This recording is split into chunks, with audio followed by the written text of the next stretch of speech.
امره غير وكرون امره غير يا عيني يا عيني يا عيني يا عيني فعلا يطلع من تشيكن دينر. مزار بيحاول ياخذ الفرصه هنا على لاعب ثور. يا ولد يا مزار RUKH يغادر المباراه وايضا 4v1 بالنسبه لتيم ذا وورد اوف باتل.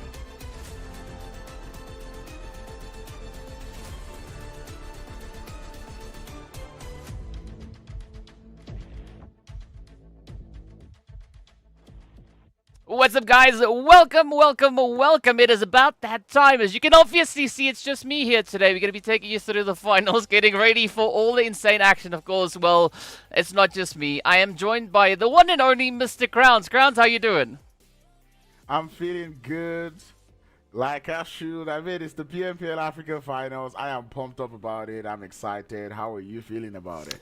I gotta say, also pretty excited. I mean, it is firstly good to see another fresh face come up on camera, joining me here for all the insane action that these teams can bring through. But, I mean, essentially now, all 3 weeks of league stage has now culminated in what we have coming through into today. Today is going to be an absolutely jam-packed day, I would think, based on the performances that we've seen potentially come through league stage. But as we saw in the previous season, of course, that is nothing really to go by, right? Because the teams, the way that they played their way through that league stage, and if we then compare it to what we could see coming through into the finals, two completely drastic opposing forces that we could have from our teams. Yeah, definitely. We start to see all our analysis and statistics get thrown out of the bush.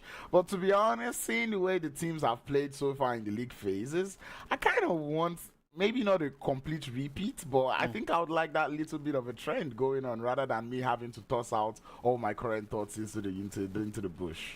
I mean, so we're going to be delving into these thoughts a little bit later on, but I think that, you know, already based on kind of the momentum that we've been seeing come through from these previous 3 weeks is how the teams have been improving, right? We've had a few teams that started off the first phase with an absolute insane bang coming through with the way that they were just handling all the situations out on the battlefield. But then as we progressed through the phases, right, we saw other teams really starting to pick up a lot more momentum, really coming into their own.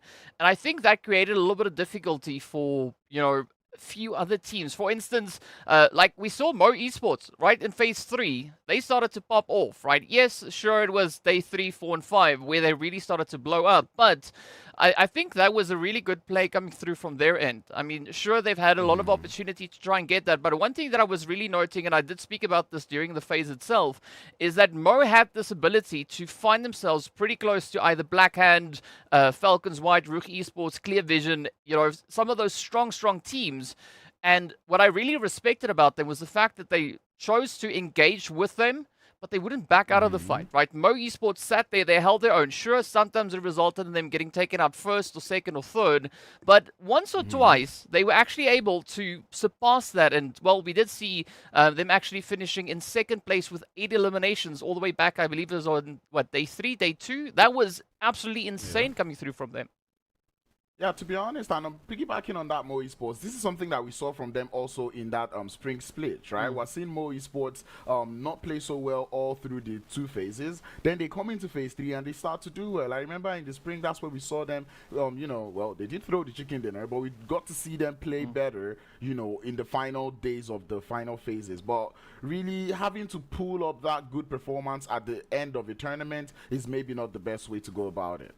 Yeah, I mean, it might not necessarily be the best approach, but I still appreciate the effort that they were, you know, still able and willing to pack such an immense punch. I mean, sure, they stepped it up.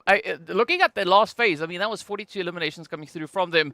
Now, I think if they continue kind of with this trend, we could see a little bit of a change come through if they make it into the 2024 season, you know, of PMPL yet again. But I mean, that's only just one team that we saw such a strong performance come through. We did see other teams like RUKH, for instance. If we compare their performance in league stage from the first season, right back in spring, now to what we currently saw come through in fall, I mean, I think RUKH, they are going to be quite a force to be reckoned with moving through the finals here. I tell you, putting a whole pinch in everyone's gameplay. That phase 2 was where we started to see that RUKH. And, you know, ending phase 2, we're questioning, can RUKH continue this? And they're like, yes, we really have what it takes. They came in through for phase 3, and we started to see them even pop off more. And I've got to say, I'm looking at their players, and I'm like, these guys, they are onto something. I really want to know what they took. I would also, I'd also love to know what that extra little bit of spice was coming through from the RUKH side. I mean, looking at just the way that they've been able to maintain that consistency, and I mean, they were hella consistent, especially moving through to this last phase. I mean, they were hitting top 3, top 5 on a very regular basis, and I think if they're able to kind of draw that momentum forward, bring it forward into the finals, I think they are going to be quite a bit of a force. But obviously, we are going to have a few teams that are going to be in a bit of very tight contention here. I mean, a 15-point contention with regards to the leaderboard coming into the finals, right? That, of course, was the players there between FALCONS and RUKH Esports. And I got to say, that's not a big gap. I mean, the previous season, spring season, that gap was considerably much larger. But of course, as we know, they are going to be in that race for PMGC points. So if RUKH Esports are at some point going to be looking to maybe bring in a bit of an upset, I mean, this is their platform. This is their opportunity to try and see if they can get that jump in on the FALCONS. But, I mean, managing to close 100+ points out of the finals ahead of FALCONS, that is not going to be an easy feat.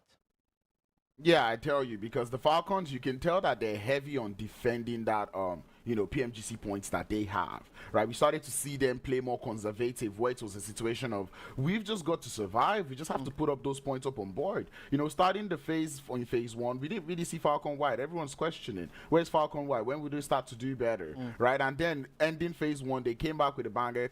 Phase 2, they start to do better, and you can just tell that even going into this finals, what Falcon White would really have in mind when they're going into this is just, we cannot lose this 100 points lead. So it's just going to be a situation of countering whatever RUKH Esports might want to do. It's more like if RUKH Esports pulls up 5 points, you know, Falcon White wants to pull up, 10 points in that game. Just want to make sure you're canceling out the effort so you can maintain that slot. Yeah, that's firstly where I gotta say welcome to the struggle. I mean, swapping between the names, it is a challenge.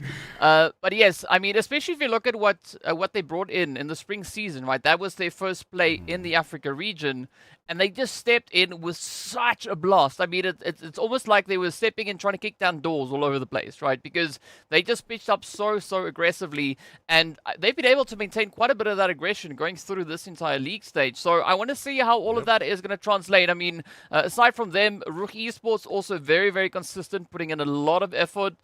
We've also seen XENON really upping the ante, bringing in quite a bit of a play.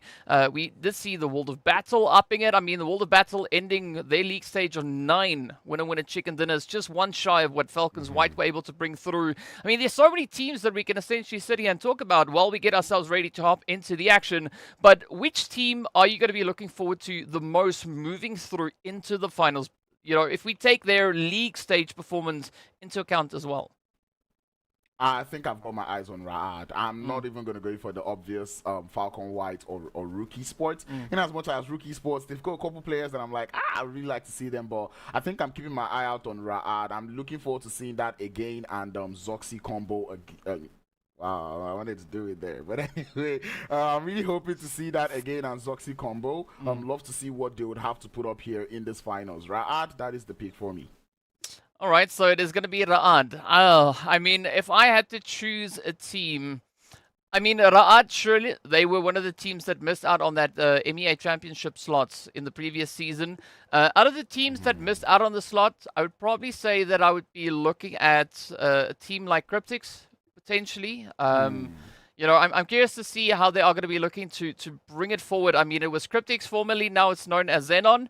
And, I'm curious to see how these teams are going to be bringing it through. But speaking of bringing it through, right, let's take a look at the prize pool that, of course, is going to be up for grabs moving through the finals, right? So whoever takes pole position gets the opportunity to add $5,500 on top of the $1,300 that they've already secured coming through from that league stage. But as we know, also then MVP gets awarded an additional $1,000, as well as the most winner chicken dinners coming through here.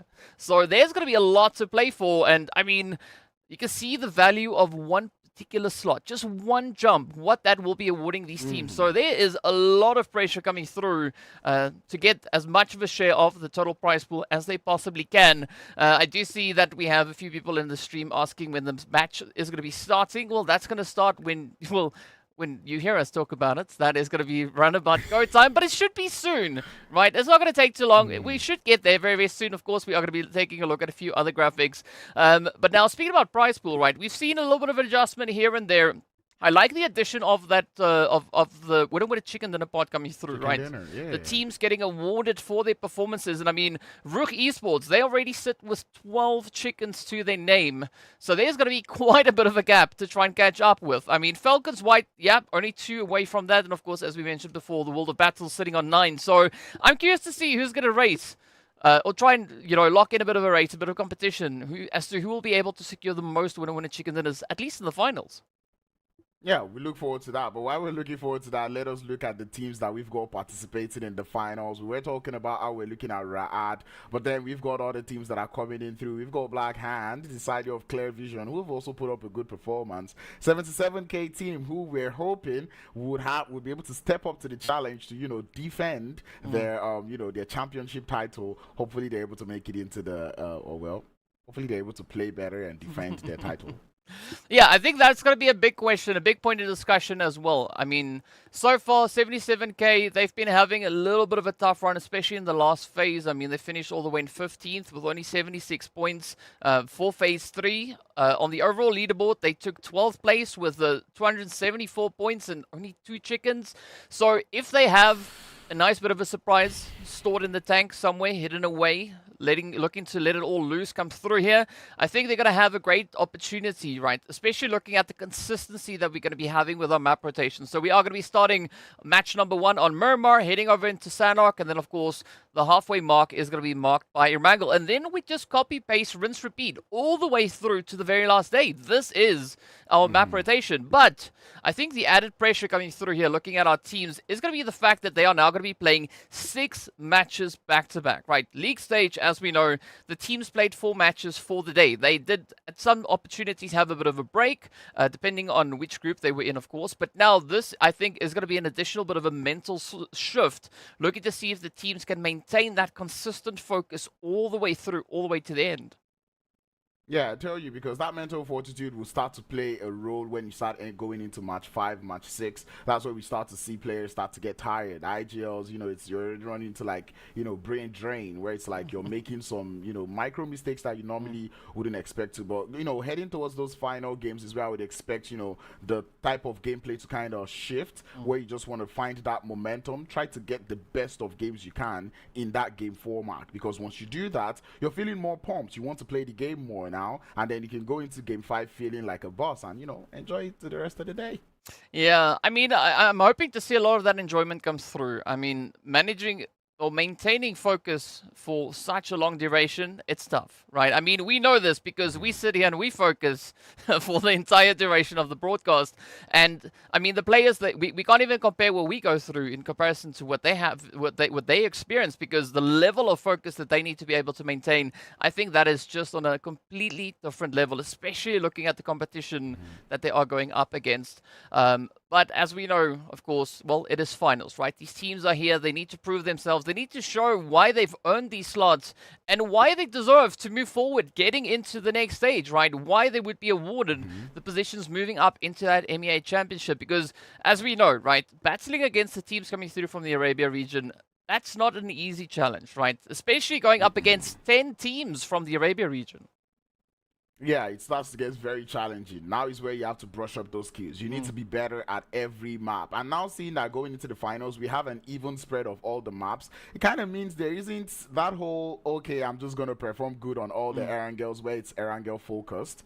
It's no longer a thing. That Sanhok map that you don't like, you've got to make it count. And, you know, that is just for here in the PMPL finals. You know, when we eventually head up to Arabia to go play against those Arabian teams, it starts to become a tougher challenge, because now you're going up against entirely new teams, a different type of play style, and I'd really love to see how well they can adapt to that gameplay whenever they reach there.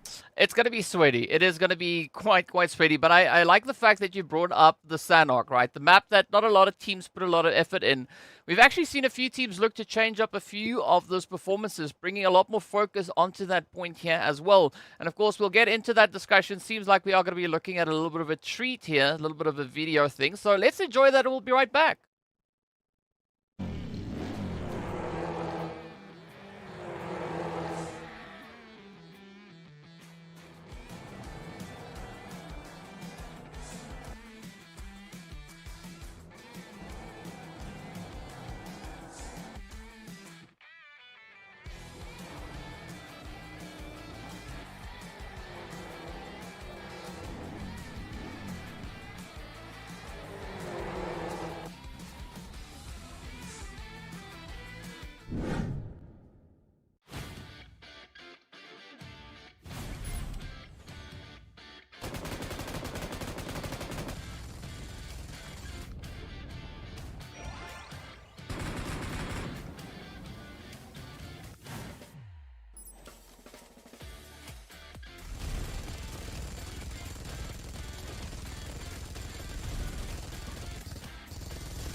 All right, so some pretty exciting ads that we saw there. Of course, I got to say that zombie mode looks pretty exciting. As we know, there's something going to happen a little bit later at some point about things and other things, but we can't really get into that just yet.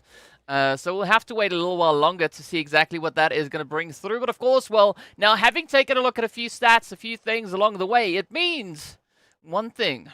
Right, match number 1, it's around the corner. Where the corner is, we don't know, but it is definitely around the corner. We're getting ready to hop straight into it. So while we continue to look for that corner, I'm actually excited to see what the approach is going to be for that very first match. As we know, we are going to be stepping into Miramar. Now, based on the performances that we had coming through from league stage, Falcons White, they were our top performing team, at least with regards to the total placement points that they were able to secure, as well as the overall total points on the map. They secured themselves 234 points and 98 placement points, just too shy of breaking a century, and they would have been the only team in the league stage to accomplish that on the map of Miramar. But I'm curious to see how they are going to be able to contest against the side of RUKH, because as we know, RUKH, they are the most aggressive team on Miramar with 140 eliminations just on that map alone. So I think there's going to be a little bit of a unfriendly competition, right? I mean, ideally we want to see maybe friendly competition, but this is the finals, right? The teams that are here, they mean business. They are getting ready to unleash the beast, as one would say. But how big of a beast are we going to be looking at? I think that is the main question. Yeah, and I tell you, Falcon White, we've been seeing them brush up their Miramar skills even ever since they got into the PMWI. You know, pretty much most of their chicken dinners that they got there in the PMWI was on the map of Miramar. I still remember that interview there with Axa, where with Teak, where actually it was Axa. Anyway, where they asked him, oh, what's the strategy for Miramar? And he goes, push, chicken dinner. And to be honest, if that is truly what they do, it's working for them, because out here they're really slaying in every Miramar game, and I really look forward to seeing how well they will play in this Miramar game going into the first one of the day. I agree with you on that. I mean, they've already set up quite a bit of an expectation. Speaking about expectations, though, yeah, someone's really begging for your attention in the chat, so you maybe gotta, you know. Oh, I see him now. I see him now. It's good to know that I have a simp. I simp for crowns. I definitely see that one now. You're definitely making me blush. I don't like to do that on live stream, you know. Stop it. You're going to make me blush. But ultimately, I really hope you guys are simping for the teams as much as, you know, you're simping for either me or DK. But ultimately, I'm really excited and pumped about the games that we're about to witness right now. I'm looking at that Miramar, and even based off of Miramar strategies or statistics that I can think of off the top of my head, definitely not good with the numbers. But I know RUKH Esports is also one other team that really has a lot of fun when it comes to that Miramar map, right? We start to see them flex all that long-range ability that they have. You know, and one thing that I would always say about RUKH Esports Miramar is they land close to the side of Black Hand, and majority of the time they clash into each other on that northern rotation. So I'm looking forward to see if that is still going to continue. We saw a little bit of that in the league stage, but as we said earlier, league stage could be completely different from what we get in the finals. 100%. I think that is going to be the excitement that we are yet to witness. And yeah, you were talking about RUKH Esports. I mean, they are essentially in 4th place when it comes to the map of Miramar. But speaking about the lovely map of Miramar, it is about that time, right? It is time for us to get right down to business to see exactly where the flight path is going to be going. Already, as we can pretty much triangulate, it is going to be on that southern side of the map as it starts to climb its way on forward. And I'm hoping for a decent spread. I mean, yeah, this flight path is not the worst one. It's close to center, but I think the big kicker here is going to be especially where our teams are going to be looking to get themselves situated, and of course, what that zone is going to be doing. Yeah, and I tell you, this playing path is forcing these teams to have to change to either a secondary drop or have to look for vehicles. Because I'm looking at teams who would like to land in places like Cruz de Valle, you know, or El Azahar, Impala. These are places that you would need a vehicle to essentially get to. You know, we see this idea of RUKH Esports likes to land around our Cruz de Valle area, Toya Story, Himada, and I'm looking forward to seeing how well they'll get there. But this playing path definitely doesn't even favor them to start the day. Yeah, it is going to be a little bit of tough play to make, but as we know, just a quick drop in a vehicle, quick hop in, you can get yourself situated essentially just where you would like to go. We're not really seeing any major hot drops. I mean, Falcons also going to go. Ooh. Ooh. No. I mean, okay, so this is close to that crazy upset that we had during league stage where the zone centered up on Los Higos, right? That was smack dab center zone. So this is very close, and that map was pretty chaotic, and there was a lot of carnage coming through. So I expect to see pretty much the same thing, but this also now is going to give us the opportunity to see exactly what the team's mentality is stepping into the finals.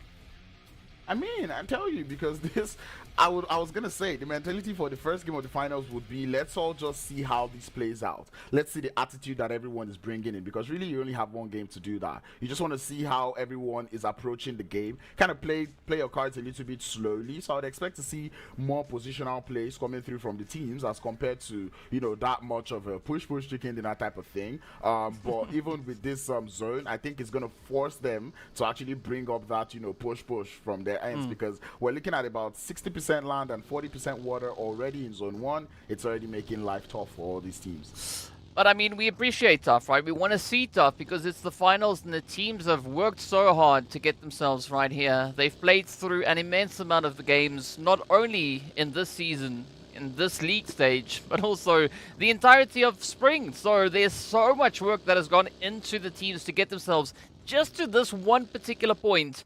And as we know, this is not the final stop, right? There's so much more yet to come after this, but it all starts with this match. It all comes down to how the teams take this initial approach. And I think there might be a little bit of nerves, potentially. I mean, we're all human, and that's kind of exactly what I'm expecting to see here. But the teams, I mean, they've had so many opportunities to really hone and control all those bits of excitement, right, coming into this finals. So I'm really looking forward to the players that we're going to be having here. Yeah, I'm really looking forward to all of that. We're already starting to see teams make it over to their preferred drop locations. I enjoy seeing that from teams that I'm not seeing any runovers here and there. I'm not seeing anyone taking early fights. We're starting to see teams just get settled in their drop locations. RUKH Esports already finding their way towards their drop location. We're looking at the team that I've got my eye on, RUKH, currently seated out here in Mountain Web, and them mans are just chilling. And I kind of enjoy that. Now it's a situation of how quickly can you loot to get yourself into that first zone. Yeah, because it's going to be a pretty crazy race, especially if you're one of those outlying teams. So, but I mean, this is a great opportunity for a team, for instance, like the World of Battle, to get a bit of a gatekeep going, because they are right there on the edge of that zone. And I mean, there could be a little bit of a transitional play, especially moving past Picado. I don't necessarily expect teams to be plunging into Picado itself, but definitely using the surrounding area as least as a transitional region, right, to get themselves situated. But of course, we could also see a few of those plays, I think a little bit more focused to the east and west, right, all the way towards potentially Via Del Mar, because, I mean, the teams they've done their VOD reviews. They know exactly where the Falcons are situated right now. And I think if you want to contest a team like Falcons, the early stages could maybe be a good point to try and pull off a little bit of a crazy move. Yeah, I tell you, you want to do it early on before anyone decides to poke nose into whatever, you know, business you've got going on with the Falcons. You need as much time and space also to do all of that. And I don't think any team has it in mind to face them head on. I think it'll just be a situation of cohabiting with them, trying to maybe get piggyback off their knocks, try to steal a couple of elims here and there. And that is something I would really love to see all these teams do. But that being said, early rotations coming through from the side of Clear Vision. I love to see that one. I'm kind of skeptical as to if they've got enough loot, but then we do see these teams, they know how to loot up quickly, but Vankid with no meds whatsoever, it makes me wonder what the plan is. Like, where do they want to go loot? I think that's a good question, because again, are they going to be aiming to get themselves situated up in Chumacera? I mean, if that's the approach, Vankid definitely will have to work on those hills. But fortunately, the car is not going to break into little ice pieces. That would have been funny, though. I think that would have been an amazing play had that been a feature on that vehicle. But just the same as Clear Vision, everyone else are starting to rotate up. We, of course, have the players here from Smash, but it seems like they're actually heading in the direction here of Wave Esports.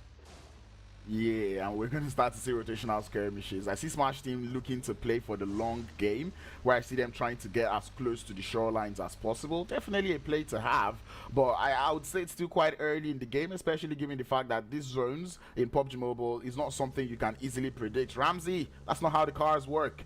But ultimately, I think they're just trying to go towards those shorelines, play it off a little bit safe, try to get themselves positioned. They're banking on the southern shifts they're coming through by the zone. Ooh, speaking about shifts though, Clear Vision, they have their eyes set maybe on a bit of carnage. As we got Virtual Gaming Squad down below. I think Virtual Gaming Squad is also going to be a team to watch here because they've been able to secure the most winner chicken dinners on Miramar. They are sitting with lovely, very comfortable 5 coming through to them. So there could be quite a bit of an opportunity for a little bit of that carnage to come in here. Jihad, unfortunately, as Proxy is not going to be joining us. That is a very, very sad day. Can we have a moment of silence? Anyway, so yeah, we are gonna be we already miss Ez quite a bit. But I tell you, I mean, you've got 2 of us at least here, right? A little bit of that DK Crowns action to see exactly what the teams are gonna be bringing in. Vampires, right? I came up with a theory based on how they were playing Sanhok. I'll maybe get into that a little bit more once we get into Sanhok, but the Vampires, they really perform quite well, especially when they're in the shade. Right? a Miramar. I mean, you know, who knows? Maybe they brought a little bit of sunblock with them today. Hopefully they're able to work with the sunscreens. Really, Vampires, I would say I'm more impressed that they made it into the finals. They were able to, you know, step up the challenge. I mean, seeing this team having to improve over time and, you know, find a way into the finals is just very interesting to see. And I really hope now they're able to challenge up against those bigger teams, because Vampires happens to be one of those teams that we got coming through all the way from PMNC. And, you know, seeing like a PMNC team be able to still hold down their fort even in the fall split is very interesting to see from that team. Yeah, well, only time will reveal what exactly these teams are going to be bringing in and what that approach is going to be. But in the meanwhile, I mean, Special Esports, they are biting off a little bit of action right there on the edge of zone as well. I mean, like I said before, this is very close to the one that we had in League. This looks to be copying and following that route all the way down. So I don't quite know what is going to be happening here. And of course, the bienvenue per sector. But yeah, I mean... This is crazy zone time. This is torture. Oh my god. This is not how anybody wants to start the finals. Like, what is this zone? There's barely any land.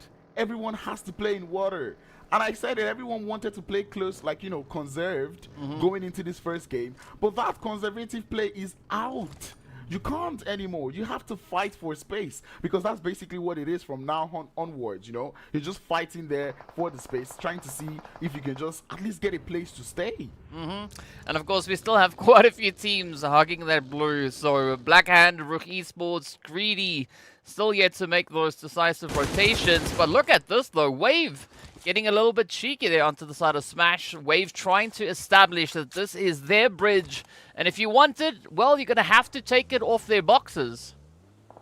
I tell you. And I don't know, I feel like that is something they want to fight for. I kind of like the bridge structures here in Miramar. The only reason why I like it for this bridge is because you cannot climb to the top like you can on the Erangel bridges. So I hope they don't change that, because I would not like to have a couple people on the top of the bridge taking down bullets. I mean, I've been waiting to see that kind of play come through, but I think it's a little too risky. Yeah, I think it might maybe be a little bit more than a little risky. That could be pretty tough. But I think it would have been ideal in a zone shift like this, seeing that it's heavily focused down towards that southern side.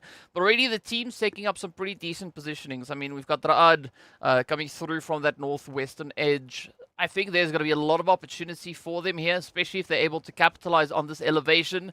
Looking to just swing a few punches to whoever is waiting down below. But again, right, they are going to get tested, and it's not going to be an easy flow moving through this match, because everyone here, they've got, hopefully, I believe they've got their game faces on. Yep, game face on, and probably they are putting on their swimming gear, because I feel like at a point in time, these teams will be forced to play in the water, because the bridge is going to become so clustered.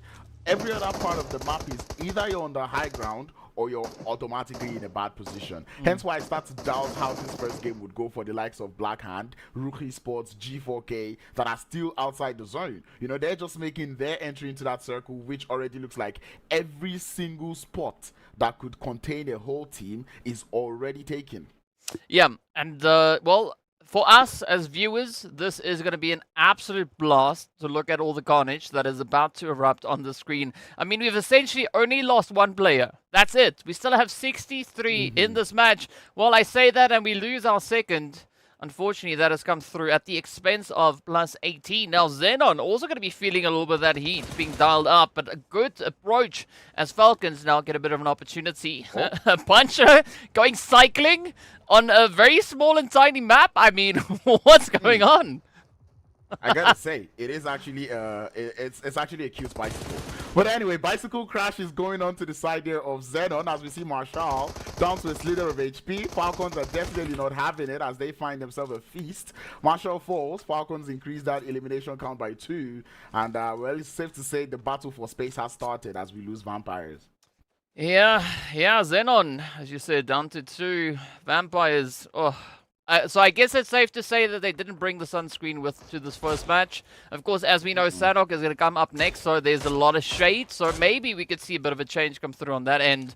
But now it comes down to, I think, who's going to be controlling the zone. I mean, Special Esports, Wave, already with a very good position towards that southern side. And I think the World of Battle, even though they do find themselves on the coastline, they could still be quite of a point of contention coming through for them. Yep. I don't think anyone understands. There's basically 2 bridges, 1 little island, and just a little bit of land to play with as we start to see trouble loom on that northwestern side of the circle. We have RUKH taking in some shots, RUKH also somewhere in the background, and I can promise you guys, every team is so close to each other. It's only a matter of time before they start to take those shots. I mean, this is like a LVK match. This is essentially what we're looking at. It's not even Sanhok. This is LVK. It is so crammed up. And of course, already it is going to be a little bit of a punch now being delivered to both ends. Greedy and +18 experiencing a little bit of difficulty. But a good position being held here by 77k. Definitely looking to at least clear up the edge of the zone. I mean, they've been having a little bit of success within this region. So let's see whether or not they're going to be able to assert a bit of dominance now down onto the side here of Greedy and potentially even +18. Gonna take a lot of focus from the teams too, you know, because you're getting knocked by team player this, team this, player that, right? And you're just getting knocked by team 2, and now you're getting knocked by team 4. It becomes very, very hard to understand, seeing that there's just one too many team. It's basically third-party central, and that's what I was saying about those 2 bridges over there. We see special team on the north of that bridge. We see Wave Esports on the bottom, the southern part of the bridge. Every other person has to fight around that or find a way to that island. Oh well. You can't be in the water like the side of XENON.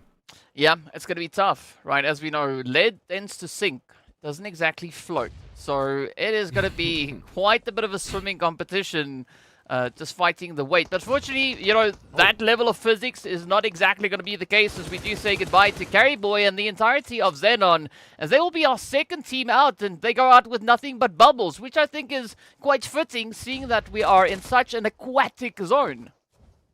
Yep, and seeing that Caribou also went out by drowning. But anyway, positions is something that is playing so well in this fight with RUKH against Clear Visions. Definitely 2 very strong teams going up against themselves. Zoxy's got a grenade prepped up for Vankid, who definitely understands that that has to be coming, you know, sooner than later. Able to jump off that fence for the time being, or the roof, but the side of RUKH playing on the roof starts to become a little bit tough because third party is going to be coming in real soon. Yeah, and I think this is a really good setup, especially looking at RUKH, right? This is where they're now presented with that opportunity to bring in a bit of that contention, but it is going to be Zoxy to get traded on down. It seems like Focus has got that focus dialed up to 100. As they are just maintaining a pretty contentious play here. Oh, yeah, but you can't beat Eugene. That mini 14 just goes such a long way. But this could be exactly the kind of saving opportunity that RUKH now needs to bounce back before applying their own bit of pressure onto the rest of the zone.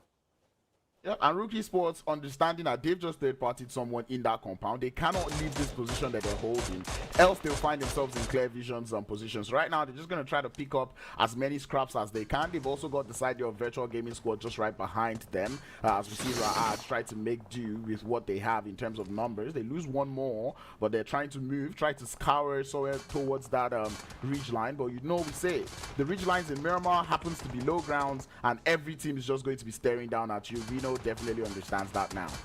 Yeah, Reno now trying to embrace the inner Aquaman as they go for a bit of a splash there. But a good position being held here by one shot as well. I mean, clear vision, right? They've been able to secure themselves those 3 eliminations, but let's see whether or not one shot can pack a few more shots and maybe pick up that additional elimination. But it's going to be tough going out now because we still have 14 teams left. I mean, we are just still such a long way away from even finding ourselves within placement point territory. Yeah, this is where it becomes very, very annoying for the teams in the lobby, because when this happens, it's a situation of every team, the instance they lose 3 players, the last player sends it into the water, right? And then they're just trying to swim and survive for as long as they can. But we're having a lot of trouble here on the bridge, as we've got 77K, special Esports, and the side here of Blackhand all battling it out on that eastern bridge. Ooh, let's see how this one is going to pan out. I mean, 77K, they've got quite a bit of ground to recover if they are going to be looking to defend their performance that we saw in that previous season. But, I mean, looking at Black Hand, this is also an opportunity for them just to bounce back, regardless of what it takes. And I think this is also quite fitting because we got Koa, 77K, going up against 77K. Oh, and well, that is going to be Koa back in the lobby as he does get taken down there. The third party a little too much for him to handle. Special team not really doing too much in terms of shots in that engagement, but they were able to just stay quiet over there, stay unnoticed. We're about to get yet another zone shift. Falcons will definitely be enjoying that one as they have themselves in a very fine split going on there. I believe that's a 3-1 split with Axer doing a lot of scouting for that team. I can tell the space that you're giving to Falcon in the map of Miramar is getting a little too much. Oh yes, oh yes. You can't be giving away space, especially not in such a contentious zone.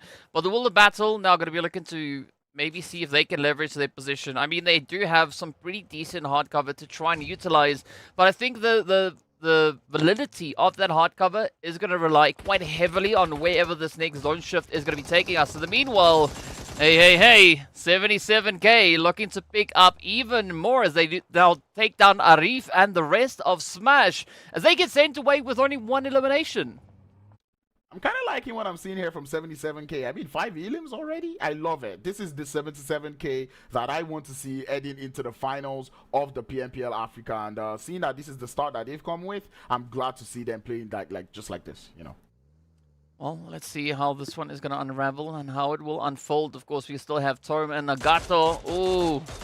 Ooh, trying to play a little bit of Matrix here. But Hardy, I mean, this is a pretty good angle that they are holding here. And this could maybe result in an early finish coming through for +18. But they just have to hold on a little bit longer because we are 1 slot away from placement point territory. Yep, and everyone has to make it to that southern part of the zone. Or, well, I would hope the zone does move down to the south. It's going to favor this idea of Falcons a lot. But if it goes north, it's going to even be more torture. Everyone either has to get on that bridge or start swimming. It's one of the two. There is no in-betweens. Well, let's see who's going to be floating and who's going to be swimming. It's +18 now, look to just try and sneak their way on through. But this is one of those positions or one of those times where a split is not necessarily the most opportune approach to be taking here. I mean, you got to try and find a bit of an opportunity. So I understand what they're looking to do here. But if something happens to either Nagato or Torm, it's going to be the end, right? That's all she wrote. And they're going to have to then try and fend for themselves. But the Wave, I like the fact that they are looking to play a very strong defensive strat here, keeping up quite a bit of a gatekeep opportunity and not really relinquishing control of this region just yet. Yeah, and I like the fact that they're focused on keeping their numbers up, right? We're seeing them, they still hold that split for the time being, but they're using that to just gather information, trying to understand what is going on that shoreline just before they decide to entirely write off that shoreline on the south before they, go on to continue on the gameplay. We're starting to see them condense a little bit as they're realizing that now we're clearing out this part, so it's pretty much a very good play coming through from the side of Wave. Well, let's see whether or not they are going to be looking to maybe kick up a bit of a storm. Still, Special Esports, good position. Smack dab center zone. They haven't had to move in quite some time. But I think the big test is going to be whether or not they can actually lock it down. In the meanwhile, we do say goodbye to +18 as they will meet their unfortunate end. But looking at the elimination counts here, I mean, Special Esports, right? They've been playing a really good game of hide and seek. But now they need to dial up the aggression as well. Yeah, I feel like they're just out there in the center of that circle, just waiting for anyone. They kind of have eyes on everyone who try to swim. So I think when everyone starts to make their way, the likes of RUKH Esports, the Water Battle, when they start to make their way towards that shoreline, Special Esports should be able to have a feast on there, provided, they do not sleep too much on it and allow the teams in the surroundings like, FALCONS Whites to get all those eliminations as they start to swim. Well, there's still got to be a lot of swimming, as we know. The teams up to the northern side, not the most opportune position to be holding. I think there's going to be quite a bit of a fight coming through for whoever's going to hold on to the dry land piece for the longest possible time. But of course, we could also then expect our 4 teams situated down on towards the southern edge to really try and clear it out and establish their dominance.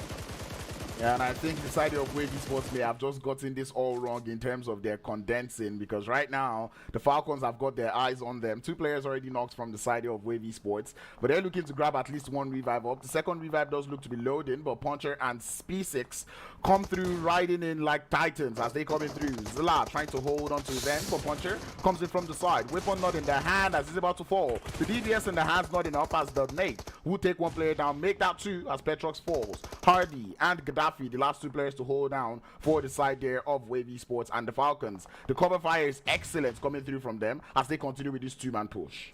Yeah, and they're definitely going to have to try and pick the momentum up here. I mean, holding on to only 2 players going up against the entirety of Wave, it is going to be a pretty steep challenge. But as we know, the Falcons, they are not necessarily going to be shying away from any opportunity as they continue to mount quite a bit of an aggressive play here.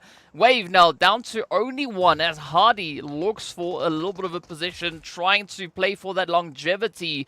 But I think this is where the difficulty is going to come through, right? Wave, Falcons, they are so comfortable in this kind of situation. And I mean, if they were the team to take the winner chicken dinner, I wouldn't be entirely surprised. I mean, we have all the Arab casters already going through for Falcons there because they have such control over the zone. They've cleared out the entire western side of the zone, and now they're clearing out the south. Once they do that, they have control of 2 regions in the whole circle. Axar is still not even close to the rest of his teammates. He's just out there supporting the team and also trying to gather information that he can. And now the other side of the players, they hear all of these shots that are coming through. They have an information as to what is going on that eastern edge. And it's only a matter of time before the Falcons are able to capitalize on all this information that they have. Yeah, I mean, this is playing in their favor because they don't have to move anywhere. All they can do is just rotate around on this bit of an island here. Of course, it is going to rely quite heavily on where this next zone shift is going to be taking us. But now we do see quite a bit of that back and forth, right? A little bit of a tennis match happening across the waterway here. And again, it's going to come down to who can pack the biggest swing. And of course, well, maybe there could be a bit of an ace up the sleeve somewhere. But I like this position here from Thor. As 77k are now trying to pressure RUKH Esports. But Eugene and Default, right? Those are 2 players that you don't really want to mess with. Yep, you don't actually, and I really like the addition of Default on that squad. I've been saying this for forever, and I'm glad to see that he's able to replicate such great performances that he's known for in over here in the PMPL Africa. But ultimately, Special Esports, now is the time for you to start farming. Bring out those fishing hooks and start to fish, because we can see the side there of RUKH Esports already trying to make their way onto the other side. Rami's going to be the first one to make it onto the shoreline, try to see if it is playable regions for him. But man, it starts starts to get tough here as 77K starts to lose players in the water. Yeah, and they're not going to be the only team losing players, but Muhammad, yeah, they are going to be following suit as Default looks to rain down all the way from the edge of the blue. Now, that's a good play for RUKH, but also a very troubling play because they still need to move forward, right? Blue zone is closing in, so they have very limited options. And I'm not quite sure, whether or not they are going to be able to survive as the blue does get the upper hand. But this is now where the tables start to turn. Because looking at Falcons, looking at Special, they have the numbers to just lock this zone down. But looking at the momentum that the Falcons have been bringing through, I think this is really looking to be more in their favor here. I tell you, 12 eliminations up already for the Falcons, and they've already had 2 players on that shoreline. Now they're on the shoreline, they've cleared everyone in the water. They're down to dealing with everybody who's on the floor or on the ground. And this is the thing I'm still saying, right? I'm saying this. Axer has remained in his position for the longest, gathering information. Now they know where the rest of the teams are, and you can just see Puncher and Teak. They're just out there trying to just see, is there still anyone in the water before we start to focus on everyone on the land? And I think it's just admirable play coming through from Falcon White. Yeah, I have to agree with you on that. I mean, they are looking so confident, so comfortable at this point, but another upset could, of course, still be played there. Finally. By Arthur, waiting in the wing at 77K. Now tried to take their approach, looking to get themselves at least a little bit of safety moving into what is left of this map. I mean, this is not all too often. This is only the second time in this entire event that we've seen Miramar turn into, well, Atlantis, right? This is not an often recurring situation here, but Special, they still are holding on to the hard cover here, and this is something that I think could go quite a long way for them. Finally, Special decides to head towards that shoreline, take the fight head on, as we see Broly going in for the knock. Does find that thirst, and now we're down to the final 2. They need to hold up in the 3v3 up against the Falcons. But as you said earlier, the Falcons, they've got the momentum. Axer now comes in to form up on the fight. Now he's ready for the action, and now it's about to get started. Teak out there with 5 eliminations. You can tell he's on fire, and wow, I didn't even know you could climb that roof. That position from Axer, it's going to be paramount in this final game.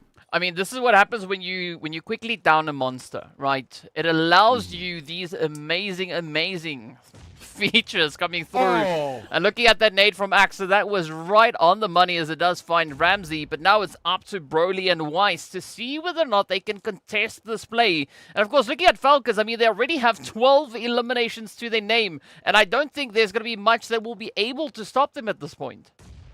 Yep, and they're looking for more, right? And right now it's not even good for the side of Special because they're out there on the shorelines. They do not have that advantage in terms of height. And you can already see Puncher, capitalizing on that. One knock already found. Last player up to hold down the fort. Oh, Ramsey behind the airdrop, looking for more. But nope, that S12K shuts it down as Falcon White continue with the push chicken dinner agenda and get themselves the first chicken dinner of the finals.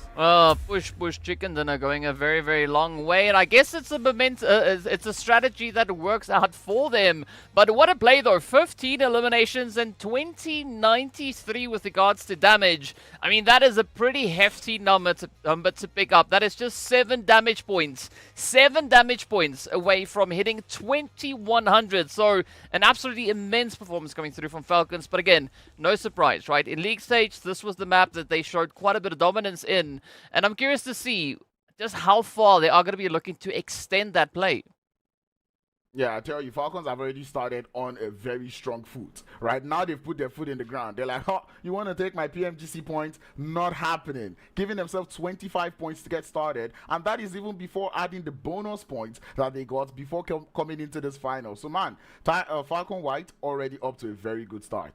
Yeah, I mean, they hit the ground running, right? And they've just been looking to build up quite a bit of momentous strategies through this play. But again, looking at the zone, it's not a big surprise to see Falcons being able to lock it in. I mean, as we know, their drop location is also essentially right there where the zone popped. So they were in their comfort zone essentially the majority of this game, and well, it followed through all the way to the very, very end. So a fantastic start coming out to the Falcons. But of course, speaking about fantastic, let's enjoy a few highlights coming off of the back of this match.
Well, and there we go. Beautiful highlights coming off the back of that very first match, and that is exactly what we want to see stepping into the finals. Match number 1 ticked off, or match 79, whichever way you want to look at it. But as we know for the finals, right, that is 1 of 18, so we still have 17 more to go, and 5 maps.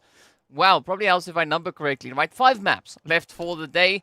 But of course, speaking about maps, we are going to be taking a look at match points. We are going to be taking a look at, well, that's going to be the leaderboard all-inclusive coming through on that one as well. But Grounds, I got to ask you, any standout plays that you saw come through, aside from the zone being an absolute menace to these teams? I would say RUKH Esports. I like the fact that they took entire control of that northern side. We saw them clear out all the teams of the north before they're like, okay, now we've cleared everyone. We've gotten ourselves about 8 elimination points. Let's just see if we can make it to the other side of the water. You know, when they started swimming, it definitely wasn't an option. They started getting picked up by the side there of Falcons. But ultimately, well, I guess the numbers say it. Yeah, the numbers show it. I mean, this is by default. Right, quite a dominating presence. I've been waiting so long to say that, but there we have it, right? Teak, though, sneaking in with the most eliminations, locking themselves in on 6, so a very, very strong play coming through from them. But I don't think there's much that we can say to fault what default brought into this match. I mean, you've already pointed out RUKH Esports coming through with a very strong effort, securing themselves at least those 6 eliminations. So, yeah, I think RUKH and Falcons, that we're going to be seeing quite a bit of a clash between these two teams.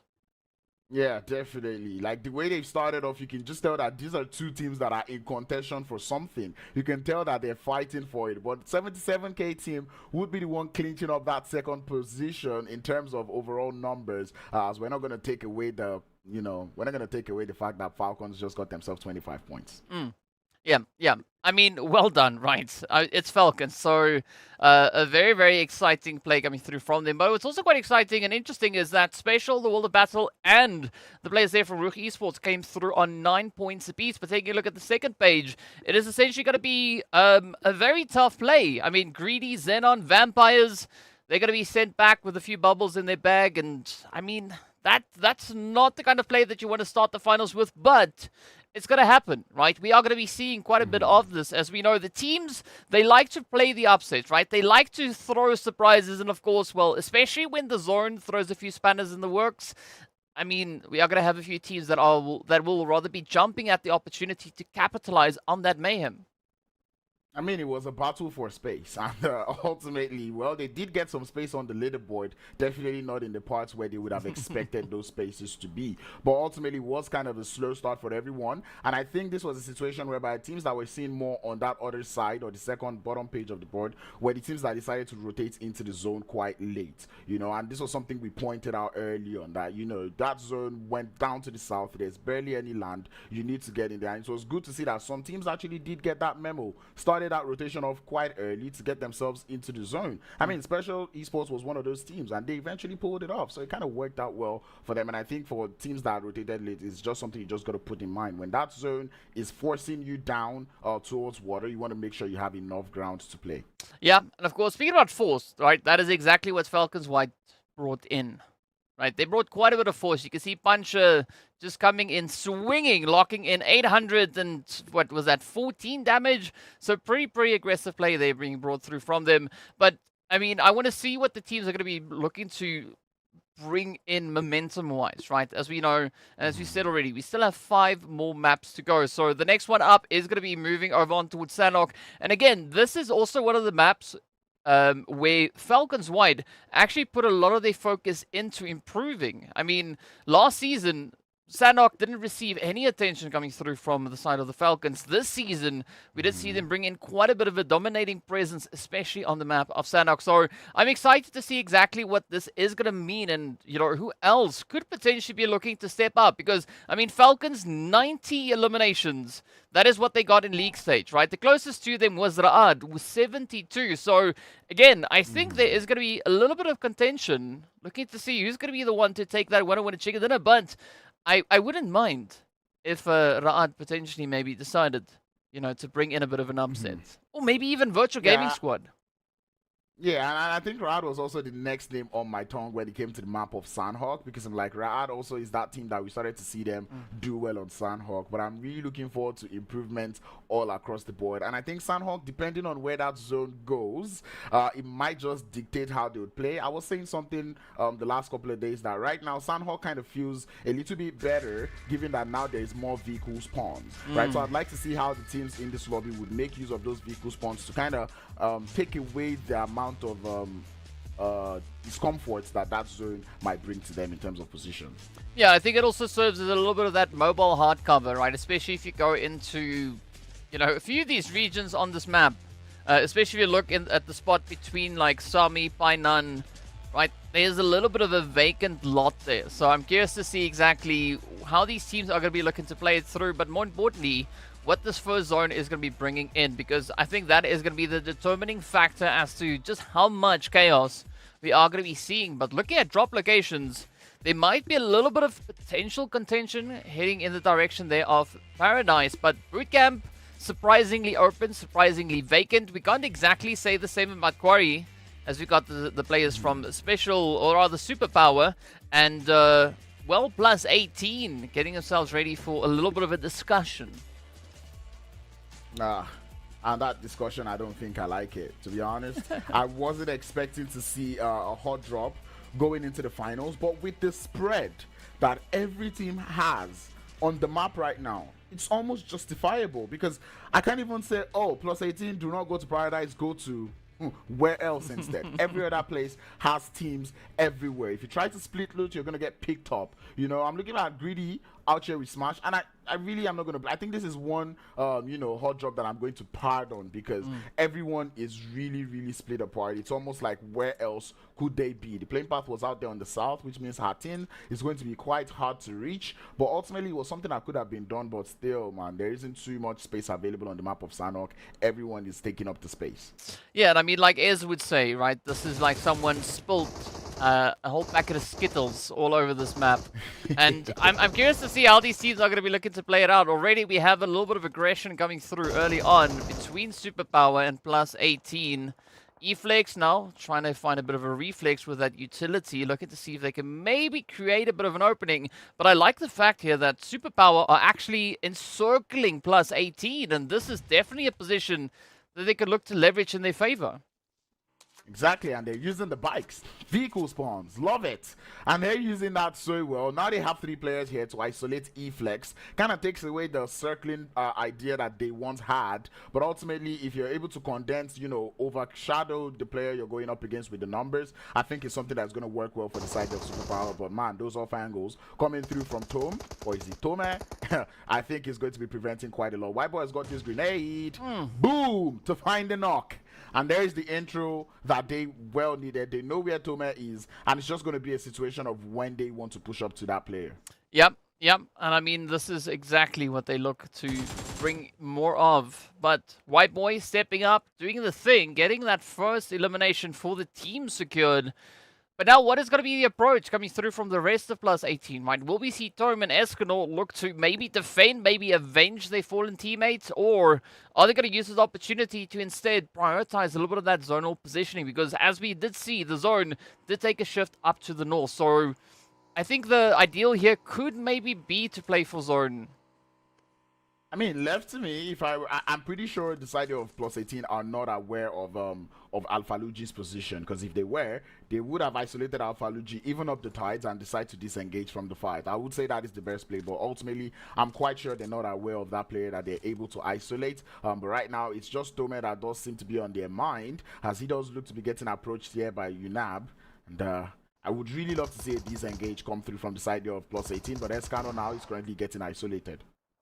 Oh, yeah, it's not looking great, but XENON might be up to a little bit of a challenge here. Let's see whether or not they can actually uphold the play. So far, so good. It is 1 down. Will they find 2? Oh, yes is the answer. S12K coming in clutch. To grab the thirst, and this is the XENON that I recognize from 1 round. You know, putting in the work, putting in the damage right now, and they've not just evened the tides, they've turned the tides around. As Superpower now find themselves at the huge disadvantage. Now they've got Alpha Lugi and Wait, actually, just Alphalucci as Berlin is also down. How have they lost this one, Superpower? I don't know. Maybe they found a little bit of kryptonite, or at least maybe +18 found a little bit of kryptonite, as they are going to be looking to contest quite heavily. But with Alphalucci now being the sole survivor, this is going to be turning the whole situation slightly on its head. As we know, the blue zone is closing up, but we still have about 2 minutes and a bit of change left on the clock. So it's not going to be too impactful, at least not right now for Alphalucci, but they're definitely going to have to find a bit of a way to get themselves back into safety. And I mean, +18, they look pretty committed to, well, locking in their 4th elimination. Yep. And I've got to say, I'm looking at the zone right now and I'm wondering, who did these teams actually offend? Because right now we're looking at the Sanhok zone that has about, you know, that 70-30 split in terms of water to ground ratio.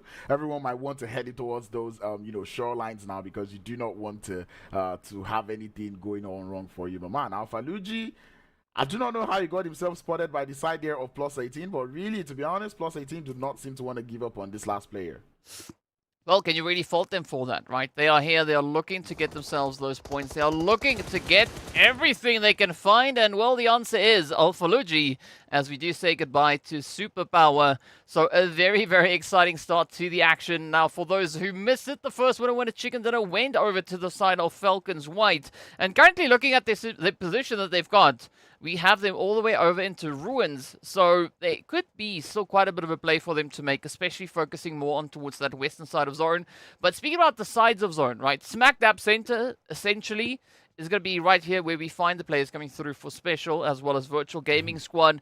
But XENON, they've got an interesting setup, just towards the north, playing those reach lines. Exactly. In the water zone, you really can't go wrong with the ridge line, except you're in Miramar. You know, before you say Crown set, you know, except you're in Miramar, because there's ridge lines in Miramar are definitely not nice places to be. They're all low grounds, and it's not fun places to be. I really want to see the type of rotation that Falcons Whites would embark on, given that towards that western side, that would be the easiest way to get into the zone. They have this idea of Black Hand on the top of those Camp Alpha hills. It becomes troublesome, and if they try to go through boot camp, well, then that is 77k also on that side. So it's maybe I'm trying to look at how Falcons would do that rotation coming in through. It does look like Black Hand has moved a bit, might ease things up for the side of Falcons, but I think it's going to be quite tough rotation for Falcons in this game. Yeah, yeah. It's not going to be quite tough. I think it is now established that it is going to be quite difficult, right? A very, very risky bit of ground that they need to cover. But for some reason, Falcons in the world of battle are going to be sipping on some blue juice. I mean, I know it's fun, but this is the finals, right? That blue zone, you don't want to mess with it, especially not heading into those later stages. So I'm going to be hoping that Falcons in the world of battle get themselves situated back up in towards the zone, well away from potential damage coming through from the blue. And of course, Vampire's clear vision, very similar position, but not as deep, maybe not even into the blue just yet. Yeah, you know, I kind of heard that that blue zone, if you use it on your face, that is amazing skincare. So I think that is what these players are looking to hope for. They kind of get themselves some fresh skins out here. Just look nice. I wouldn't say that's what I use myself, but it's part of it. But that zone is not nice for everyone, really, because it's one of those zones where you have to pick between actually you have to pick between the west, the east, or just water. It's one of the three, and I don't think that last option is much of an option unless you're a solo. So now, yet again, it is another battle for land that is about to happen for all of these teams. But I'm actually quite surprised to see Smash team not going for rotation this time around, right? We did see quite a bit of that coming through from League, especially in a zone focus a little bit more towards the western side of the map. So a few surprises, obviously, as we have already seen come through from how the zone has been shifting up. But now, as you said, right, the teams have to decide. Are they going to go to the east? Are they going to go to the west? Or maybe go for a bit of a splash? And I think this is one of the few instances where going for a splash, at least for now, would not necessarily be the worst decision. But again, you should have started that already back in phase number 1, not necessarily right where we find ourselves now, all the way up into the stage number 3 or 2. Man, even speaking of those stages, we're currently in stage 2. Yeah. Side of XENON, do you have themselves quite the position now? I'm seeing them going on a 3-1 split I almost want to say I don't like it, but to be honest, seeing that they were able to play very well as a team throughout the league stages, I'm quite confident that they will be able to hold on to their ends on those splits. So I'm looking forward to seeing how well XENON will be able to, you know, complete the rest of this game. But other than that, the battle is going to continue. Here, what makes things better in Sanhok is the availability of compounds to play with. So right now, teams can still cohabit, try to stay in compounds a little bit, but you know, with compounds comes grenades, so you've got to be wary. Yeah, definitely gonna have to be very, very wary about that. But an interesting thing about XENON though is, looking back to spring, they weren't able to find themselves any winner-winner chicken dinners when it came to this map, right? This season already, we've seen them lock in that winner-winner chicken dinner, but how are these teams going to be looking to evolve their performances as we've seen now through that league stage? And already looking at the Vampires, again, playing in shade, right? Hazard right there under the tree. Unfortunately getting spotted out by Vankit, but they still have Kalua and Malik to bring in a little bit of assistance, maybe bring in that sunscreen and look to see if they can get all the Vampires back up on their feet. I don't know. It does look like Vampires want to not prove DK's theory correct, as Ninja now is going to get thirsted away there. Killua going to be looting his teammate. I feel like that is betrayal at its finest. You know, if my teammate goes down, do not loot me unless I say you should loot me, you know? But it kind of makes me feel like you were just waiting for them to thirst me, weren't you? Could be. Could be. We'll never really know. We'll never really know. But what we do know is that there's still quite a bit of contention coming through up here in towards Tatmok, right? We've got Greedy, RUKH, Clear Vision, Vampires, +18, potentially a little bit of XENON.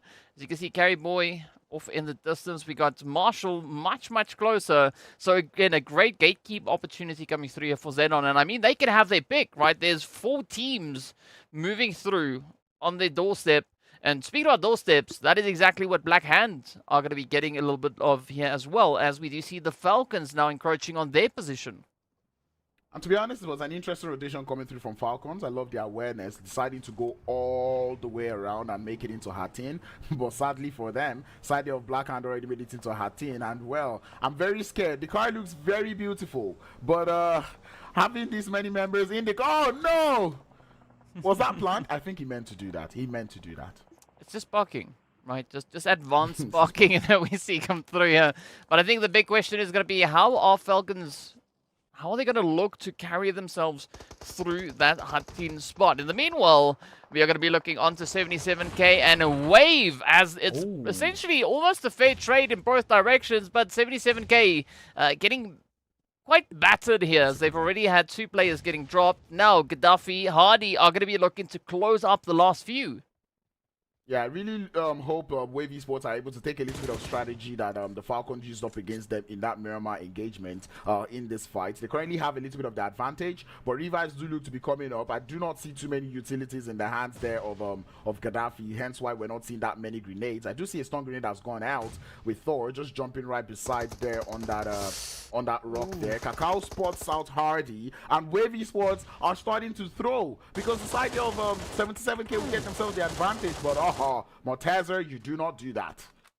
Yes, sir. They will be denied access from the top of the hill. But a lot of pressure now boiling down onto Thor, Kakao, and A9Q as they are going to try and maybe get Mortazer back into safety. But I think the main point of contention here is going to be that Gaddafi spot, right? They need to deal with the threat. They need to get that alleviated. Otherwise, this could potentially be the end of the road for 77k.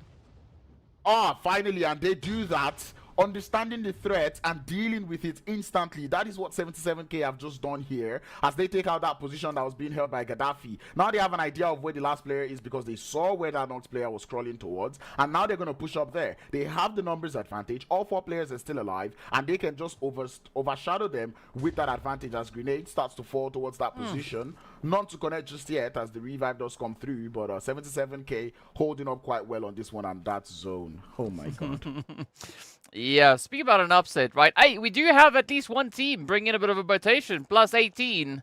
They've done exactly that as they now find themselves out in the drink. Just nice position to chill in. In the meanwhile, it's going to be 77k and the Wave still looking to close up the southwestern side. Over on towards the east is going to be Greedy, Special, as well as XENON getting quite aggressive. But again, XENON holding a beautiful position here. As you can see, Gary Boy and Marshall just leveraging it in as they do find Delhap, and now it's going to be the rest. Ooh, this could be an absolutely phenomenal position now for XENON.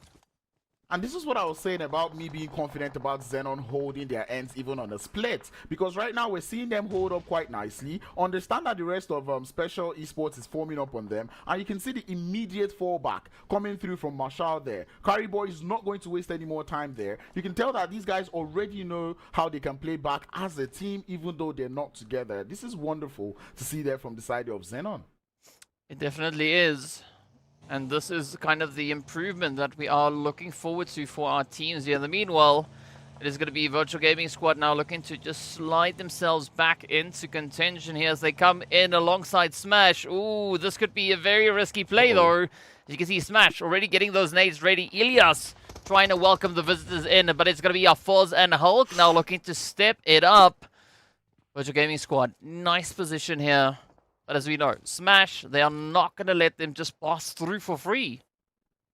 Yep, definitely wouldn't want that to happen. They're already at a disadvantage, and that even becomes more with that grenade that's just landed there up onto Knight. And here comes the push there from Virtual Gaming Squad. They understand you get another knock and you push up. One more player left is going to be Ilias to hold on the fort. DBS finds one as he's up in a 1v2, looking for more, but he falls as the side there of Virtual Gaming Squad would find himself victorious. 6 eliminations, 3 revives, and they'll be fine on the south. Oh, beautiful, beautiful execution there. And of course, Falcons also now starting to pack a few punches. We can see that feed starting to line up. Meanwhile, over on towards the east, XENON looking to take the party to the next level. We've got Special just still trying to find themselves a bit of a formidable angle to hold here.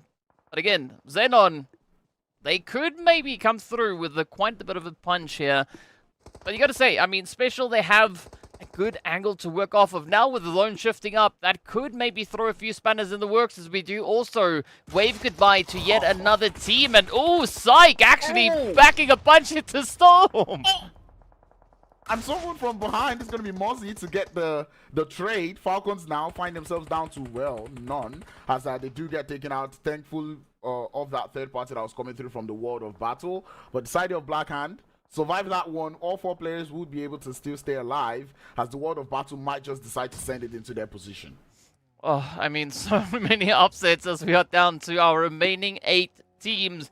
But again, right, it is so difficult to figure out who exactly could be taking this winner chicken dinner. I mean, because at this point in time, all the teams essentially have the same opportunity here. We've got a few players out on the dry land. Several players now starting to opt into the drink. Mazzaro throwing themselves, out of things, hitting other things. I'm just happy to see that we are not seeing hand-throwing buggies all over the place again. But in the meanwhile, G-Brute now has a bit of an opportunity there to try and pick up Senke. And that is special Esports finding themselves one of the players there on that split that the side there of XENON were holding. I believe the rest of the team decided to form up on that shoreline there being held by Marshall so they can find themselves a couple of fishes in the water. I think they got the +18 memo. But speaking about taking out players, the side of the world of battle clinching to this only part of that circle that is still in there, especially Esports look to fight their way in through. They know the north is most likely not an option, but now they're trying the south. Ooh, well, the battle are going to be taking that seal approach. They do find Morteza. And now, A9Q, the only player in SmackDab Center Zone, is going to find themselves in quite a bit of a difficult spot. Now, Hand starting to play their hand as they do find quite a few of those eliminations across the waterway. We do say goodbye to yet another team as we are going to be seeing the teams now starting to drop like flies. But this is A9Q trying to survive as best they can. XENON looking very, very comfortable. In fact, it's only XENON and Black Hand that have 3 players to their name. Yep, and to be honest, only XENON find themselves in that zone. Every other person would have to swim. A9Q is probably going to be the one to, get people out of the water. But if he tries to do that, the players there from XENON will spot that one out. +18 have come into this game just to look for placement. And I think Lazy Boy definitely aware of Tom's position there as he starts to take some sprays towards that player there. It's only a matter of time before he gets spotted. Everyone is taking a drink. Hazem is in the water, in the car. The side of Blackhand needs to get into the water. Hazem spots one. Grenades coming out from the side of the world of battle, not making things even easier as Koa falls. Mozaro and Muzara and Plaza, the last players left, and man, the World of Battle just trying to take as many elims as they can before they start to take the swim. I mean, they're taking names, they're taking numbers, they're taking casualties, they're picking up everything, and with that, Muhammad gets ended. Oh, I mean, this is such a difficult play. It almost looked like Muhammad got taken down by the blue, but for World of Battle, it is going to be down to Hazem, who now needs to abandon that vehicle. Black Hand getting ended as they get shipped away in 4th place with 8 eliminations up. We got +18, also biting the dust. And, well, now we just have 3 teams left, right? It's Amjid right here, the only solo out in the blue, and they seem to be AFK, but it does also then come through as XENON being the predicted victors for this match. Yep, I don't see XENON losing this game in any manner. Amjid goes down to the blue zone. Hazem is in the water trying to swim here. Kari Boy's got a vehicle. He's just driving around looking for elims. And I think Lazy Boy has that little bit of an idea that there might be someone in the water. He's still scoping it through. Definitely sees him now. He definitely sees him now. Hazem now pokes his head up, takes a couple of shots. XENON finds him, and that's going to be GG. Well played. As XENON find themselves the second chicken dinner on the map that we're not expecting them to do it. Sanhok goes to XENON, and they've done it. Yeah, I mean, that is their second winner chicken dinner on Sanhok for 2023. I mean, well freaking done, right? XENON stepping up, clutching it out. 10 eliminations out of 1180. That is a very healthy conversion rate. I mean, very precise with the amount of carnage they were able to pack into this match. So you just gotta love that performance come through. And I mean, I think it's pretty evident, right? XENON, they did their homework. They've established their strategies moving into especially a map like Sanhok. Now I'm curious to see what the rest of the day is going to hold as these teams just keep on stepping up with so many surprising plays. To be honest, I really enjoyed what I saw there from XENON, you know, and I'm looking at the numbers they're able to pull. They only received 200 damage. Wow, that is impressive numbers for a team that was able to get 10 eliminations. And they only lost Senke just based off of that split that they were still holding towards the end. But ultimately, they still played it quite well. I'm very impressed to see XENON play this well. Played condensed in the league stage. Now going into the finals, they're able to play splits and they make a chicken dinner out of it. I love it. Well, speaking about chicken dinners, let's quickly hop into those highlights. So we'll be back in a very short moment. Stay tuned.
What's up, guys? Here we go, getting back. I mean, such an exciting match coming through in Sanhok. So we'd already had a very surprising Miramar with that quite aggressive shift down south, right? Then we moved over onto Sanhok. Pretty aggressive shift going up to the north.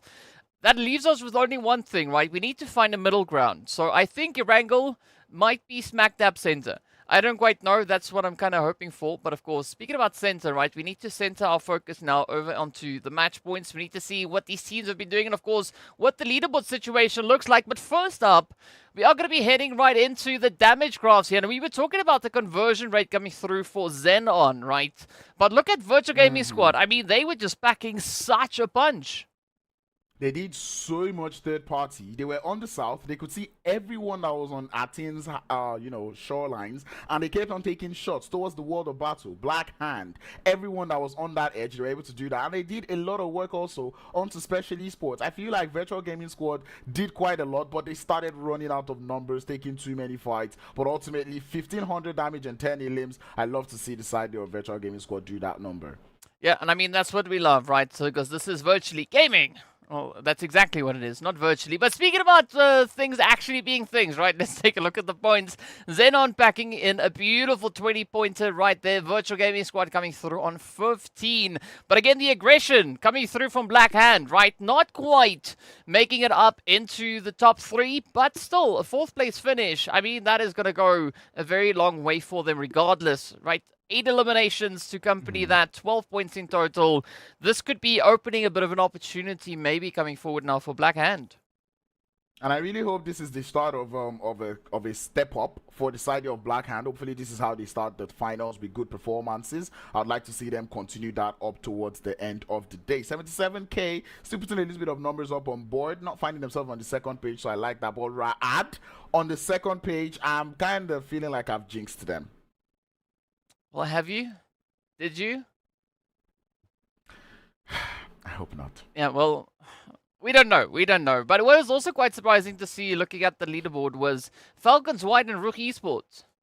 Right? Both teams sitting there with bubbles next to their name. That's it. Taking a quick stop at our lovely, lovely donut shop.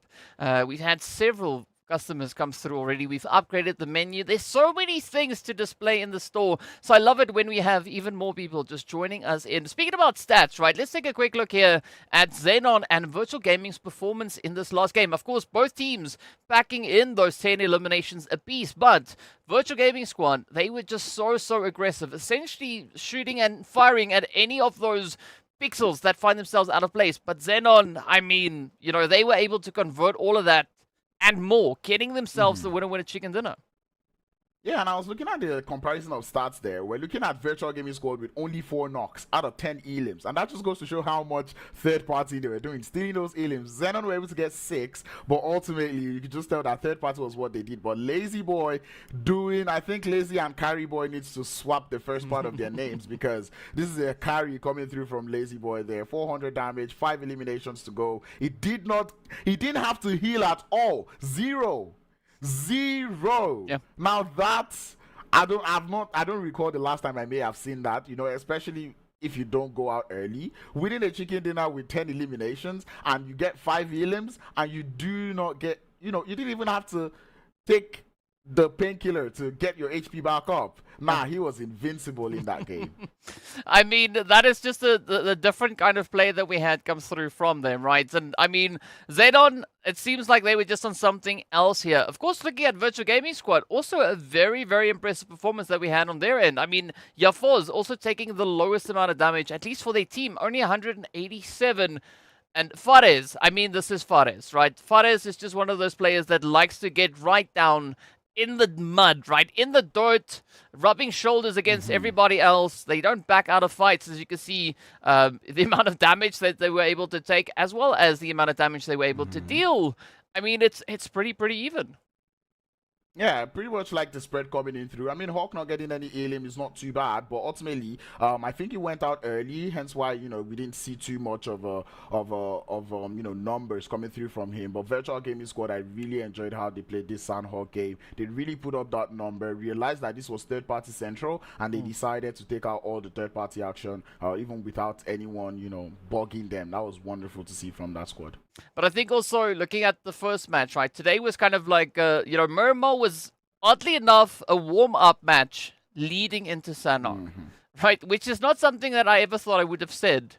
but this is essentially what we've got here. And of course, now taking a quick look at our leaderboards as well, you can see Falcons, they are definitely looking to capitalize on every available opportunity. So far, for the day, they are sitting on 25 points in total. XENON sitting on 20 points for the day. But of course, we got to add it on to the bonus points, right? That is why we find the Falcons sitting in a very comfortable spot all the way up to 82 points. And, well, as we take a look a little bit further down, the Vampires find themselves with 20 points. Not fun at all. But ultimately, hopefully they will be able to push themselves back up. 77k team, this is not how you want to start if you want to defend your title. Currently seated in 10th position, not too good for them. But ultimately, we've seen them, start off quite well today. Hopefully they can continue to push themselves up. But it's going to be quite a chase for all these teams on the other side of the board. Yeah, and the chase, of course, is not going to be ending anytime soon. We are going to be chasing ourselves over into a little bit of bread and butter. Of course, that also then converts into the map of Erangel, right? The map that's been here for the longest time. So the teams know this map really, really, really well. So I'm curious to see how the aggression, how the strats coming off of Miramar, coming off of the map of Sanhok is going to translate into Erangel. Because essentially, if you take those two maps, you combine them, you get yourself Erangel. Right, not exactly, but it's close enough, right? They have their benefits that we could see out on the map. Of course, not today's Miramar, because that essentially was Sanhok in and of itself. But I'm curious to see exactly how these strategies are going to work out and what the teams are going to be looking to bring on through as we're getting ready to hop into the action. Now, interesting thing is, back in League, right, Erangel, it was RUKH Esports. This was their map. The map that they showed the most dominance in. They got themselves those 7 winner-winner chicken dinners.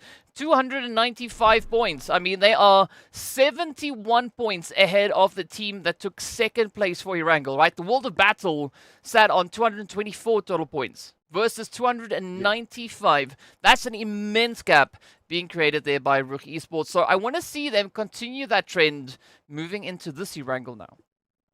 Yep, and we know them to be Erangel specialists. They seem to have that map in their brains. I mean, we do say every competitive player has it, pretty much memorized. But the players there from RUKH Esports do take it up another level. We know them to be very consistent on that map of Erangel, and I really love to see what they'll play. But I don't know. I feel like Erangel might just give us another water zone. I want it to, just so we have a Miramar, Sanhok, and Erangel game with 50% water, 50% land type of thing towards the end. So we know that after the halfway point of the day, we're done with water. We can now start playing on land. Yeah, we need things to dry off quite a bit, right? So there's only going to be one way to find out exactly what this flight path and zone is going to entail as we do start to make our way on down. From what we can see, we are going to be starting all the way up in towards the side there of Stolber and Kameshki. But let's see just how far this zone is going to be taking us. Ooh, a nice centered up flight path. And I think maybe this is the good omen. This is the good sign. We've started off very nicely. The playing path is not too bad. Everyone can get to their drop location, preferably. I don't want to see a hot drop. So I really hope everyone takes this memo, takes this very good playing path to get themselves as comfortable loot, getting into the rest of the games and not just, going out early. Well, let's find out exactly what is going to be happening. We can see Mustache questioning how there's already 82 points on board. Remember, bonus points, right? That is what the teams worked for in the league to get themselves not only qualified to get here, but also get themselves a bit of a head start moving into it. So Falcons, they started off today already with 77 points to their name. So that is how they are able to, add that extra little bit of spice, that extra little bit of flavor to the position. But speaking about positions, look at that zone. It is going to be taking us over on towards the western side. And I'm not quite sure how I feel about that. That could also maybe result in a little bit of an exciting play coming through for the teams. What is with the zones today? Now, I mean, I asked for it, so I shouldn't be complaining, but I asked for it so that I can counter jinx it, I didn't know that the zone gods were going to actually listen to my request and give us an Erangel game with water, but I don't like it. Why? It's the way the cookie crumbles, I guess. Right? It's just one of them things. But yeah, this is going to result in quite a bit of excitement, seeing that we've got essentially the vast majority of the teams all situated over on towards that eastern side, right? So 77k, Superpower, Wave, +18, they're going to be smiling because they're already here. They don't have to move all that much. But this is also then an opportunity for a little bit of that preemptive play, right? The teams looking to get themselves situated, maybe looking to just cram up into, I don't know, ruins, hospital, you know, essentially anything along that western side, because this is also one of those zones where a lot of the positions over on towards the western edge, they don't really have names. So you can pick a spot and go there.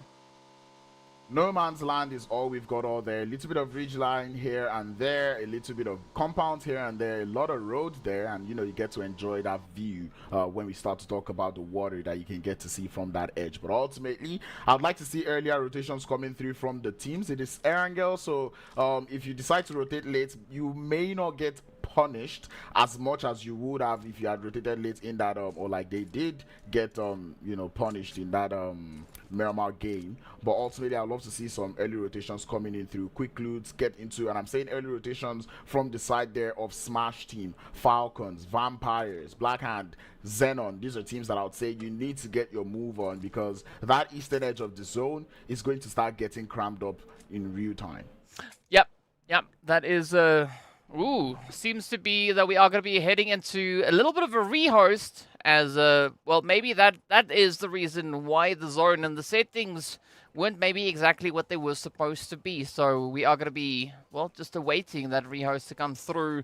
But again, already an interesting start coming through to the action here, as the teams trying to get themselves situated, trying to get themselves, well, sorted, right, for what the zone could potentially be throwing at them. But I was just sitting here looking at the results that we had from, you know, the first two matches already. Now, one of the two teams that went out early in game number 1 stepped up and claimed themselves the chicken, moving into game number 2. So, based on that principle, we could maybe be looking at Falcons or RUKH, one of those two teams, maybe securing themselves the winner chicken dinner coming into this game. I think I'm going to put my money on RUKH, especially given the fact that it's an Erangel game. If I were to put my money on the Erangel match between RUKH Esports and Falcons White, I think I'm going for RUKH. I know they've got what it takes there on the map of Erangel. They know that map like the back of their hands or the front of their hands, regardless. They know it. That's all that matters. Yes, they know it. They know it like they own it. Yeah, so let's see. I mean, you gotta say, RUKH Esports, as I mentioned before, 295 points just in league based on Erangel itself. That already is a very, very impressive play, and based on the level of evolution that they've brought through. I mean, if we compare the previous season to this season, just for the team of RUKH Esports, for instance, right? Last season, during the league stage, they finished with a grand total of, how many points was it? 157. Right, 157 on Erangel, and they only secured themselves 2 winner chicken dinners. This season, they upped it to 295. So already like 140 points extra, plus a beautiful addition of even just more winner chicken dinners just crammed in there as well. So RUKH, they've really been honing their skills when it comes to the map of Erangel. So if they are not the team to take the winner chicken dinner on this match, I don't quite know what to say, because it just doesn't feel right. So I think they're probably going to be aiming for that chicken and putting in quite a bit of effort to get it done. I mean, we're kind of basing off this analysis based off of the trend that we're seeing. You know, match 1, the team that did bad, you know, kind of did well in the next game. And then in match 2, we've seen the teams that did bad in match 2, and we're hoping that the teams that did bad in match 2 would eventually take home that chicken in match 3. And that is the type of performance I would like to see from all of these teams, because you do not want to have, you know, back-to-back bad games. You want to be able to piggyback off of a bad game and say, you know what, guys, we've still got this. Let us try to make it count, because ultimately, this is game 3 out of 18. You cannot be giving up just yet.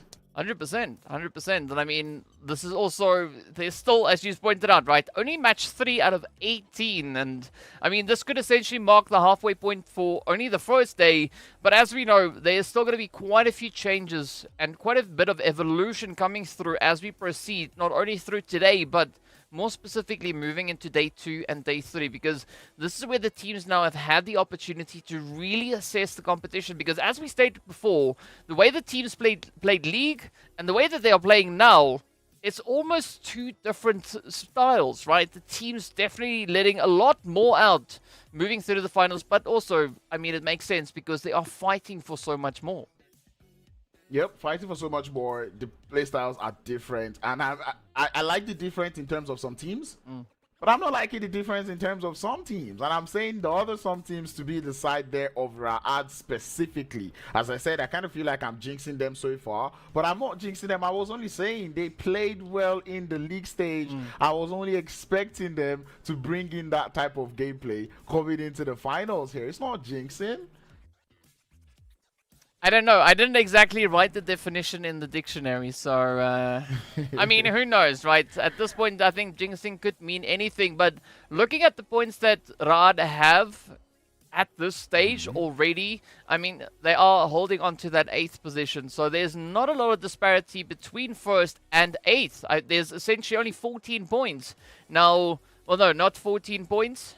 It's a little bit more. Okay, make it 30 something, right? I was just looking at the wrong place. But it's about 30 something. So definitely the amount of points that could easily be changed in a match or two, right? They could definitely look to close the gap. And if they lock in, like we've seen them do during league stage, I mean, there's a great opportunity and a very great probability, rather, of that happening and coming to fruition. Yeah, and to be honest, they cannot sleep anymore. You can only have so many bad games when, you know, that top 6 threshold is where everyone has got their eyes on. Everyone wants to make it into the MEA Championships. You know, ultimately everyone wants to win, but, you know, that MEA Championship happens to be what is on the mind of everyone. So that top 6, you know, everyone is gunning for that spot. And I'm looking at that top 6 threshold right now. I can't really tell what the number would be at the end of the tournament just yet. But right now it's currently 74, and that is being held by Clear Vision. So you can tell even Clear Vision, they need to step up when it comes to performance in, you know, in the finals here. Yeah, I mean, it's definitely going to be a very, very tough one indeed to see what these teams could be playing for. I mean, what could give us a bit of an idea as to what we could be looking at for the first day. Previous season, by the end of the day, 6th place was sitting on 97 points, right? That was held by Greedy. So that could potentially give us a bit of an opportunity, a bit of an idea maybe as to what the teams could be looking to aim for, at least with regards to points. I mean, currently only only 23 points away from that. So there's still a lot of opportunities for these teams to try to start and rake in points. But of course, the team who is going to be situated in 6th place, well, your guess is as good as mine. I feel like that's where we're going to start to see trouble. But man, even speaking of trouble, RUKH started off the finals based off of the bonus points that they had into the finals. They started off today in 4th position, and right now we already see them dropping down all the way to what? I believe that was 8th position already. So it just goes to show how close it is at the top and how much you cannot keep having bad games. They need to step up. Yeah, they definitely need to do, but maybe they could be just cooking up a little bit of something, right? As you know, a great roast takes a little bit of time, right? It's not exactly like a 2-minute noodle, right? You gotta wait a little while. It takes a little bit of time, but once it's ready, it is immaculate. So maybe that is exactly what RUKH are aiming for here. Maybe they've now gone to Gordon Ramsay and looking to see exactly, you know, gone for a bit of a masterclass so that they can cook up quite a bit of a storm. And who knows, maybe they could look to bring in that turning point right in this match. Just hoping. Yeah. Just hopefully, really. Our playing path is not as nice this time, but ultimately teams would be able to find their way. We do see a couple of teams opting for that military island. I didn't talk about the zone this time, so let's hope we get a softer zone shift as we head into this 3rd game of the day. Essentially, this is the halfway. Yes! Well, we got 1 happy crowns there.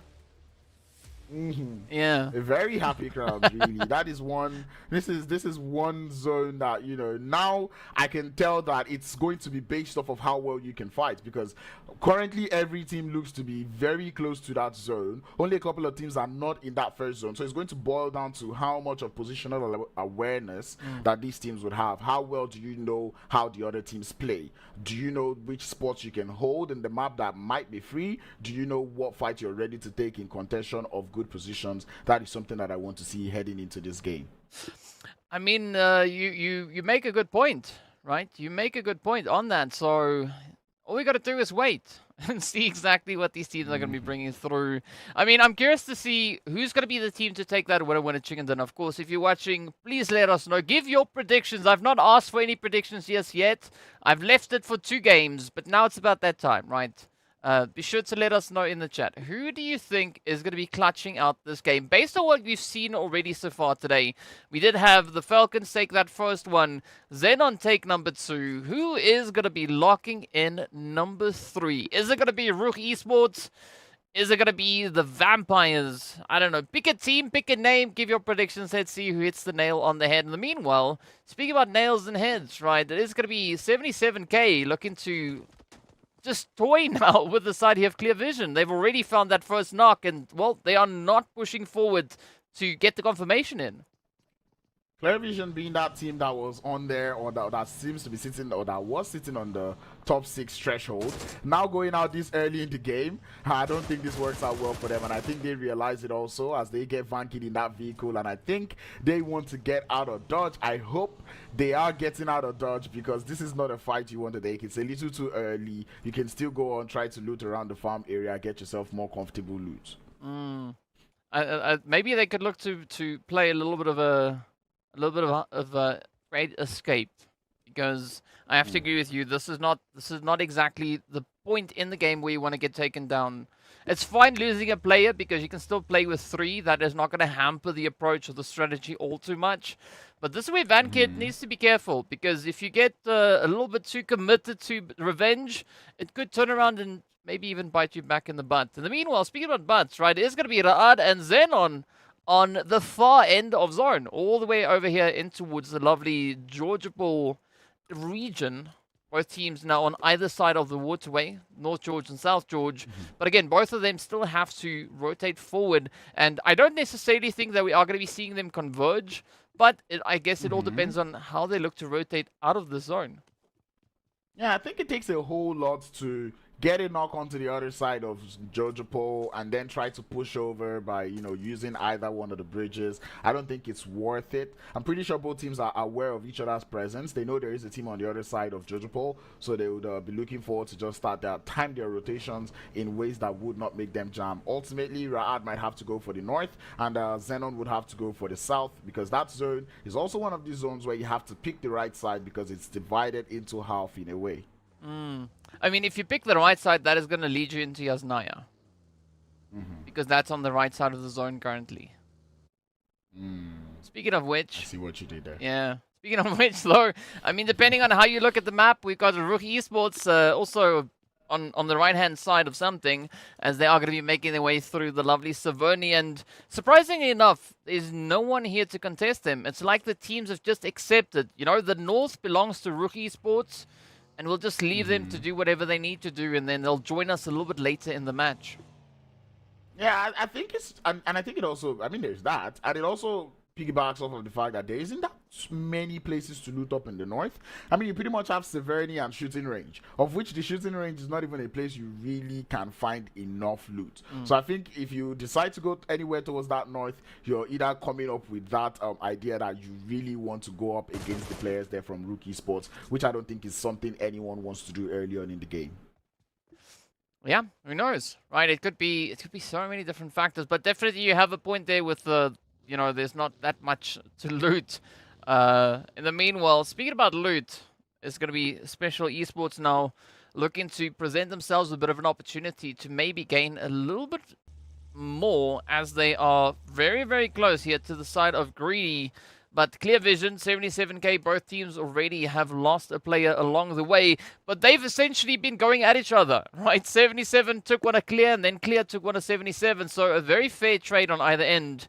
But of course, both teams still slowly encroaching up towards that lovely Potato Hill region. And Greedy, I gotta say, they are looking pretty comfortable, even though they've got teams now starting to just swarm in around them.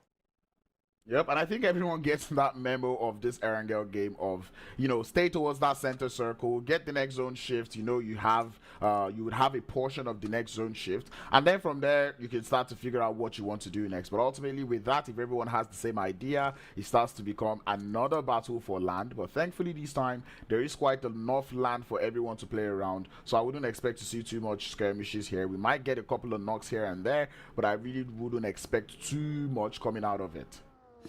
Well, let's see exactly where these teams are going to be looking to get themselves perched up. The World of Battle now going to be looking to secure at least a little bit more of a centered up position here.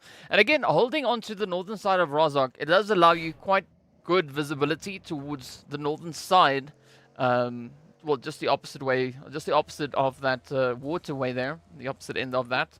But in the meanwhile, it is going to be Smash now looking to move on forward. Of course, they've got Special and Black Hand up ahead of them.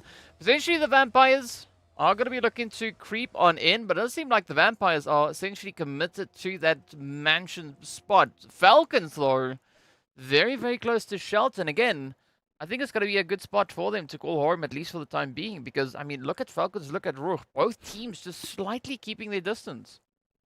Yeah, and I can tell that Falcons are deciding to play this one, going for more of an edge play. I see the side of RUKH Esports knowing that they have a chunk of the zone and they're kind of banking on where that first zone shift goes before they start their rotation. They're currently in the first zone. If the zone moves up to the north, they're golden. If it moves down to the south, then they can start the rotation. Now the zone has moved towards that eastern side, and they do know that making it into Yasnaya is not something that will pose too much of a threat for them, and their rotation should just be smooth like butter.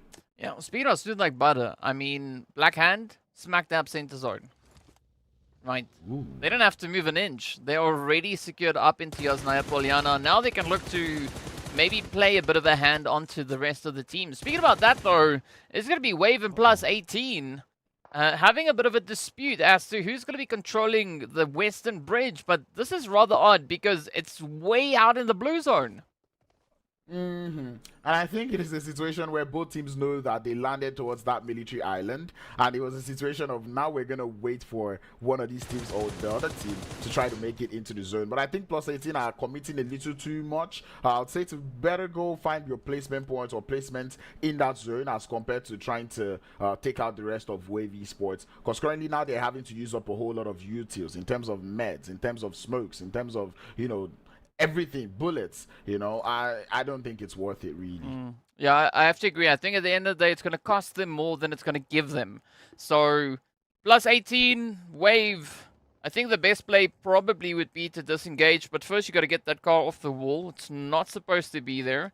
But XENON doesn't seem to be all too phased about it. The rest of the lobby, though, everyone else, they are going to be prioritizing that zone. As we can see, they all just trying to now vie for a bit of a position to call their own. And this is, I think, going to result in quite a bit of carnage. So I don't think that Wave and +18 are necessarily looking to play that strategy. The one where they just roll up in those later stages, looking to just clear up the zone. But definitely, they're going to have to prioritize that positioning, right? Get themselves back into safety.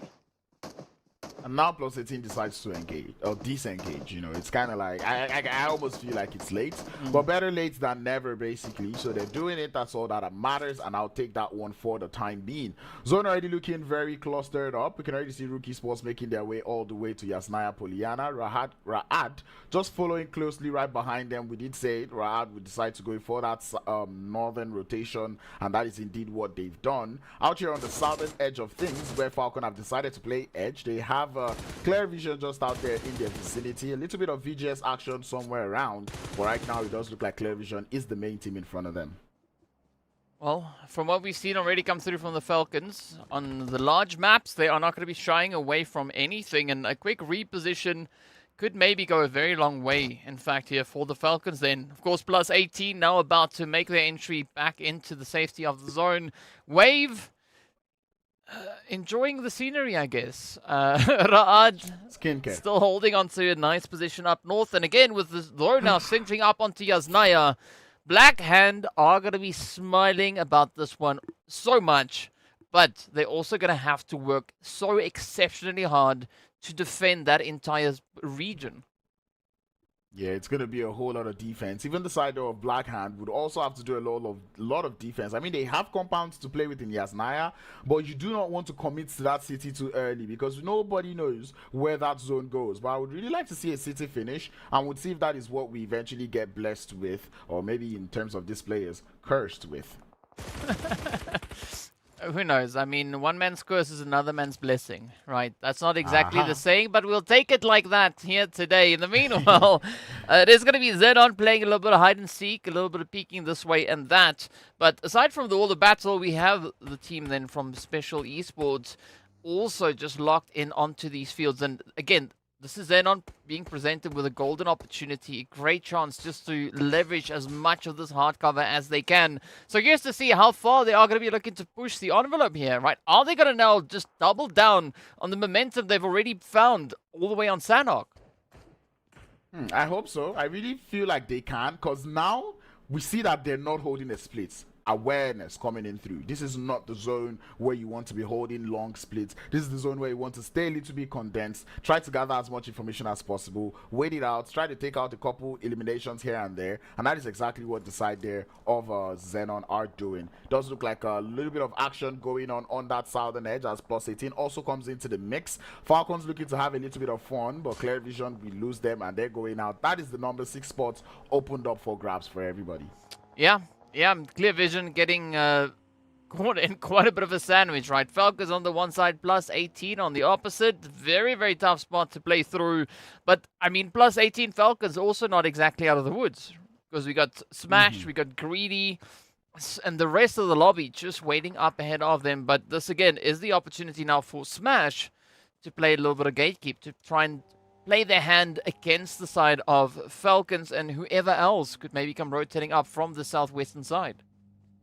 Yeah, quite interesting to see Smash team going for that southern edge. I did know they were somewhere close to the center of the circle before, but then they decided to make those moves. Now they're currently on the south. It does look like they'll find themselves in a lot of third-party and gatekeeping position, but we look forward to seeing how well they'll play this one. It does look like the library is where the Black Hand players would find themselves in for the time being. I like the fact that not too many teams are going for the split, especially the ones in the center, because they realize that this is one of those circles where you actually want to stay relatively together. Ra'ad, I would permit it because they're out there on the edge. I'd love to see Falcon also do the same because they're in positions where that split is permitted. But we look forward to seeing where this next zone would push everyone. And yep, it is a city finish. Oh, gotta love it.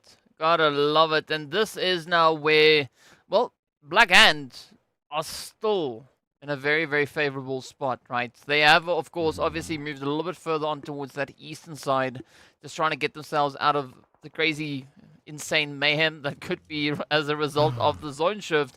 But again, now, how are they going to look to utilize the opportunity? I mean, Falcons, they are just going guns blazing all over the place. They've already found themselves 4 eliminations. And where are they going to look to stop now? Because they have quite a bit of a buffet of players up ahead of them. Yeah, I like the fact that Falcons have decided to take the edge play approach going into this game, deciding that they're just going to bite into the zone little by little, fight their way into the zone, but everybody, I mean everybody, looks to want to get into Yasnaya right now. Vehicles are crashing in, players are getting lost left, right, and center, and this is where it starts to get chaotic because everyone wants a piece of Yasnaya. Yeah, and there's only so much to go around, so we already do see quite a few hits now being delivered. Wave already down to 1, but that is as a result of them getting caught out in the blue. Virtual Gaming Squad, Smash. You can see those numbers now really starting to tank as the aggression gets dialed up. But it's still going to be holding on to a very interesting spread there. And I guess this is where they have a good position to really utilize the hard coverage, especially looking at that slight bit of elevation that they've got moving through those apartment buildings. But over towards this western side, I mean, XENON, also a good spread, going for the 2-2 play here. And this could allow them quite a bit of flexibility, especially looking at the number of teams and players in their vicinity. And that is the ultimate defense coming through from the side of XENON. It's like, do not come close to us, right? You know, we've got 2 players on in one side of the road, the other 2 players on the other side. If anyone wants to crash in the center, they're currently going to be in a sandwich. Right now, that zone, I'm currently looking at it, you're either in Yasnaya or you're in the open fields. And I don't think that latter is much of an option. There's only a couple of buildings. Special Esports still holding up on that east. They're holding a long 2-1 split or 2-2 split, actually. And I really do not know how that will play out for them, but hopefully they're able to gather as much information and maybe, you know, boost themselves towards the late game here. I gotta say, for Special Esports, if that zone moves west, specifically southwest, they're gonna be sitting golden. Oh. Because then they're already set up well within that position. Of course, now Falcons just doing a few of the Falcons things here, as they do find Black lost. Fortunately, the rest of Smash, well, it is going to be quite the bumpy ride. Not sure if they are going to be able to survive this onslaught. And Greedy looking to just get ahead of the carnage. I mean, just trying to keep their distance and maybe looking to just situate themselves up in these bowls. Because again, these bowls, they could be quite a bit of a blessing if utilized properly. Yep, provided the other team does not have a million nades, you know, you should be fine. But ultimately, with smokes, you might be able to, you know, take away that line of sights that the other team might have. And we know Falcons being one of those teams, seeing that they've come into this game to just clear out whatever obstructions they might have in front of them. If GREEDYFORKILLS are not too careful, it will become chaotic. And this next zone would determine a lot. If it doesn't go to the city, it becomes a lot of trouble for everyone currently in Yasnaya. And that is going to be a huge sigh of relief for everyone. Yeah, well, in the city, yes. All the teams already situated within the zone, they are going to be feeling like $1 million. But this is the way the difficulty now comes through for our outlying teams, right? Falcons, Greedy, Special, 77. They're going to have a pretty tough time finding that opportune position to rotate in towards. And of course, quite a few of our outlying teams have not yet been able to secure themselves any elimination, so they are playing with very high stakes. Speaking about stakes though, look at the Falcons just getting absolutely ripped to pieces. Yep, they tried to send it into the city, but I guess they forgot that there is so many teams still alive, and everyone is willing to tear you apart. 5 eliminations, they had a strong start, but unfortunately no placement points to go alongside it as they go out. But here comes Special Team, crashing it onto the side there of RUKH Esports. 2 players fall, as Pusher is holding his ends quite okay. G-Bruce follows suit, and that is RUKH Esports winning that engagement with help coming through from the side of XENON. Hey, if it works, it works, but let's see whether or not they can pick up the momentum here. Will they be able to find a bit of continuation? Of course, the World of Battle now going to be knocking on their door, as the World of Battle have also now opted for a little bit of that 2-1 split. You can see Muhammad just holding up on the front line alongside Arthur, but up comes Greedy, looking to play a very similar approach as to what we saw come through from the players of Falcons. So far, it seems like they might be a little bit more fortunate, at least for the time being.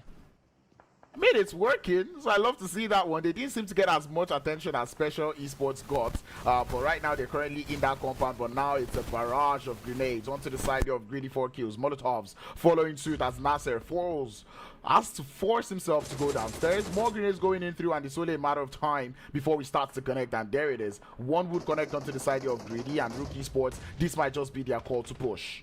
Well, the opportunity is definitely at hand. Let's see whether or not RUKH are going to be looking to close it up. Mohammed also going to be looking to get their slice of the action here, as they are just helping with this entire Greedy sandwich coming through. And this barrage of utility is exactly what we see now being utilized as Nasser gets picked up as well. It's down to Hemo. But again, a very risky spot to try and defend. And Mohammed being an absolute menace coming in on the side. I tell you, it's not fun at all for the side of GREEDYFORKILLS. Hemo having to just chill in that shack for the time being, as the World of Battle and XENON look to have a lot of fun on this western side of Yasnaya. I mean, World of Battle already sitting on 8 eliminations. You can tell that they're having it here. Oh yes, oh yes. Ooh! That is going to be the end of the road for the Vampires, as well as they will get swept under the rug. Ra'ad now starting to pick up a little bit of the basing here. And again, they have themselves a very comfortable spot, right? Essentially just waiting for all the carnage to just unravel ahead of them. And then they come in, they clean up. Essentially, the entire northern part is under their control. I tell you, they're holding so much control. I love the way Raad is playing this one, using all that space. But ultimately, they would have to learn how to condense if team starts to push up. But that zone continues to move towards the west. XENON will be happy about that one. RUKH Esports extremely happy about that one. The World of Battle, with the way they've been playing, I'm pretty sure they're glad about this one. 10 eliminations up already. Oh, when does it stop, the World of Battle? I think we should rename them to the World of Carnage, because that is exactly what they're bringing through on this one. We do say goodbye to Smash Team as well, as they will get sent on their merry way. Now it's up to the rest of the teams that we have surviving here. Superpower, or rather Special, they are going to be our predicted victors to come through to take this winner chicken dinner. But as we know, Special, well, they're not exactly in this match anymore, right? They went out a little bit earlier, so there's still an ample opportunity for our surviving teams to show us what they've got. And now it is going to be the hits coming through here from, again, down onto Mazzaro, but Black Hand all just pinched into this building. Yep, and now they have to force their way into Yasnaya. I would expect it not to be too much of trouble, especially given the fact that this is where they land, so they pretty much have a an idea of the lay of the land. They know how to walk their way around. But again, we do know that man, a very strong fragger, able to put in the work whenever it is due, and you can already see putting those shots into the side there of Black Hand, making that rotation a little bit harder for them to pull off. Well, let's hope for the best here for all involved parties, as Raad are going to be looking to assert their dominance. They've been doing so much work already with those 4 eliminations up. Black Hand only sitting on 2, so there is still quite a bit of room for improvement to come in. But the World of Battle, as you pointed out, already hitting the double digits, and a great opportunity. Oh, MG3. Ooh, is Plaza though? Will Plaza be presented with the opportunity to let that start to sing?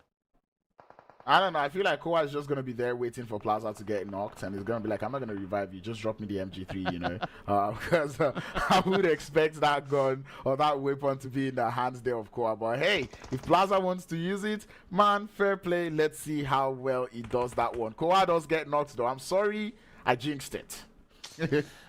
I'm pretty sure that Plaza is going to be happy about that. In the meanwhile, let's see whether or not Raad are going to be looking to just follow through now, because they've created a bit of an opening, they've created a bit of an opportunity. But again, Black Hand, they are going to be holding back, right? They're not going to be looking to play into the hands of Raad, not just yet. So I think it boils down to a bit of a waiting game. Speaking about waiting, look at Mosta taking most of the blue damage out here in the open. Muhammad could come swinging through with a bit of a nade. Is it going to find the place, though? Oh, slam dunk. I tell you, 3-pointer, you should award that man with 3 elims, but no, maybe not, because 12 eliminations to the side of the World of Battle, they are having fun at this point. They're tearing these teams apart, and now they've cleared out the eastern edge or the southeastern edge, and they're looking to more. And I think this is the point where everyone is just waiting and hoping that this next zone shift favors their position.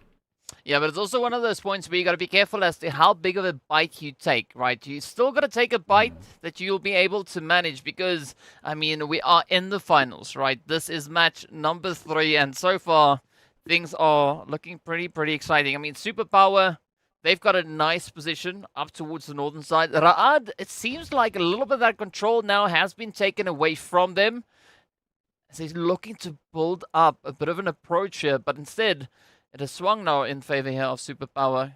XENON, Harry Boy up in the window, spots a bit of a play onto Rami, but Rami's like, you know what, maybe that's not the best spot to be.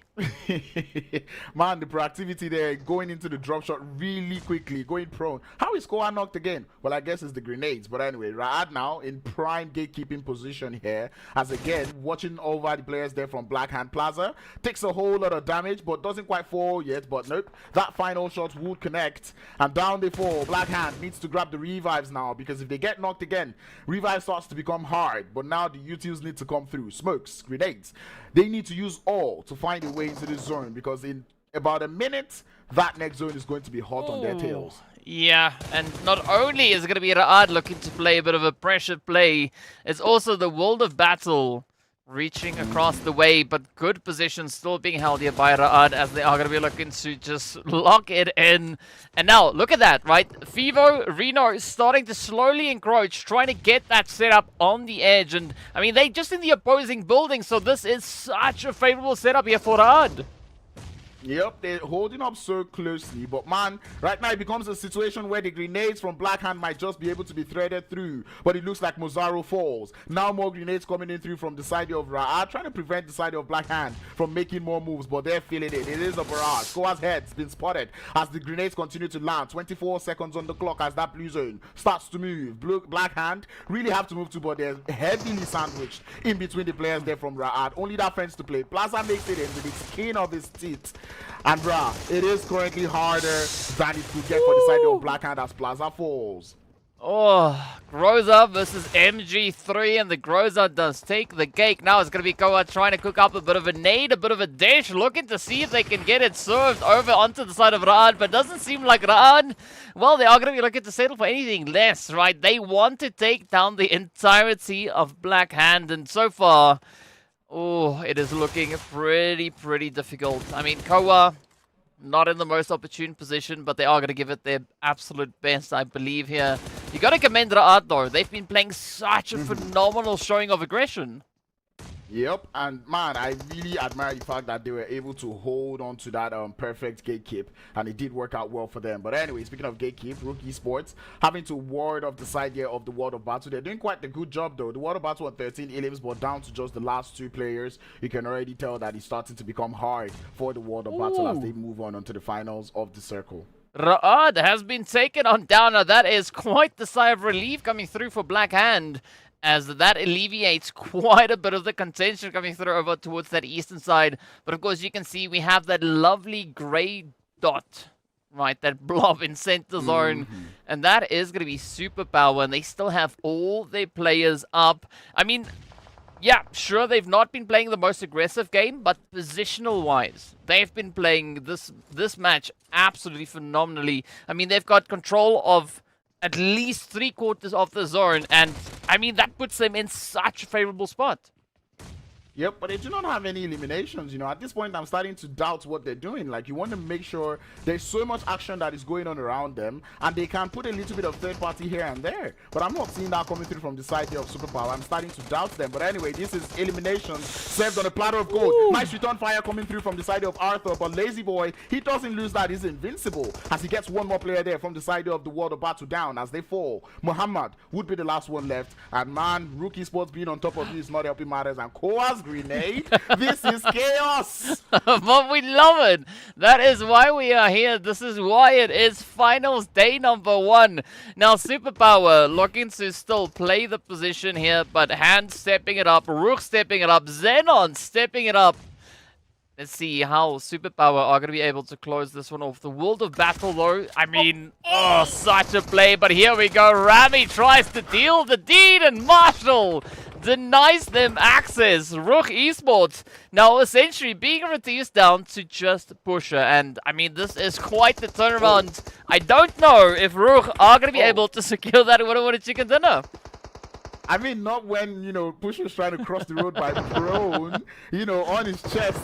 But Koa there having to steal some elims, trying to prevent the push coming in through from the side here of XENON. But he's starting to crumble for XENON. Pusher, watch on that little bit of skirmish that is going on. As Superpower actually starts to put in the shots. One player falls, but they've still not gotten that third. So that elim could get stolen away. But Plaza falls onto the hands there of Pusher. As Pusher finds himself in a 1v2 situation. Marshall is also down. And this is absolutely chaos. Special. Or make that Superpower pushing up closer and closer as they continue to increase that elim. They've got 2 now. For Carry Boy with the DBS, shuts down 1. He wants to continue, but the HP bars, not too much to spare. It's 2 players pushing up from his left. Has to hold on. As Carry Boy being careful, but not careful enough as he falls. Final 3 teams. We lose XENON. It is RUKH, Superpower, and Blackhand. And it is a 3v1v1. Down goes Koa. This could be, yes, indeed it is. Superpower coming in clutch as they steal the last hit to take the winner chicken dinner. But man, Crowns, what an exciting game. I mean, Hand, they were so close to not making it out. And somehow, miraculously, RUKH just disappeared from their sight, right? They just evaporated. They were gone. They were missing. And, I mean, so insane. Superpower coming through with 5 eliminations and 1193 with regards to damage. I mean, so sure, right? The zone wasn't the crazy thing this time around, right? The zone was like a little puppy in comparison to the other 2 games that we've witnessed. But gotta say, the way that the teams were playing this match, I mean, it was essentially what the zone was doing in the first 2 games. I tell you, this time in the first 2 games, the zone was the one doing the gatekeeping. This time it was a battle of gatekeepers. Everyone had to ward off a team. The ward of battle were doing so much work. I believe they got 15 elims in that game. And that is just a lot for one team. They didn't even get that many placements. But man, those elims will come through for them. But bruh, they took out RUKH, in case you were wondering. They were the ones that helped Blackhand. And it was RUKH gatekeeping Blackhand. And then the ward of battle gatekeeping RUKH. It was just a battle of gatekeepers. Speaking about gatekeeping, right, we are going to gatekeep those points a little while. Let's hop into the highlights and then just enjoy all the mayhem that we saw erupting on the screen. We'll be back in a bit.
Alright, so a very, very intense match coming through. I mean, the World of Battle, right? They stepped into this match, they kicked their shoes off, and they said, you know what?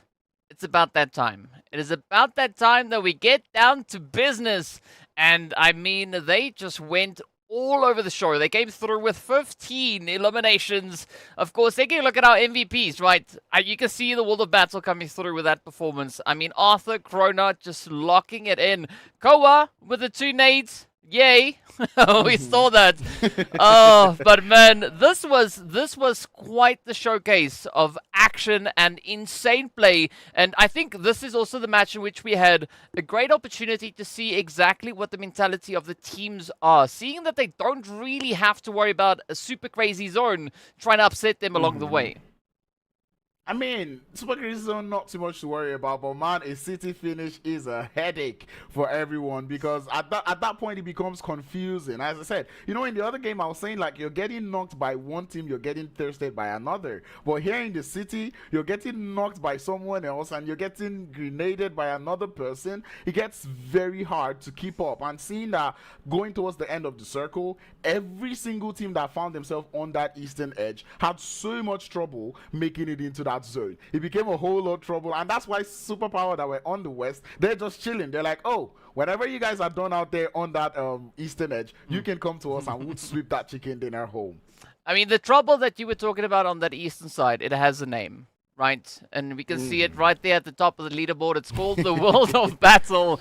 Put them on the east, put them in Yasnaya Polyana, and they are going to go rampant, locking in 15 eliminations. I mean, they got in eliminations what Superpower got in totality for this game, and they got the winner chicken dinner. So absolutely insane step up going through from the World of Battle. But as we said in the pregame, the World of Battle going to be one of those teams that we are going to be watching.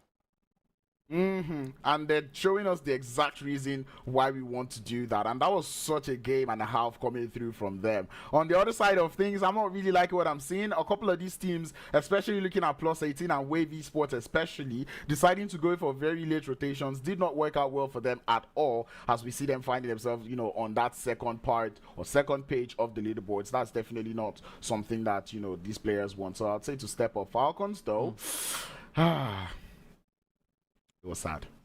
That's all I can say. Yeah, I wanted to say they were winging it, and then I was like, I don't quite know. But, I mean, at least they had one successful match coming through so far. And it's still early days, right? So there's still a lot that can come through. Of course, Falcons, they are sitting on a grand total of 30 points for the day. That is exactly the same amount of points that XENON have for the day. The World of Battle with this play now has allowed them a 2-slot jump for the day, right? We're not talking about overalls, we're just talking about the day. The World of Battle now all the way up onto 38, 24 of which has come through just purely on their eliminations. So they've been having an absolute feast. I mean, it was pretty evident looking at how they played this past Erangel.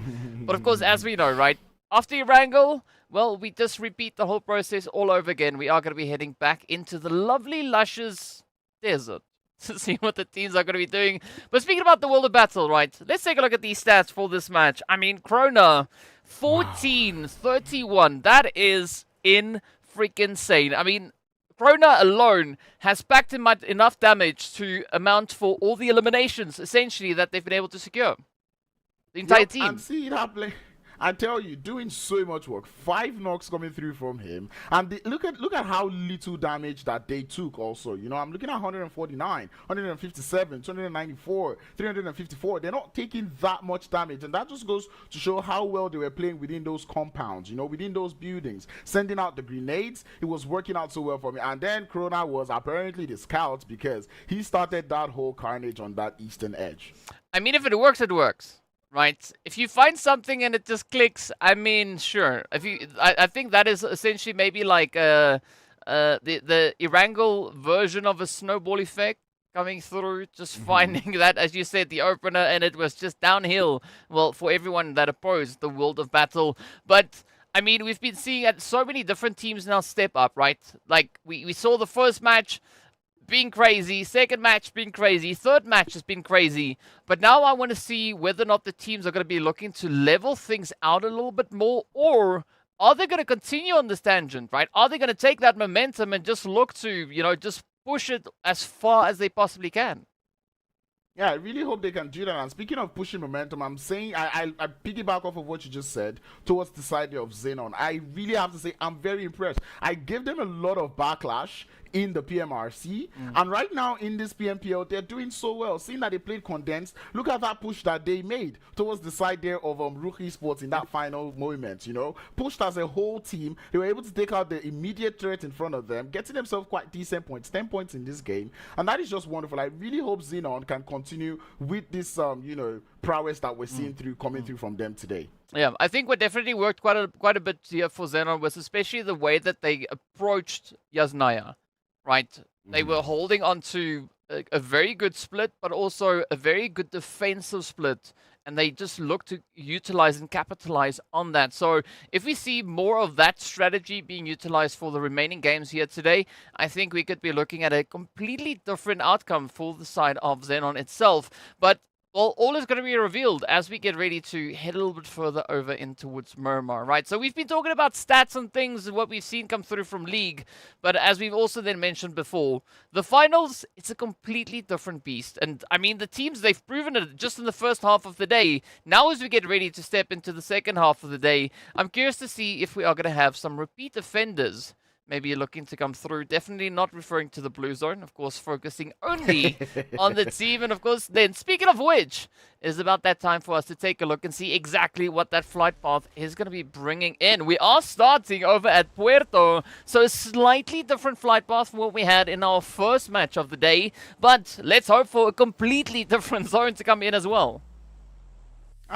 Hopefully that is what we see here in Miramar. Playing path looking a little bit better this time. You know, everywhere is quite accessible. I feel bad for a couple of teams like RUKH, who would like to go to El Pozo. I really do not know how they're going to make it over. Sorry, Monte Nuevo. I really do not know how they're going to make it over there. But we've seen some pilot jumps coming through from some of these teams, so I wouldn't be too surprised. But other than that, I'm really liking the way the playing path looks, taking us all the way from Puerto Paraíso. I'm trying to put the R in there, but it's kind of hard. Puerto.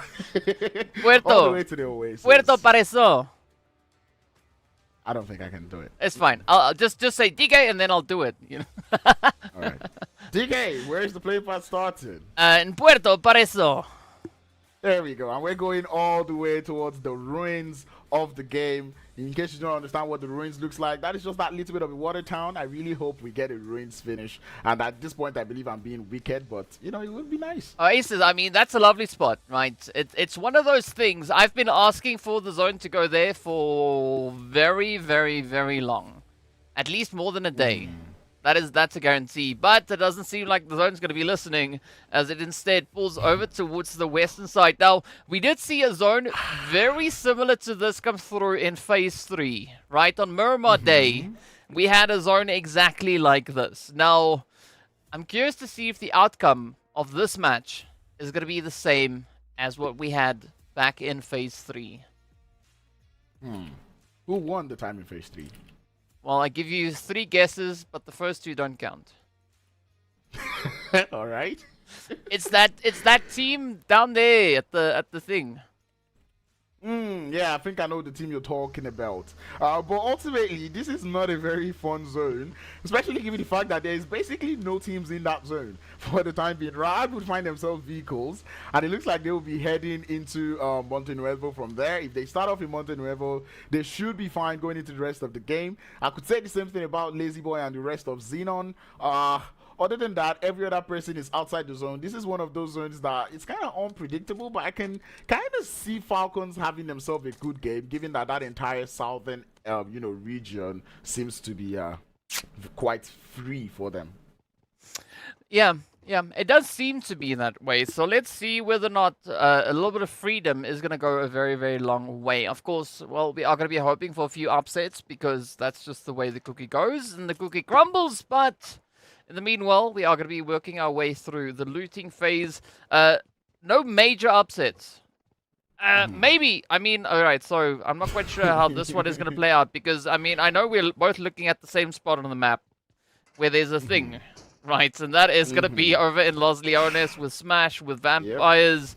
Not Vampires, we got Wave, we got Virtual Gaming Squad, and potentially even PLUSEIGHTEEN. So things are starting to heat up, and I think rightly so, because this is Miramar, right? The map that lends itself to a little bit of heat. Oh, I want to be concerned, but at the same time, I'm like, nah, Los Leones is big enough. But at the same time, I'm like, well, not in terms of vehicle spawns. Because seeing the way this zone is, all of these teams are going to need vehicles. And I don't think anyone wants to rotate in one vehicle. They need more than one. So PLUSEIGHTEEN might start to, look for vehicle towards the La Bendita area. Maybe stretch out all the way towards Impala. But as for Wave Esports, I really do not know how they're going to do it. Same thing can be said about Virtual Gaming Squad. Because all of these teams out here in Los Leones, they cannot waste too much time. They need to get moving. Yeah, they need to. And I mean, Los Leones is going to be a spot that allows them to get their loot and get the heck out of Dodge. And potentially do so without getting spotted. And I mean, it does seem like Virtual Gaming Squad have done exactly that. Of course, RUKH now so excited to leave Los Leones that they are just flying all across the place over any jump that they can find. You just got to love it when physics are slightly different. But in the meanwhile, Virtual, they just make the entry. RUKH now going to be looking to just smash that one out of the park. And this could also potentially result into Virtual Gaming Squad rotating right in alongside the players there from Smash themselves. I mean, that was an unintentional bit of a pun, I think, sneaking in there. And they're definitely going to smash it to Smash sometime soon, but hopefully not. I can see that they have the idea of Chumasera, and this is where it becomes quite confusing for everyone, because everyone doesn't know, or no one knows if there's people in Chumasera or not, except for us, you know, and all of you that are viewing right now. But there's no one in Chumasera right now. The World of Battle are kind of eyeing that position. Same thing can be said about Smash Team. Virtual Gaming Squad probably have the same idea. It becomes kind of weird. And even what is more weirder if that's a word, is the fact that every team in Los Leones wants to leave Los Leones for the other team, right? So Smash Team has left it for everyone. Virtual Gaming Squad have left it for everyone. And now it's looking like Wavy Sports wants to also leave it for everyone. So no one gets to loot Los Leones. Yeah, they're like, you know what, it's fine. We'll just go somewhere else, you know? Like, whoever else is left in Los Leones, you can have it. We'll enjoy Chumasera. But as they say, great minds think alike. And that is exactly where Virtual Gaming and Smash are heading towards. So there's going to be quite a bit of carnage. I mean, we've got Clear Vision also now approaching Monte Nuevo. We've got XENON just looking to get themselves out of Pozo, going to play their usual Western positioning. But in the meanwhile, I mean, Special Esports, they are part of the welcoming committee now onto the side of +18. It doesn't look like they're holding on their ends quite well. They were on their rotation with +18 trying to take some shots towards them. And it kind of interests me as to +18's game style that they've brought into the finals, right? And I say that because going into the 4 games today, and I'm going to count this game part of it, they've been engaging in early fights, right? We're seeing them, the instance they spot anyone in the open in zone 1, in phase 1, they're taking shots, right? They're not necessarily staying quiet, right? This is something that is alarming for me, because you can tell that every other team is saving the fights for the later phases. But as for +18, they just seem to want to get that fight done and dusted. Well, it does seem to be the situation here.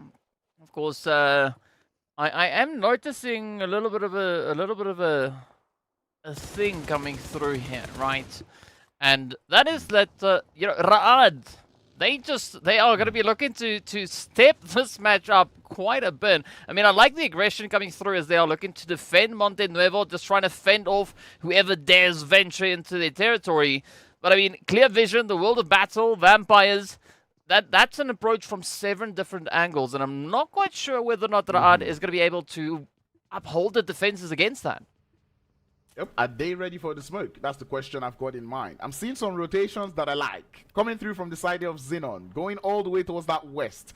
I like that rotation because if you're on the west, in these type of zones, you pretty much know that there's no one behind you. All you have to do is ward off every other team who seems to be looking in that position. So I'm kind of impressed at the proactivity coming through from XENON. Quick rotate, and you can see it there on the map. Quick rotate down towards that western side. They're looking quite comfortable. Same thing can be said about Falcons, and I did see Moise in the chat saying, wake up, Falcons, wake up.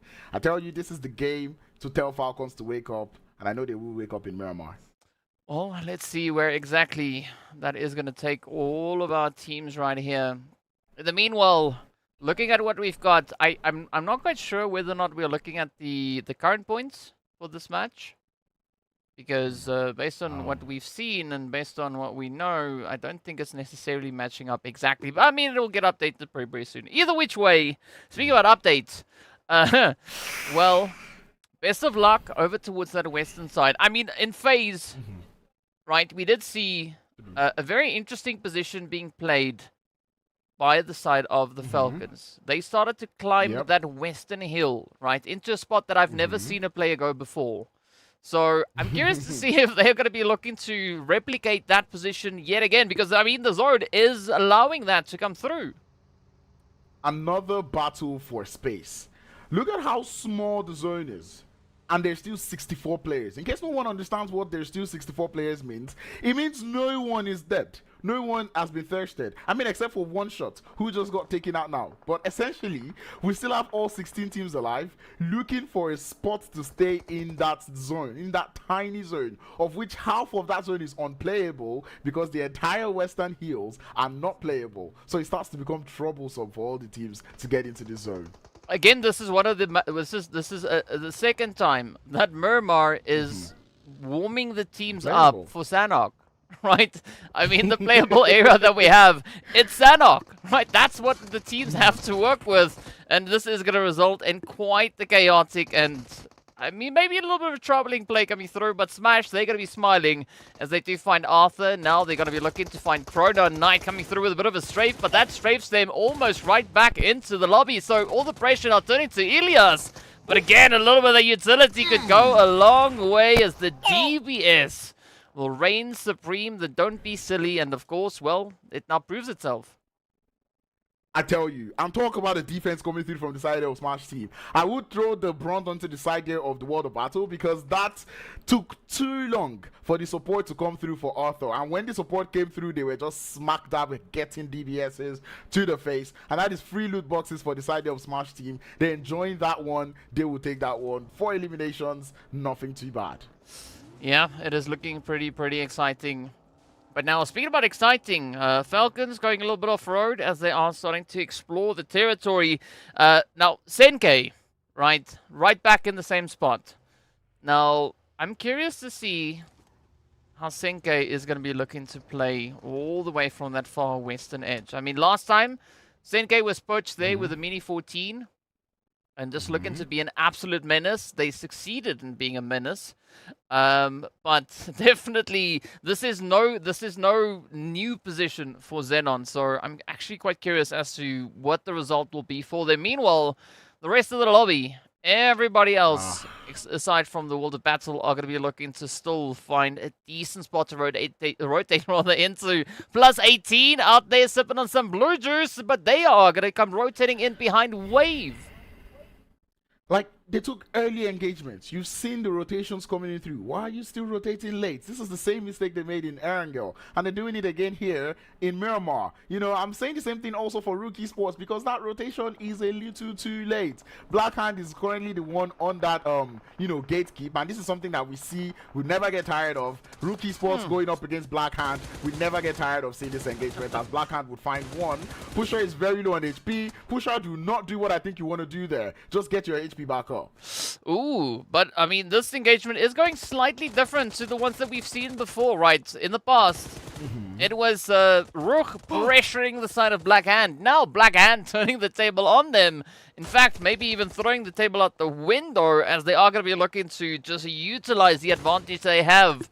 And Pusher, I don't really see Pusher managing to get out of this situation, but they got to watch out for Default. Fortunately, Default has to deal with clear vision, so I think there's a bit of an opportunity. Yeah, the side of RUKH Esports, Pusher is going to see that flank coming through from Storm. Going to get into that vehicle, try to get out of dodge, but the side of Blackhand, they do not want that to happen. As they start to pop the tires of the vehicles, making sure that there is no way to move, but they themselves are running out of time. They cannot continue to wait for just this one player. I understand he took out Mozaro, but this is not the time to waste time. You need to get into that zone. There's none of their players in the zone, and I don't think they have an idea of what is going on in that zone because clear vision, they are waiting for them. Ooh, come on, come on.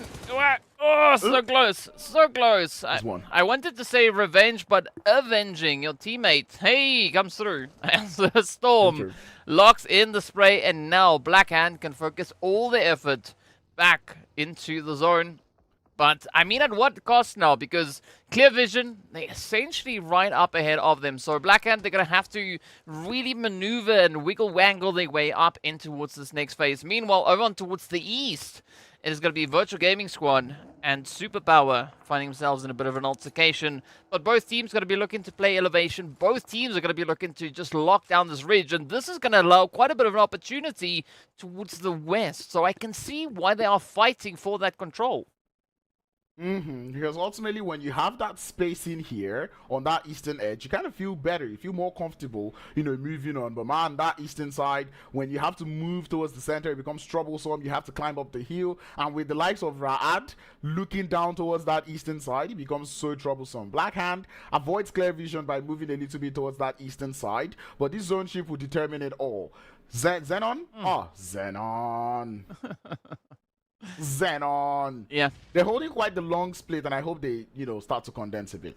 I don't think they're gonna condense it because this is what is so huge about the XENON position is it allows them control of the region And the other teams, the only approach to take is through the open fields, right? And that allows the opportunity then for XENON to just let it all loose and, well, of course, dispose of the opposition. Meanwhile, over on towards the southern side, it is going to be Greedy, 77k, and +18, finding themselves in a bit of a situation here. Of course, still quite a bit of ground to cover to get themselves securely positioned in towards this next phase. But +18, I mean, this could be a beautiful setup here from XENON.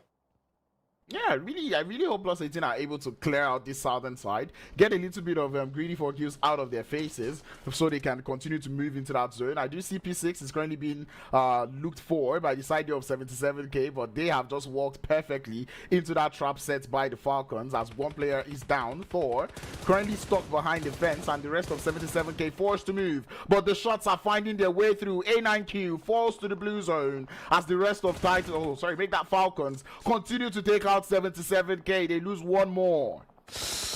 Now this is a golden opportunity for the Falcons as they do find the elimination. The confirmation is there. Now Thor, I mean, they are going to be looking to thunder their way back into safety, but it's not going to work as Puncher King denies them access, stops them in their tracks, and off they go.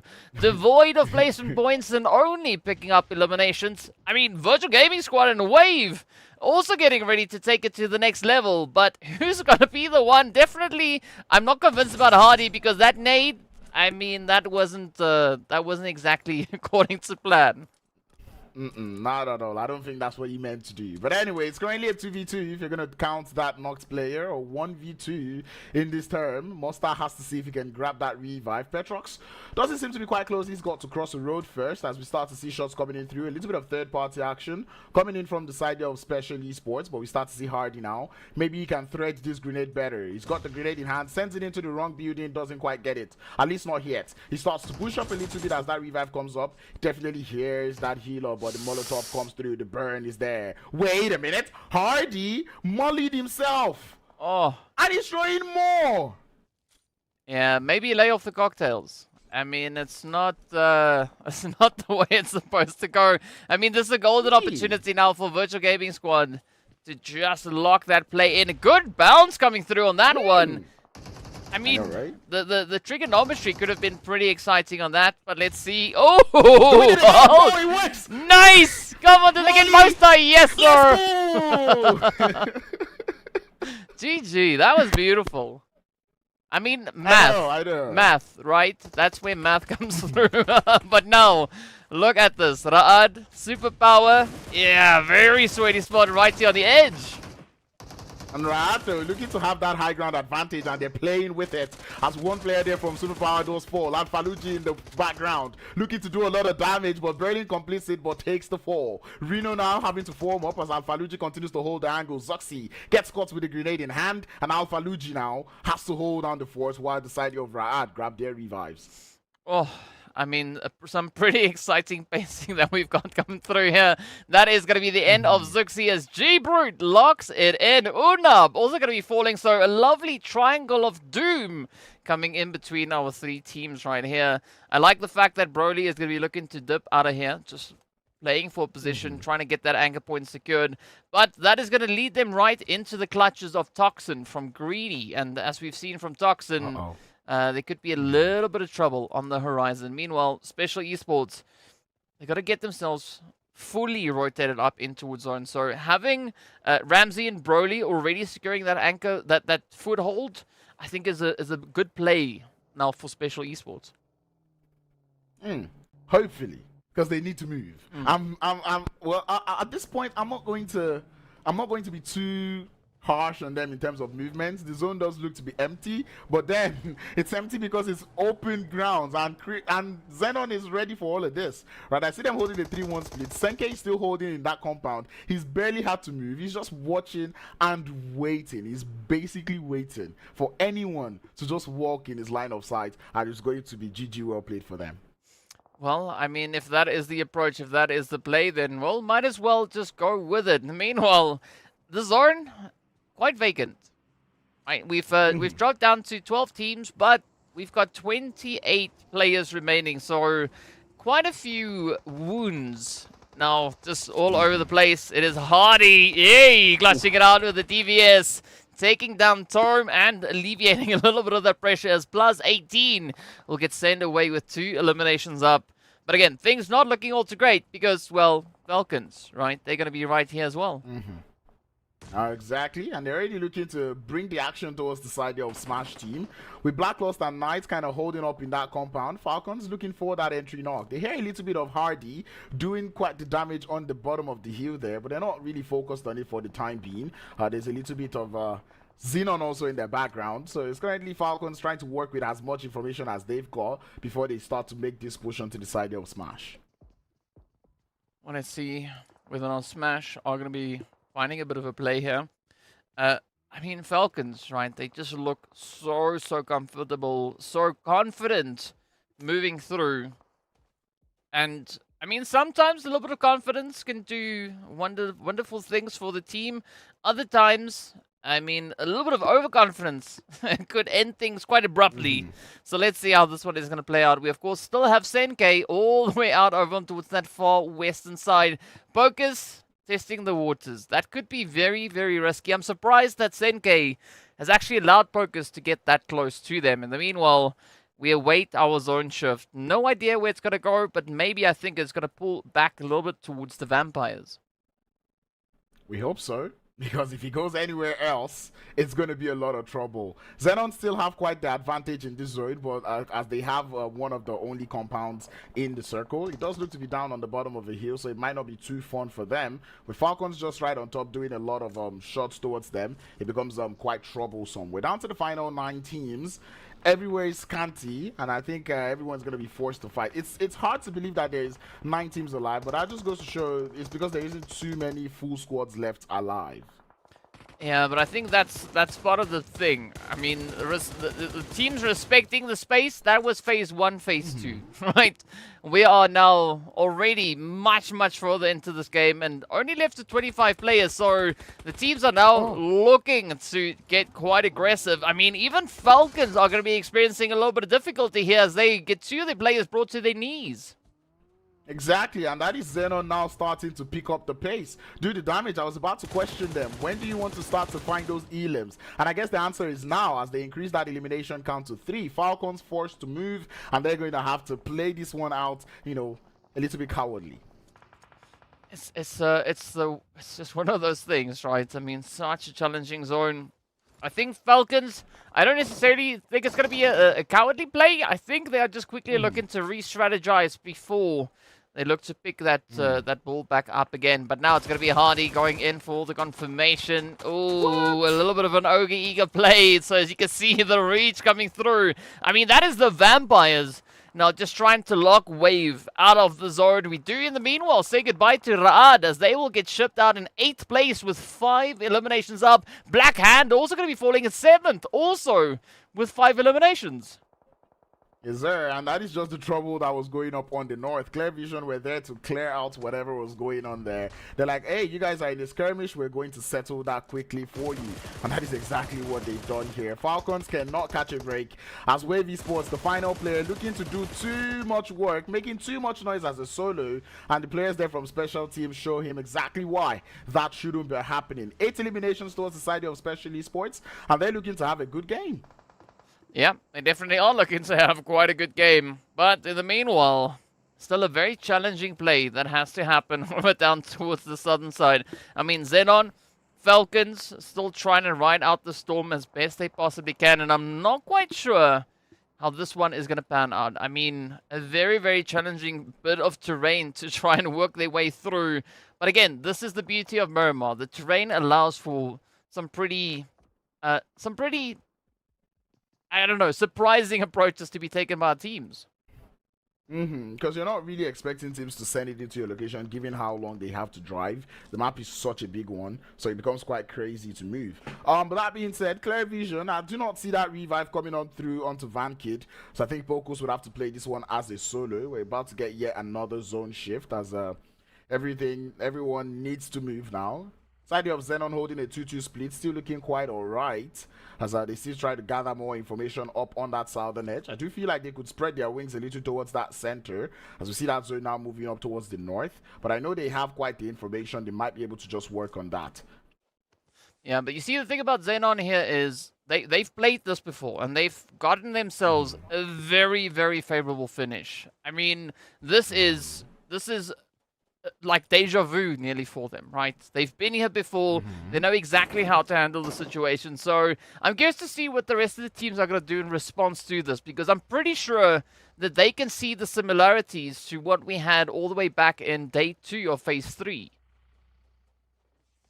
I really hope they see it. I really hope everyone kind of knows what XENON might be up to. Vampires looking to enjoy their cover that they're having in this compound. As we just see, all 3 of them just there using that cover to their advantage. They pretty much have one of the only compounds that have cover in the zone right now. We do see Special Esports looking to make a smoke path for what looks like a potential push. But the side of Vampires are looking aware of that one. One player gets uprooted. It is Brody. Malek does get spotted behind the fence, but the grenade lands up onto Brutes, and Special Esports looking to crumble on this push here, but we're looking to get a little bit of a third-party action also coming in through. But XENON doing quite the damage for them, so the players there from Vampires get to focus more on the side of Special. Well, this could be a great opportunity now for the Vampires to secure those points, and I mean, they do have a bit of an advantage here, right? They are playing the elevation, and with that, they do seem to close it up for, well, the side there of Special Esports, as they will get sent off with 8 eliminations to their name. Now, XENON starting to expand their reach. I think got 2 players in zone, 2 players just on the outskirts, and this is quite the power play potentially about to come through here from XENON. Yep, and it does look like they're trying to clear out things on the other ends, because they heard Pokus take some shots towards the players there from Falcon, and then they're deciding to send it towards that position so they can get a little bit of an idea as to what is going on. And this is just coming off of the fact that they still have a full squad alive. You can just tell that their confidence is through the roof. They're feeling good about themselves. The numbers aren't too much. They know it's a 4v5, and it's just a matter of figuring out where all the remaining 5 players are in the map. Yeah, I mean, they've got some pretty good pacing as well to add to that. So, I mean, things are looking on the up and up. And they still have a full squad to play with. The only team with a full squad. I think the only team that could potentially bring in a bit of an upset here to the success of XENON, I would say it could be the Vampires. Because, I mean, they still have 3 players up. I don't see Pocus doing all that much. I don't see Teak managing to do all that much, seeing that they are the only solos left on this game. But here we go, as Pocus now gets focused on, and this could be XENON sending them off. Oh, instead it's Ninja! Hey, it works. And look at the awareness coming through from the side of XENON. They realize that our player's been taken out. Now they're falling back from what seemed to be like a great push, by the way, coming through from the side of XENON. I love the coordination that came through from them. The fact that they moved together, trying to get that one player. They didn't even want to mind if it was more than one player or not. They just continue to push up, and that is just wonderful to see from the side of XENON. Now that zone continues to shrink up. Ninja, a little bit overzealous there, as takes down a little bit bar of HP, and XENON continue to wait for who's gonna shoot next, so they know who they're gonna push next. See what I did there? A little bit of a rhyme just in time to see all the chaos erupt on screen. I had to cut the rhyme short. Just 2 words on my end. Either which way. I mean, Teak also now just playing a very quiet game.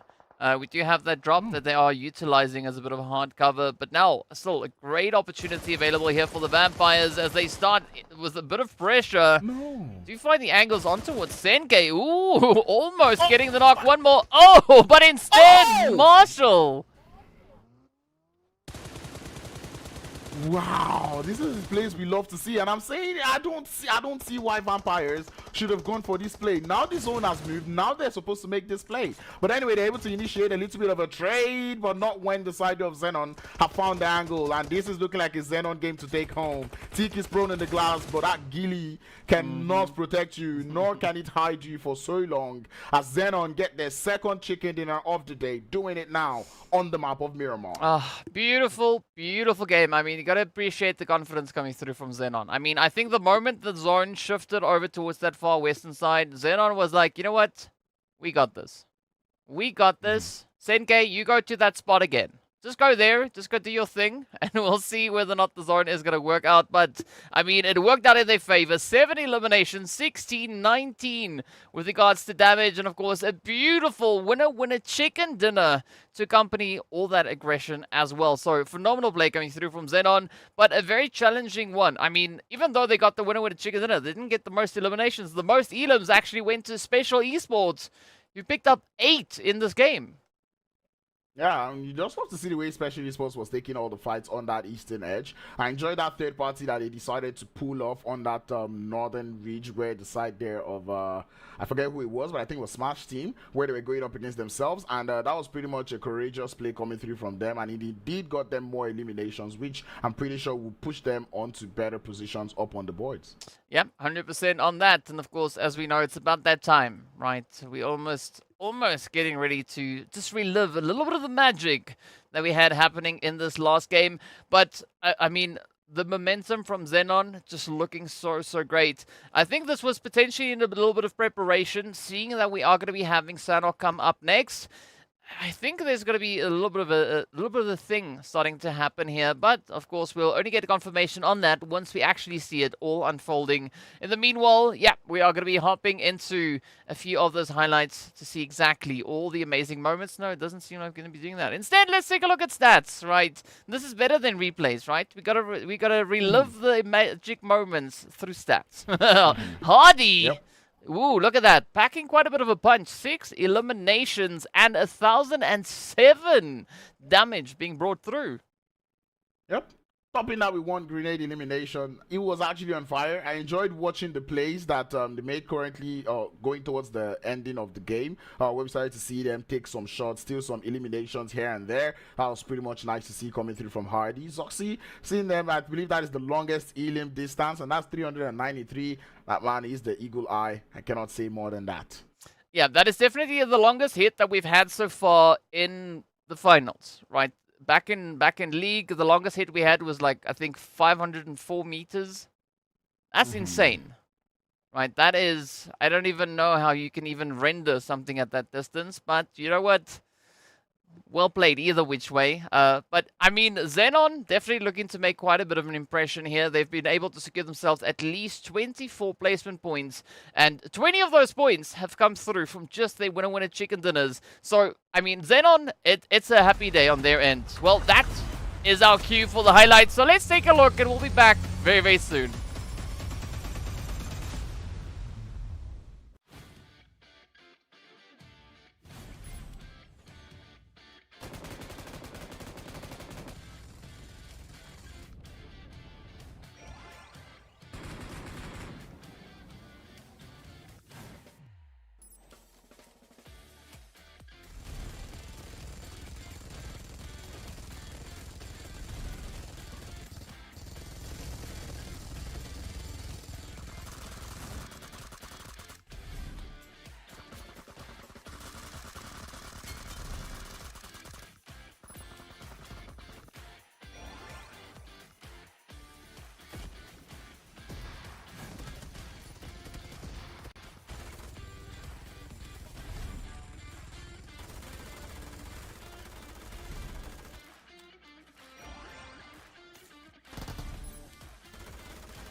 always feel like I've got to dodge that nade as it gets thrown up, right? I'm just so engrossed in what's happening on the screen. But speaking about being engrossed in the action, of course, well, a very, very satisfying Miramar coming through that zone.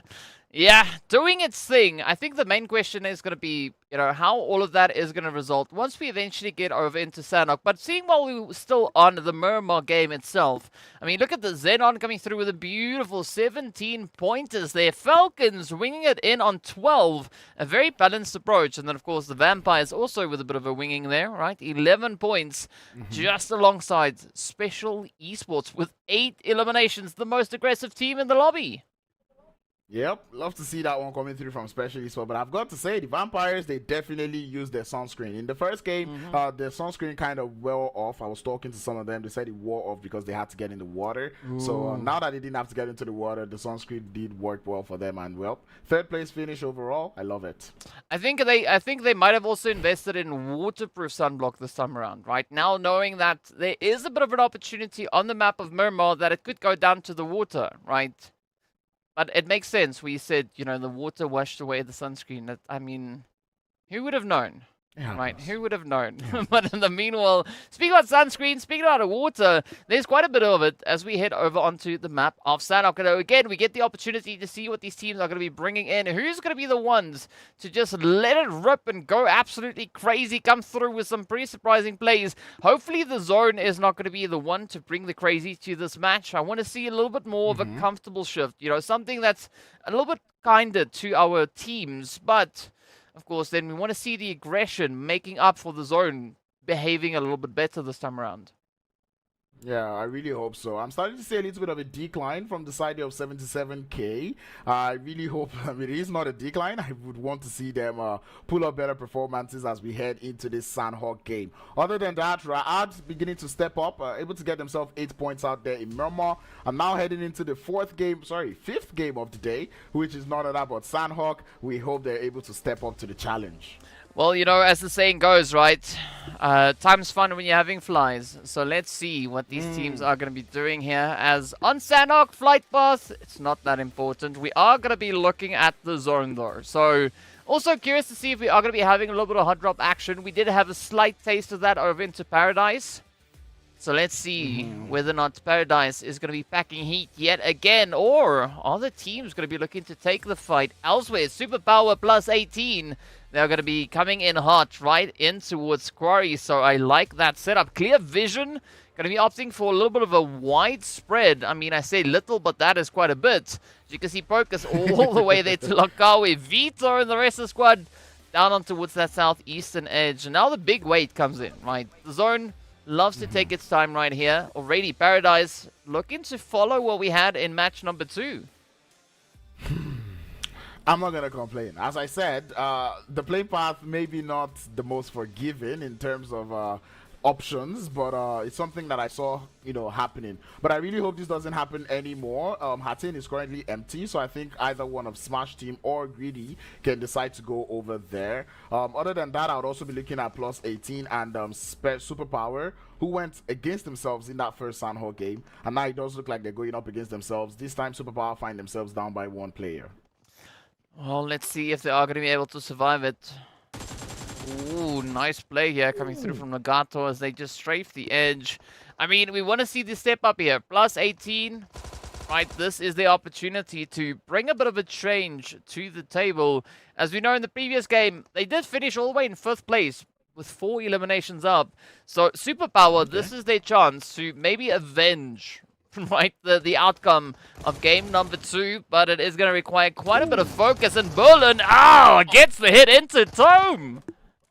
I don't think Tome meant to jump the fence to the other side there, but ultimately, regardless, it did seem like it was going to end regardless. But anyway, Eflex gets that knock, gets a little bit of an even thingy going on here, but maybe not too even, as +18 would have found himself losing 2 now. Down to Eflex and XENON. I feel like Superpower team might just be able to find themselves isolating that 1 player in XENON and getting themselves a couple more, advantage when it comes to numbers. Well, I mean, XENON definitely has the opportunity, but it is going to be default with the M4 on the edge.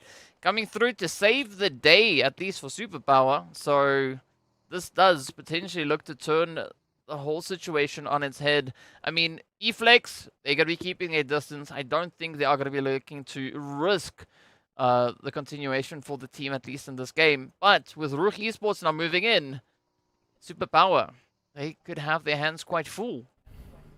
Yep, and not just Superpower, also the players there from +18, as we can start to see the rest of RUKH Esports form up on this position. And it's almost like RUKH Esports knows that, you know, Superpower and +18 would be in this situation fighting. They've sped up their loot phase, and they're already in here looking for more eliminations, right? We can already see them starting to move. There's also 77k involved in all of this, but Alphalugi finds himself that entry knock onto the side here of RUKH Esports, but he goes down instead. 2 players left for the side here of Superpower as they lose 1 more in White Boy. Berlin kind of holding it up in that building, but man, with RUKH Esports pushing in as a unit, as a full squad, there's only so much you can do. 5 eliminations onto the side of RUKH Esports as they get themselves more eliminations up on board. Yeah, good approach coming through here from RUKH. Unfortunate though. I mean, Superpower, at least they survived a little bit longer. I mean, the previous Sanhok, they went out in 16th with 1 elimination. This time they go out in 15th with 1 elimination. Hey. Up is up, hey? Up is up. Regardless of how far up is up. I tell you, it's the idea that matters. You know, you just got to look at it. 16th, not as good as 15th. Got to take it that way. But ultimately, they go out quite early. They go out early. +18 go out early. Both teams go out with only 1 elim. Makes you want to wonder, is the hot drop worth it? Because it's not like you're going out with good eliminations. You're just going out even without having to take out the other teams. This is what happens when you get a hot drop, because when you start to hot drop and teams know that this is an active hot drop where they will eventually fight, they will come through for the third party. I mean, look at GREEDYFORKILLS and Smash Team. They land in Paradise, but they don't fight.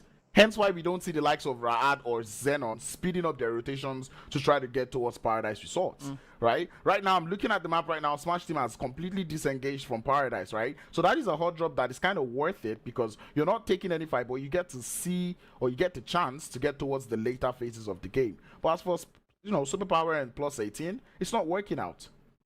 Yeah. I mean, and it's a fight that, as you said, right? They've been going at it for a while, so if you continue doing the same thing time and time again, the teams are going to look to respond in kind.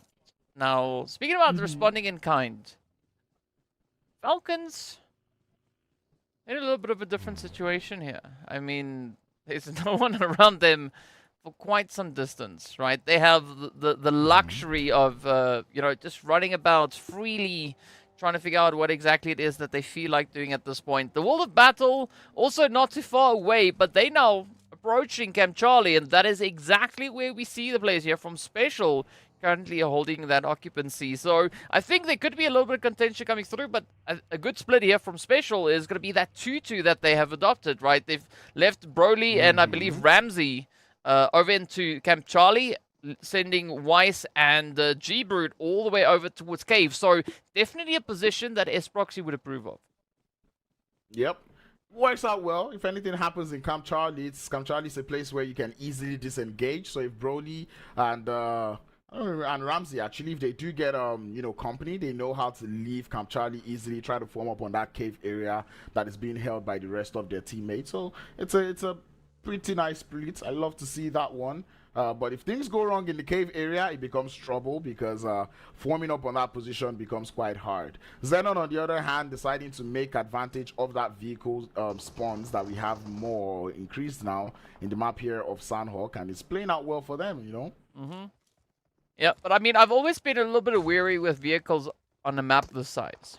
Because, I mean, if you cough too loud, someone over in Erangel can hear you. So you always gotta be so careful as to how you take this play. So I mean, mad respect going out to these teams for managing to utilize these vehicles, but there's a reason why they are here and we're not down there, because well, they know how to utilize the vehicles. In the meanwhile, there's gonna be Petrox looking to send a little bit of a welcoming gift over onto the side here of Virtual Gaming Squad, as both teams are going to be contesting for the edge of zone, and no one really having a clear line of sight. I mean, it's good to see Fares managing to recover that health, but again, how quickly are they going to be able to react as they do get the knock in on Wave? Oh, walked into the grenade there. Not fun times, really. As Wave Esports lose one in Gaddafi now. More grenades landing on the other side as they lose yet another player. That's in Zla. I believe that is Zla. I'm not going to try. But anyway, they lose one more player. More grenades coming in through as Petrox falls. And the side of Wave down to just the one. And it's going to get spotted. Hardy, you cannot hold it on. Not against the full squad there of Virtual Gaming Squad. That's going to be a GG. Well played. Yeah, we wave goodbye to them. And of course, now the easiest way that I found to say Zizal's name is, well, Zizal. That's not necessarily the letters you see, but that's the letters I see. So it makes sense for me.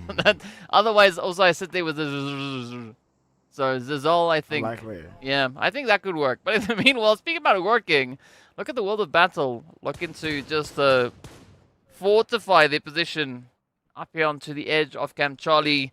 And I mean, they're gonna have to be a little bit careful, because what we can't see on the minimap is that the Falcons are moving in on their west. So make too much noise and that is gonna draw much unwanted attention to you. Yep. And I tell you, those that they were shooting at the side of Special Esports, they made too much noise and caught the attention there of Clear Vision. As Clear Vision will find themselves one knock onto the side of Special Esports. But it does look like that revive will come through. So nothing too much to worry about, I hope. And yep, just as you said, they made too much noise. The Falcons are at alert. Yes, sir. Yeah, I mean, they've been roosting on the edge there for a little while. Why burger map? I don't know where these people come up with these interesting names, but sure, right? We'll just go on with it. Because if you were curious, yes, we are reading in the chat all the time, but you guys are having such an in-depth conversation and discussion about stuff that we can't really talk about here. But any which way, what we can talk about is what's happening on the map, right? 77k, pretty close to center, as we have them just towards the northwest of Cave itself. But I like that contention are coming through up into Quarry, right? The Vampires, Greedy, we got Virtual, we've got Smash, all of them now just looking to get themselves poached and hoping for a bit of an opportunity to come their way. Yeah, and to be honest, the opportunity that has to come their way would be that zone. Because if that zone doesn't favor that Quarry area, or sorry, if that zone does favor that Quarry area, the side there of Smash Team Virtual Gaming Squad will be quite happy about that. But ultimately, it's going to boil down to where that zone does move to. XENON, I did say I like the way you're using the vehicles, but spending this much time in that blue zone, I do not agree with. You know, you want to make sure you're moving. As Falcons get themselves 100 points, I do not know where from or how, but they have 100 updates. Actually, it's a lot more. It's a lot more than what we see on the screen, right? So the teams have obviously been able to secure themselves way more points than we have right now. I mean, Falcons are technically actually sitting up to 119 points. RUKH is the team sat on 100 right now, but as we said, the leaderboard will update as we go about. We should see that come the end of day. In the meanwhile, speaking about updates, look at that zone, right? It's updated itself all the way over in towards the northwestern side, centered up onto the Vampires, and it will allow for a little bit of the continuation up in towards Quarry, but also for a little bit of that cave utilization to come through as well. Yeah, and one thing I like is the fact that not too many teams are forced now to have to find themselves in the Quarry area of the map, because in situations where you're forced to cross through the Quarry, it becomes very, very tough to do. We do see Virtual Gaming Squad might have done that, but they did have vehicles, so it's working out well for them for the time being. They might take a couple of shots here and there, but at least they're in the zone. That is all that matters. But ultimately, teams on the south, they need to get moving. I've got a quick question to ask. Is it Priest's birthday today? I think it was Priest's birthday yesterday or 2 days ago.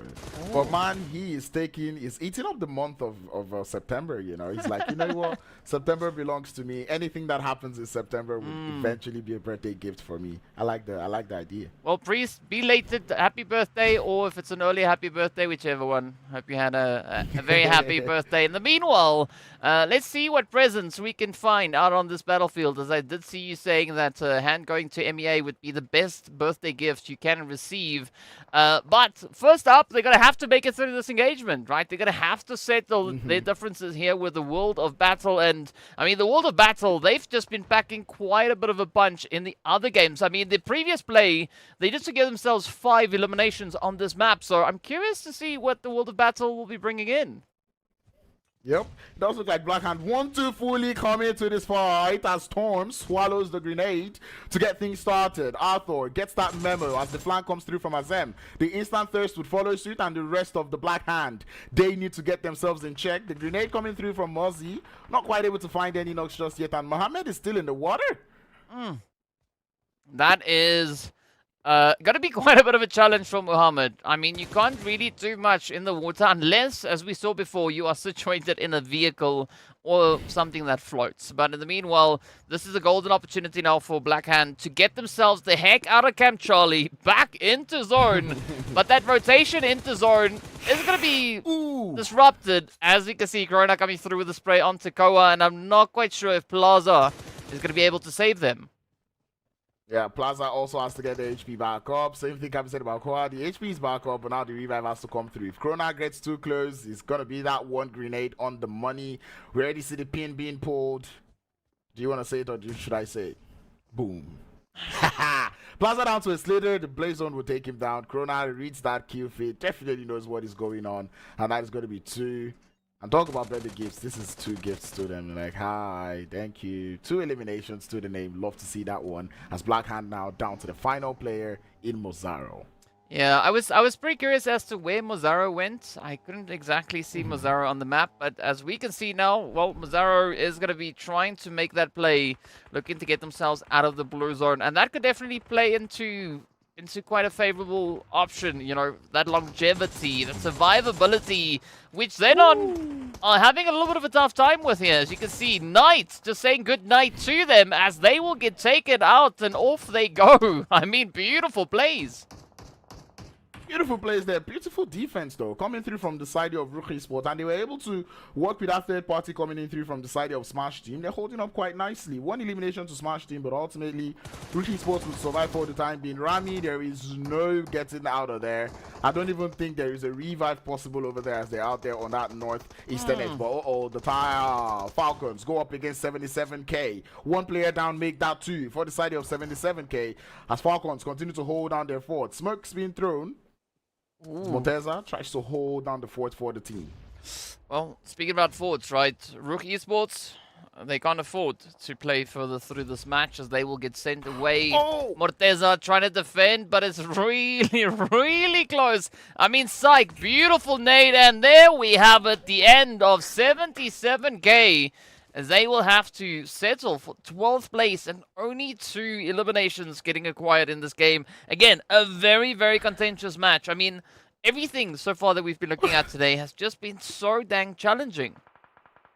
The elimination field was trolling because he just kept on showing those grenade elims and knocks and knocks and knocks over again, and he's doing it again and again. But let's not look at that. Let us look at what is going on the game, because I'm like, no, I know he got 3 players with the grenade, but you don't have to rub it in our faces, you know. Welcome to PUBG Mobile, where even the kill feed can start trolling us a little bit. I mean, it's fun. Speaking about fun, though, this next zone is going to pop. Falcons down to Psych. Well, Psych, as we know, a very, very capable player. Hand, of course, down to Mozaro. As you can see, World of Battle also going to be holding on to Muhammad, who's been able to get themselves out of the drink, but now they find themselves right up alongside the players there from Clear Vision. Carry Boy also going to be a solo, and I mean, 5 solos strewn throughout this map. It could either be a blessing or quite a bit of an upset. No, there's a monitor there, Reno. Anyway, yeah, it's interesting to see 5 solos actually alive in this game, and none of them are trying to pull up a huge strat. You know, this is not like old times. It's good to see that teams can survive on their own. But ultimately, Raad need to survive this push that they're pushing onto the side there of Vampires. They seem to have a little bit of damage done. They need to lick their wounds now. Vampires still up as a full squad, trying not to lose their position. But ultimately, I'll say Vampires, you want to push up onto this one. DBS v DBS, but again, does it better. Does get knocked out from the side. Ninja through the window, looking for more as Reno falls. Vampires remain up as 3. The third party is Imminent Fever, trying to do more. Take some shots. The DBS, that's a little too far in terms of range. Tries to draw closer. Malek is trying to hold his end. The shots come through and the knock is found. More to go as Fever now finds himself in a 1v3. Oh, gets one, looking for 2, and can he do it? Jump shots coming in through the windows. No, Fever, there's no way. He's not doing this right now. Oh. Well, you said it right. You said that RUKH gonna try to lick their wounds, and I wanted to say the Vampires will help them, and they'll do it with a smile on their face, and that is exactly what they did right here, right? Helping RUKH heal those wounds, but now Smash Team gonna be looking to help the Vampires all the way back into the lobby, as that is exactly what comes to fruition. I mean, that's what happens when you're trying to help someone, right? You get picked up and sent out. And then Smash Team is like, oh wait, you guys are done? Ah, okay, we need those elims now. Taking it, getting that elimination count up to 6. Doesn't quite play out well for them, as a Smash Team would lose 2, so the numbers advantage not quite playing well. Quite a number of teams around that cave area, as we start to see Special Esports, Black Hand, and Falcons all holding it there on their own. We continue to get more and more solos in this game. Oh, they're out. Yeah, see, that's the thing about solos, right? You just need one nade, and then there's no res opportunity. There's nothing. It's just done. That's it. Greedy also then finding their way back to the lobby. I mean, we still have 2 solos left. That is going to be Psych and Mazzaro. So, Falcons, White, and Black Hand still in it. Not quite sure if they're going to win it, but they are definitely in it. Now, looking at the numbers, Special Esports, Clear Vision, they are definitely packing a bit of heat, right? Coming through with 3 players on either end. But Smash actually leading with regards to eliminations. They are sitting quite comfortably on 6. Yep, and they're looking to get themselves quite good placement, to be honest, because we see them now taking up the fight. Welcoming the players there from Clear Vision, as Vito loses so much HP. Special Team helping them out. That Molotov does seem to be on the money, as the burn is there, and Knights finds more eliminations. Smash Team on 8. Love it. Yeah, good night. I mean, 6 eliminations just for Knight alone. Very, very impressive play. And again, we have another potential solo maybe creeping in the wing. But that is going to determine... Well, that is all based on how Black Lost is going to be looking to play through this one. As G-Brute now gets a little bit aggressive down on towards Psych. Unfortunately, not being able to lock that play in just yet. But, I mean, this is... I believe that this is a Isproxy approved zone, right? It is up on Cave. If Ez was here, she would have been so happy looking at where the zone has pulled into. We're going to have to send her a clip of this. But let's see who's going to be the one to clutch it out. G-Brute, getting traded Broly out in the open. You definitely got to watch out for Black Lost here. Use the nade, Black Lost. Yes, he is. He's got the grenade being prepped right now. He's got that eye done. It's thrown it. Is it on the money? He does the no-look. Kinda on the money. The HP is drenched very, very low. But Broly now forced to heal as the rest of Smash Team start to make their way up. I mean, there's just 2 of them left with Black Lost looking for elims. Because, I mean, imagine sitting with 0 elims when Knight, who is alive with you, has 6. You kind of start feeling like, I want those elims. And that is exactly why Black Lost is trying to prone his way up this hill. They know it all has to be air. And they're looking for that chicken. Well, let's see if the chicken is going to come to them, though. I mean, is Mazzaro down in the cave itself? I think that is the case. Wow. Good luck getting out of that one. I mean, they still have a bit of a passage to play through to get themselves back up into that zone. But now it's going to be Black Lost getting pressured as Broly comes through with a blade. But down they go. Now Weiss and G-Brute. He sees him. Oh! Is he going to do it? 1v3. Knight with the grenade on the money. Not yet, but the shots will come through. G-Brute's trying to see if he can find that player on the flank. But Black Lost now trying to get his HP back up. G-Brute's making a little bit of a move as he's being traced with the grenades, but he doesn't fall just yet. A Smash Team, they have turned the tides now. 10 eliminations to the name. And it's now a 2v1, v1, v1. Yes, and well, only one of them will win. Rather, probably I should English properly, but let's see. Up comes Knight with the nade. Could that be the end of G-Brute? No, instead, it's going to fall down in the hole. And, well, there's still a bit of hope here, but G-Brute going to have quite a bit of heat now coming in their direction. Knight already proving themselves, right? Locking in 60% of the eliminations for the team, so this is a big, big carry coming through from them. G-Brute gets dropped down. They go special. Sneaking out with 4 eliminations to their name. I'm not quite sure how Mazzaro and Psych are going to look to close this one off, but I can tell you this is going to be quite the exciting play to finish off this match. They need to work together as a team to take out this idea of Smash Team. But anyway, Mazzaro still out there in the cave. We really do not see him making it out of it. P6, on the other hand, has to take the fight 1v1 up against Knight. But those quick peeks, you don't try it up against Knight as he gets himself 70 elims. And Mazzaro finds a way out. He knows he's now down to a 1v2. He's got a grenade waiting for him as that nade does go down. Swallows it to the face, but not damage found just yet. They're waiting. They're like, come out if you dare. The damage is done. DBS looking for some, but it's going to be Smash Team to take home the second and final chicken dinner for today on Sanhok. Doing it in style. 14 eliminations if I'm not mistaken.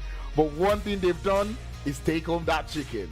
Oh, yes, sir, and they've done that, right, with all their hands on the chicken. 13 elims and 1530. Again, a very strong conversion rate coming through for whoever deems themselves that winner chicken dinner. Absolutely amazing, amazing performance. A good play, though, coming through from Black Hand. I mean, 1 point with regards to eliminations. It's not ideal, but they still managed to sneak all the way up into that second place. So play some points, you know, it's going to add up. As we know, consistency is key.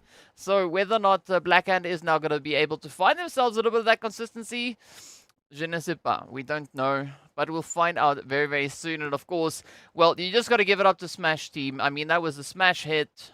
13 elims with a winner chicken dinner. I think that was even a bigger chicken than we had come through on our very first Sanhok of the day. Yeah, I mean, XENON got that chicken with 10 eliminations. So, yeah, well played to Smash. Speaking about Smash, let's smash out a few of these highlights and we'll be right back.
Boom! We're getting right back into, well, whatever needs to come next. Of course, well, we've just got one more match, and it seems like we're on the eyebrow thing now, so let's do the eyebrows.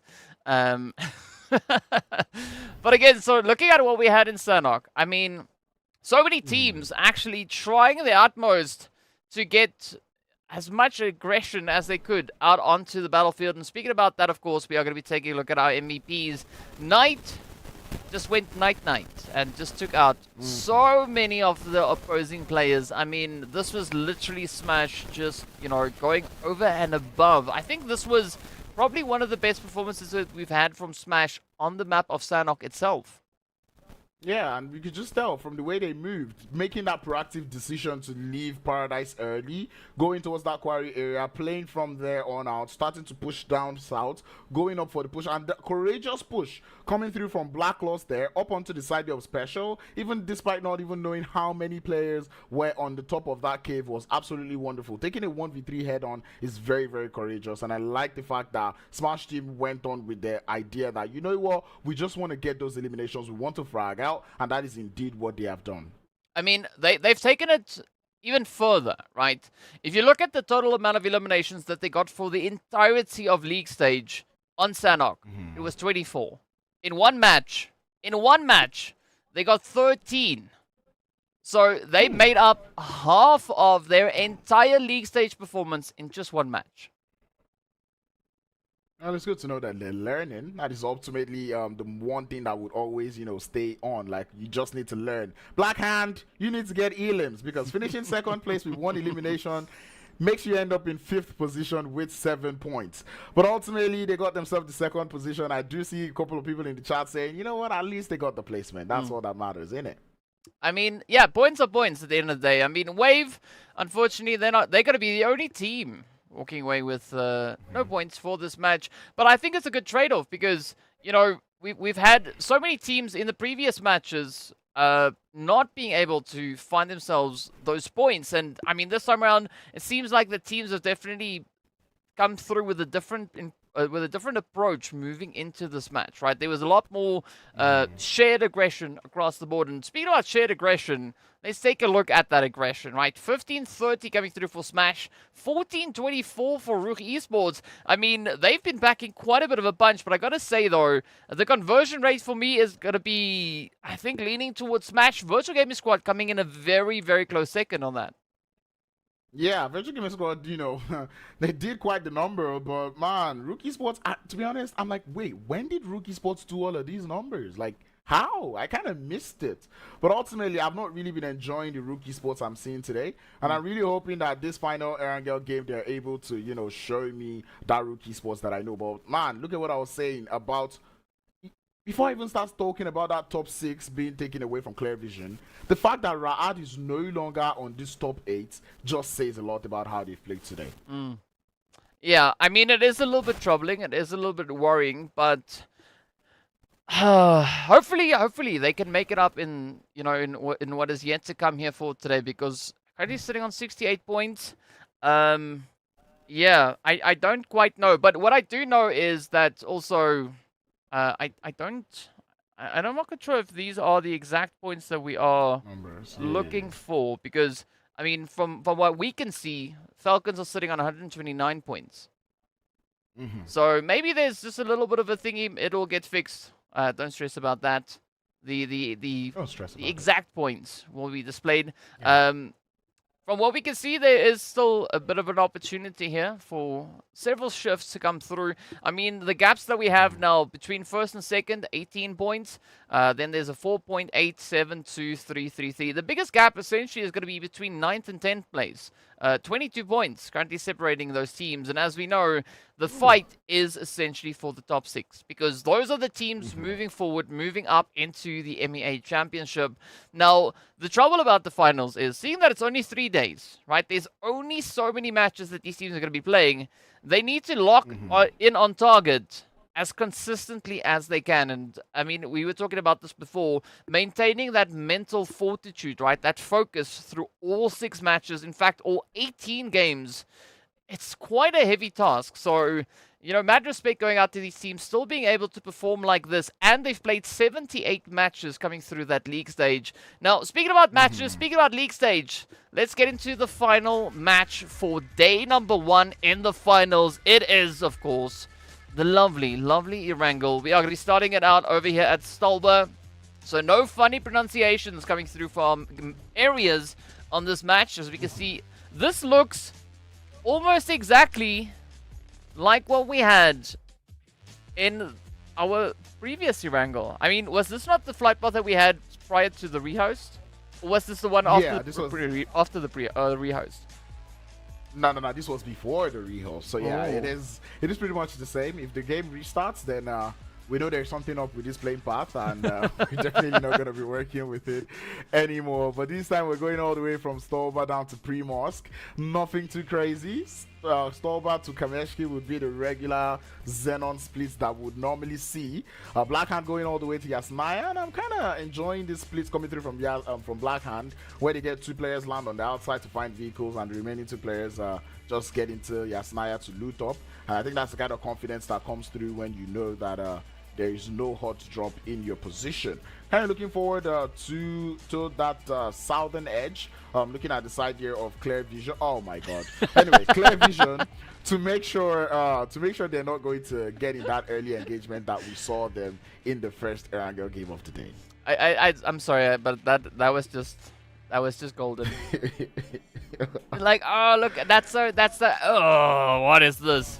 This, I tell you, is gonna be a little bit of mayhem, and I'm loving it because the teams are gonna be challenged. I think we could be either looking at just north of that eastern bridge finish. If it doesn't go there, I think it's gonna go down to the Malay Island itself. That's my assessment of what we could be looking at right here. That's what I think is gonna happen. I mean, if the zone has decided to do this, we might as well just get an Eastern Bridge finish, you know? Just take us all. But anyway, Smash team looking to not piggyback off a good performance, as now they lose 1 player straight off of landing.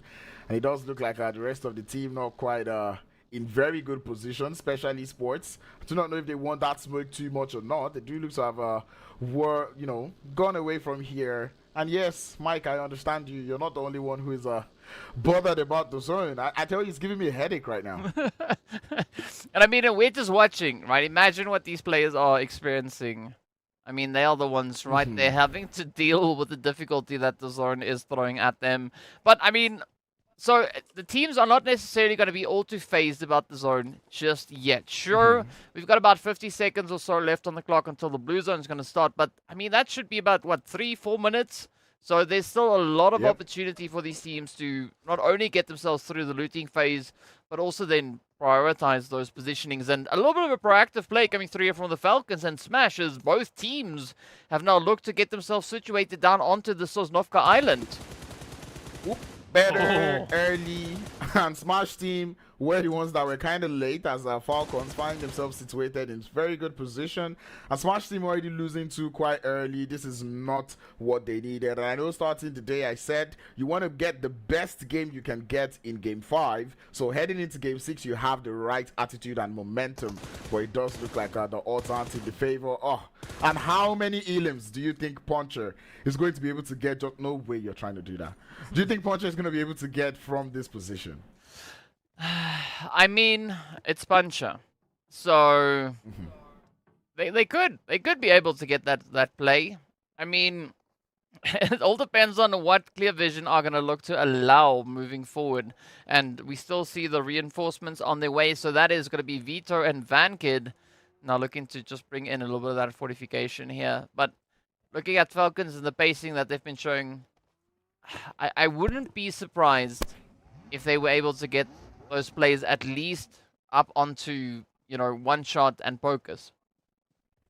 I feel like Falcons right now, they're playing a little bit relaxed, maybe conserved, if you ask me. We saw them show us what they were made of in that first game of the day. In fact, even spreading into the second game of the day. Ever since then, it's almost like they're like, you know what, guys? I think we tuned the dial up too much. Let's tune it down. Because they've not really been showing us that good of a performance in the rest of the game. But they still remain in that top 1 spot. And I'm saying they're playing a little bit relaxed because as much as they're not playing too well, RUKH Esports is also not putting too much of a performance up the board. So it's almost like they're not worried. They're like, well, our PMGC points are still safe. We're still on number 1 on the board. And I think when the likes of XENON start to catch up, or the World of Battle catch up to them in terms of like just the final ranking, maybe we might just see the Falcon team, you know, bring out that beast. I mean, there's a possibility, but I also think that Falcons are maybe waiting for RUKH to set the standard, to set the approach. And I think the moment that we see RUKH Esports coming with a bit of an increase, right, looking to get a little bit more aggressive, I think Falcons are going to respond in kind. But in the meanwhile, there's going to be clear vision now, just looking to contest for a little bit of position here. Pokers, of course, will get dropped to their knees. One shot, though, sneaks in the head over on towards AXA. So Psych and Puncture, Puncture, they are going to have to maybe rotate back a little bit because, I mean, it's a good showing of initial aggression, but again, you can't overextend your reach. Not just yet. Not just yet. You just got to calm down. I like the fact that Clear Vision are that team that put out a statement when they take a fight. Like, we're not going to go down without a fight, right? You can see them returning the favor onto the side there of Falcons. Not quite able to push up because of that positional disadvantage they find themselves. But if they're able to get into vehicles and disengage from this fight, I think it will be a they lose only Pokers. I mean, they get one elimination. If you grab the revive up onto Pokers, just get away from here. You know, get your rotation done and dusted and leave the Falcons alone. I have to agree with you because, I mean, while they've been fighting, the rest of the lobby has now started to rotate forward, right? We've got the World of Battle, we've got Special, Virtual Gaming Squad plus 18, 77k, all now making their play for that Southern Island. And they don't necessarily have the same kind of luxury they had when they started this engagement. So if they're going to try and find the next opportunity or the next position to get themselves secured into, speed out security is going to be Virtual Gaming Squad and plus 18 now in contention for that Western Bridge possession. And I guess whoever is able to hold on to this bridge are going to be presented with a golden opportunity to maybe find a few additional eliminations. I'm currently looking at what is going on. Western Bridge is very, very clustered up right now. We also have the players there from the World of Battle just lurking in the background. So plus 18 would have to be real careful. On the east, it's not even the bridge that is clustered up. It is Novo repping on here. We've got Vampire, Special, Falcons, all in that position. Clear Vision is lurking in the background, and it starts to become troublesome. Right now, I'm seeing a little bit of hope for the teams that have opted to go for a late rotate in terms of RUKH, you know, XENON, RUKH Esports, Black Hand, Greedy.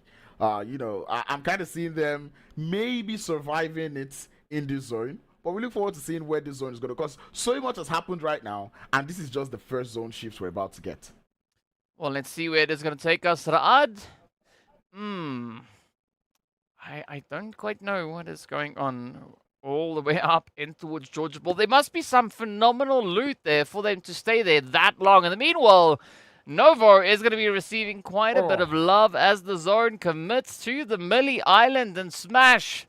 Now, very blessed with regards to the position here. But again, right, Toxin and the rest of the team also needs to get their butts out of the blue and back over onto that military island. And, oh, I'm expecting quite a bit of carnage to come over, specifically towards that Western Bridge. Hopefully Smash team can actually make the most of this position they are. They can just stay in the buildings there in the Millie Island, try not to make too much noise, but it's going to be hard to do, especially given the fact that you've got the World of Battle and Clear Vision making their way also into that Millie base. Becomes quite troublesome. Wave waiting for all of the action on the bridge to die down, to subdue, yes, die down before they decide to make their move. They're currently just lurking around on the outskirts. Looking forward to seeing how they move on going to the name. I'm kind of looking at that name, Zlazal. Sure. I mean, that's one way of pronouncing it. Another, as the one that I've pretty much committed to, is just Zazal. But I haven't been corrected, so I guess it's fine. In the meanwhile, Vampires going into a bit of a play here, looking for the opportunity alongside the Falcons. And I mean, all three of these teams, they've been in a bit of a standoff here for quite some time. And, well, they've got about just more than a minute left to come to some conclusion, right? Who's going to be the team allowed to rotate out of here? And, well, who's going to be the team to potentially meet their end right in this spot? Vampires going for the Hail Mary play, getting everyone in that vehicle, and they're like, we're getting out of here. Love it, to be honest. I don't like it in terms of they're rotating in one vehicle, but as I said, it's a Hail Mary play. Let's just get out of dodge as quickly as possible. But it looks like the World of Battle taking out the side here of Clear Vision very quickly. We do know the World of Battle to be very proactive when it comes to uprooting players from vehicles, and they're living up to that name. They lose Azem in the meantime, but they will be able to grab that revive and continue up with the prowess. Well, let's see. Are they going to be looking to double down on the aggression again? I mean, they've been... the World of Battle, they've been so aggressive. Ooh, yes, indeed. Good reach coming through in both directions. I mean, moving into this match, World of Battle were already sitting on 28 eliminations, the second highest so far for the day. Only being beaten out by FALCONS, who are on 31. So let's see whether or not they can clear that stage. Looking at Clear Vision...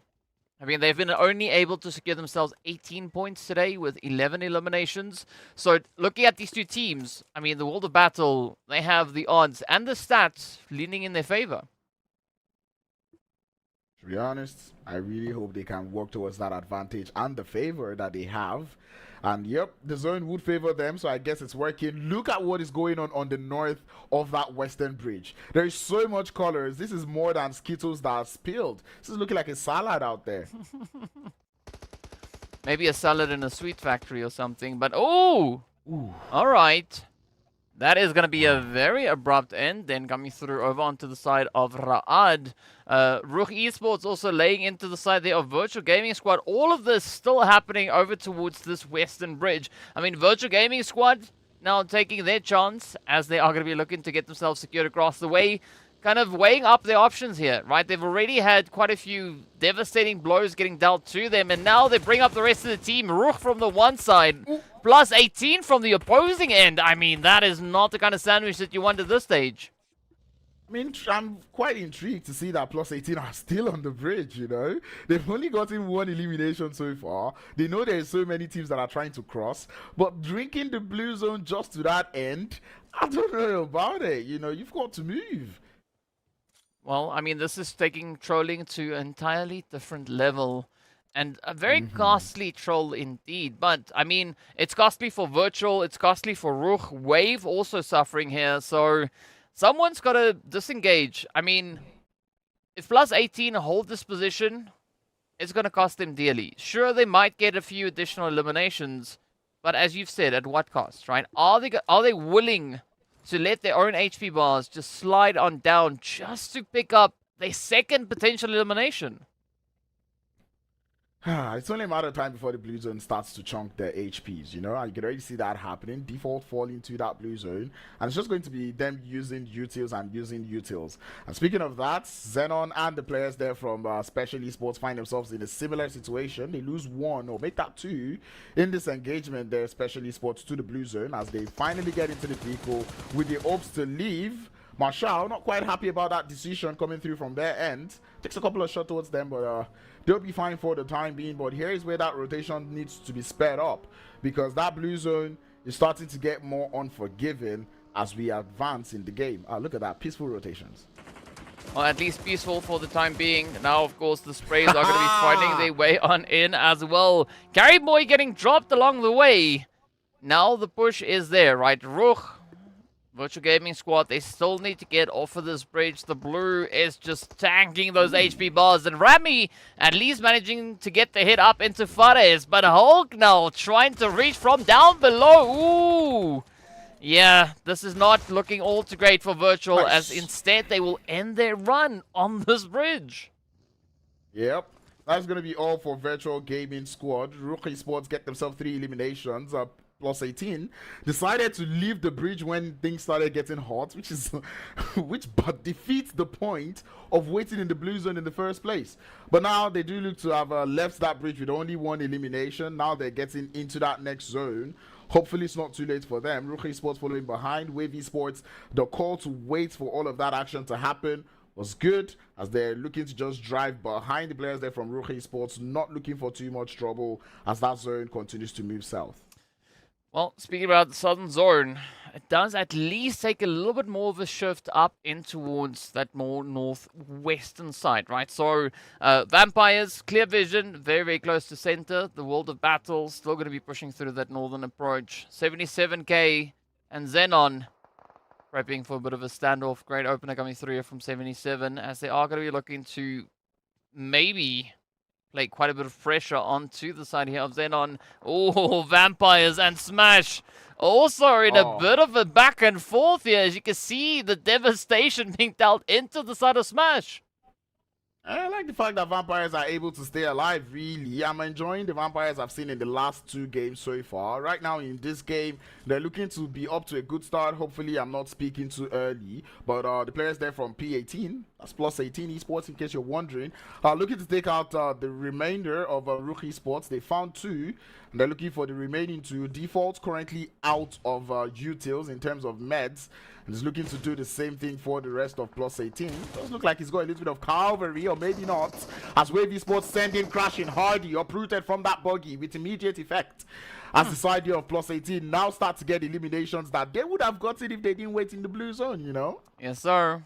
100%. 100%. And, well, I mean, there's a lot of coulda, shoulda, wouldas, right? But all these teams have to focus on, rather, is going to be what is right up ahead of them. And at least for Greedy, it's going to be 77k. And Toxin now getting dealt a very, very dirty hand here. Fortunately, it does seem like that res could still be just around the corner. But an absolute bombardment now raining through as Hamo 2 will be brought to their knees. 77. I mean, they've decided this is their compound, and they are not going to let anybody even come close to contesting them for it.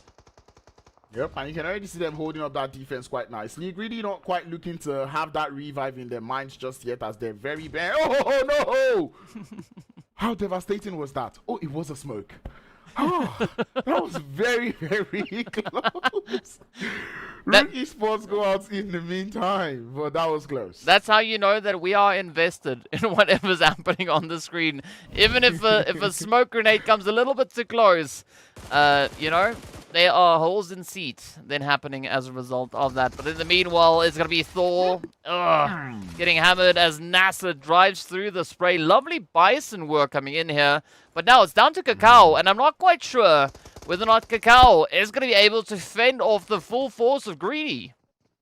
Because Greedy were able to grab themselves the revive, and I guess Slow and Steady does win the race, because that does seem to be the approach they've taken on this push here. Oh, he's going to walk into it. Oh, maybe not. Oh, wait, actually, he is. But ultimately, Greedy would start that push in no time, and hopefully they're able to do that right in time before the side there of XENON hear all that noise and decide to come through for the third party, as Hemo gets that nade up to the money, gets themselves 3 eliminations and the compound.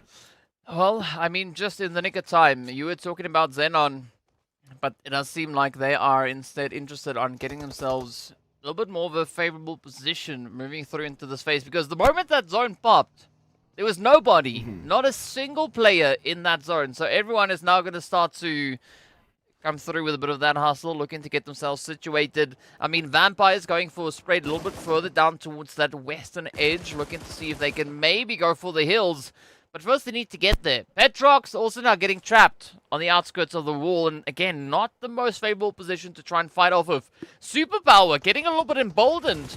I mean, they are leaving Berlin back as Overwatch, but Berlin can't do anything from all the way back there. Yeah, Greedy have been wonderful on their attack, and right now they're doing so well on the defense against the side here of Superpower. Able to get 2 players down, or if not 3, as Berlin, as you've said, a little too far from the rest of his teammates, would not be able to provide any support, at least not from here. It does look like that was a whole play that they made there. I do not know why the call was that, but ultimately that is what they opted for. Greedy get themselves more loot. I think it's safe to say Berlin be lurking right now, as they are just held on the edge of zone. The predicted victors here, Black Hand, 2 shoutouts to them, the World of Battle, and of course the Vampires. Now, as we know, these predictions are made early on. So, I'm curious to see exactly what the outcome is going to be here.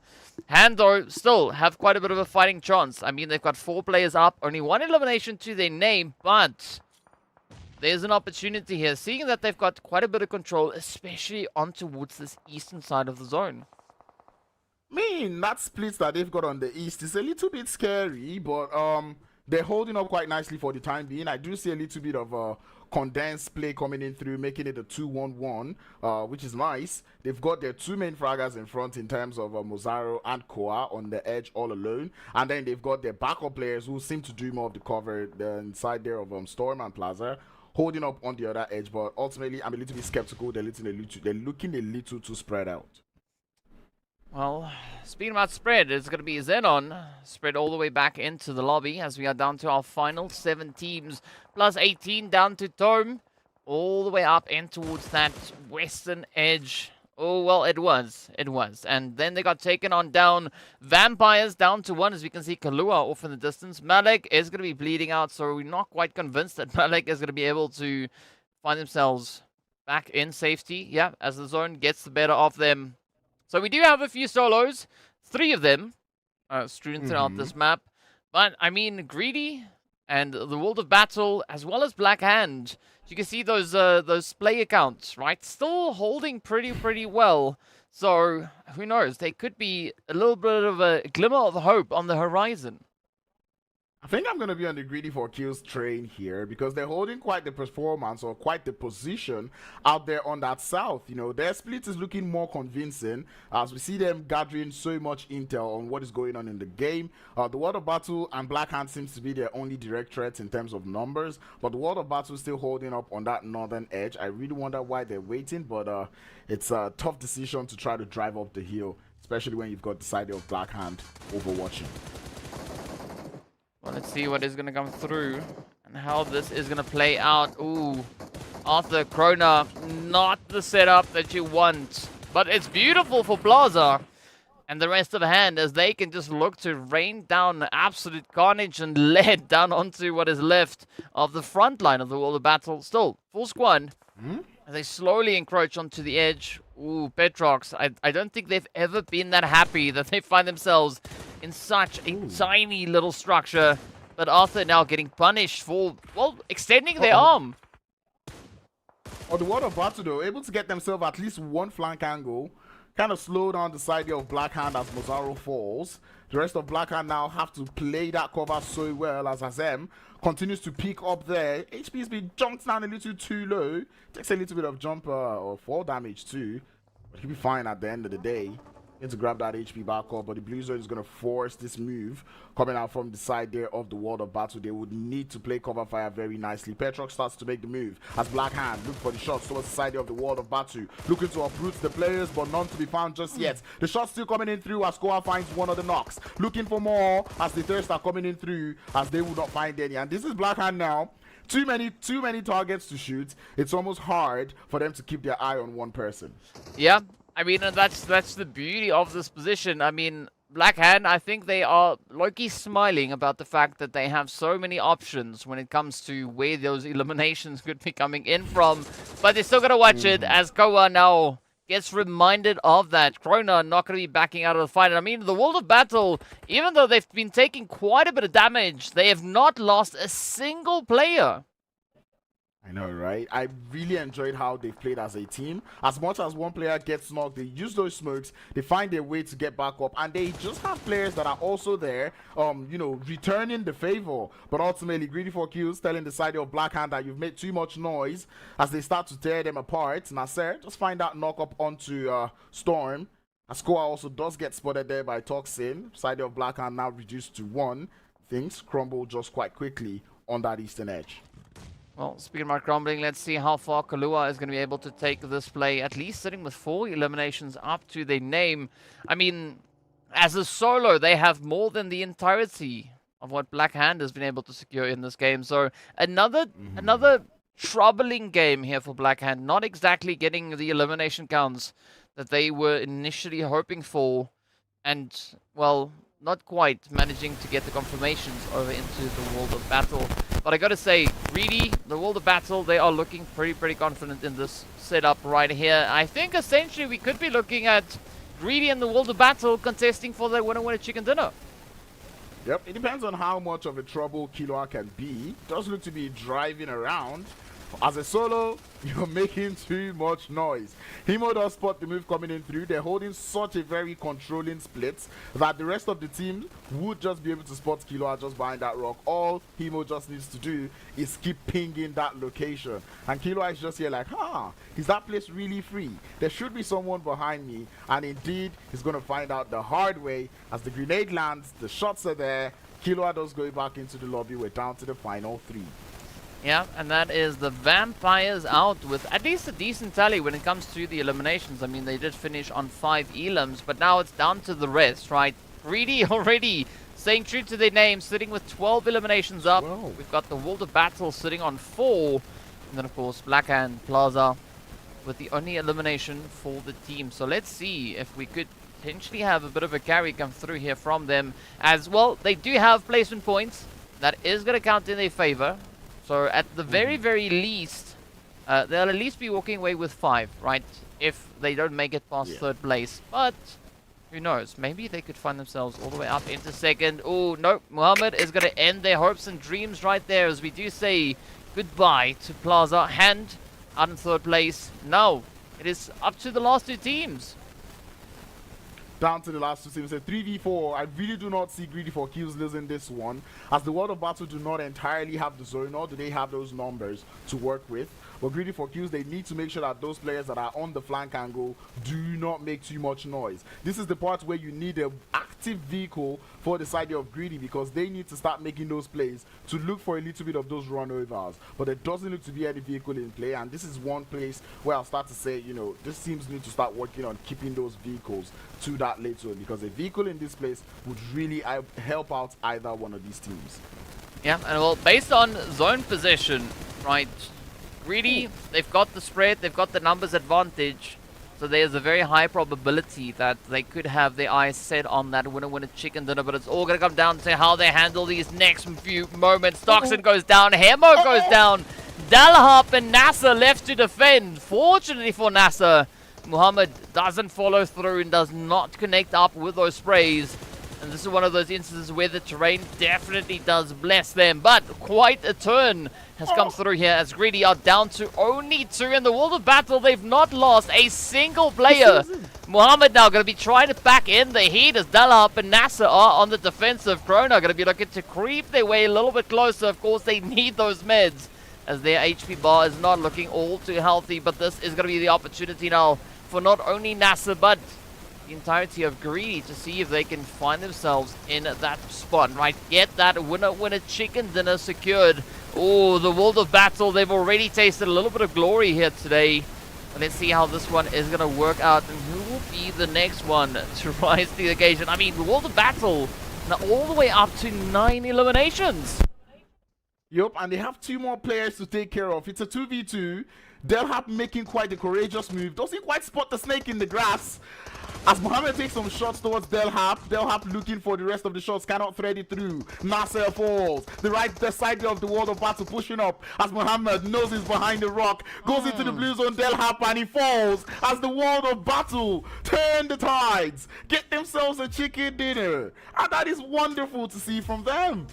I mean, absolutely amazing stuff. They've already had one opportunity earlier today to sit at the top of the match rankings, and now they do even more. Not only do they sit at the top, but they sit at the top with a chicken dinner to their name. So beautiful performance coming through here for the World of Battle.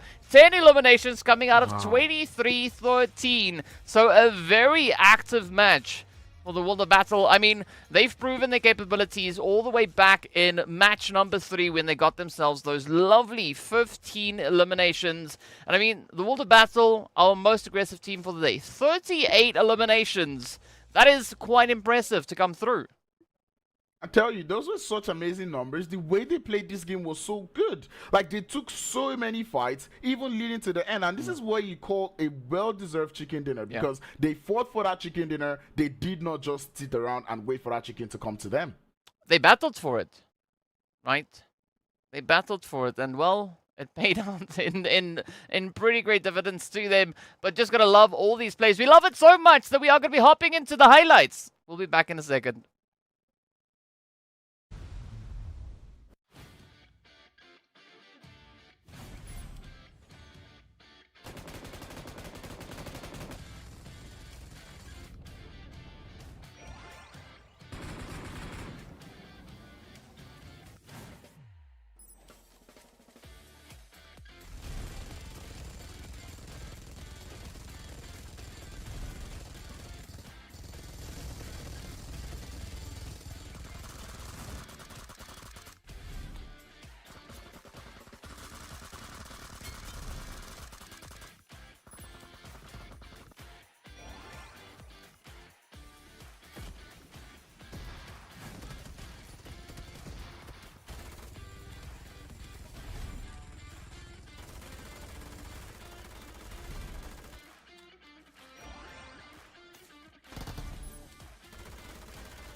All right, well, there we go, there we go. You can see Crown's just enjoying the jams. Of course, you know, some very, very energetic music coming through in those highlights. And of course, rightly so, because, I mean, these players, Grounds, they just absolute goats, right? They're just playing some phenomenal bits of PUBG Mobile action right there. And, I mean, that was only the first day of the finals. Of course, we are going to be taking a look at the leaderboards. We're going to be taking a look at all the stats, the match points, everything that we need to know concerning today.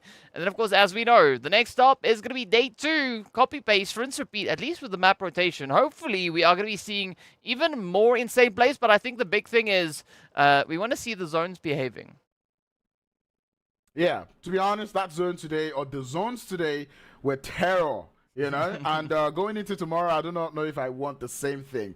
But ultimately, these were stats from the last game. Mohamed getting himself 6 eliminations, 800 damage to go alongside it. And it's just wonderful to see that the World of Battle were able to get themselves that chicken. How they turned the tides, I do not know. How Greedy4Kills lost that game, I cannot even tell you. But ultimately, the World of Battle have done their best today, and I really enjoyed seeing them today. Yeah, I think we could almost give them the title of the Masters of Carnage, because that's essentially what they've been doing here today. They've just been so consistent, so persistent, right, with the aggression.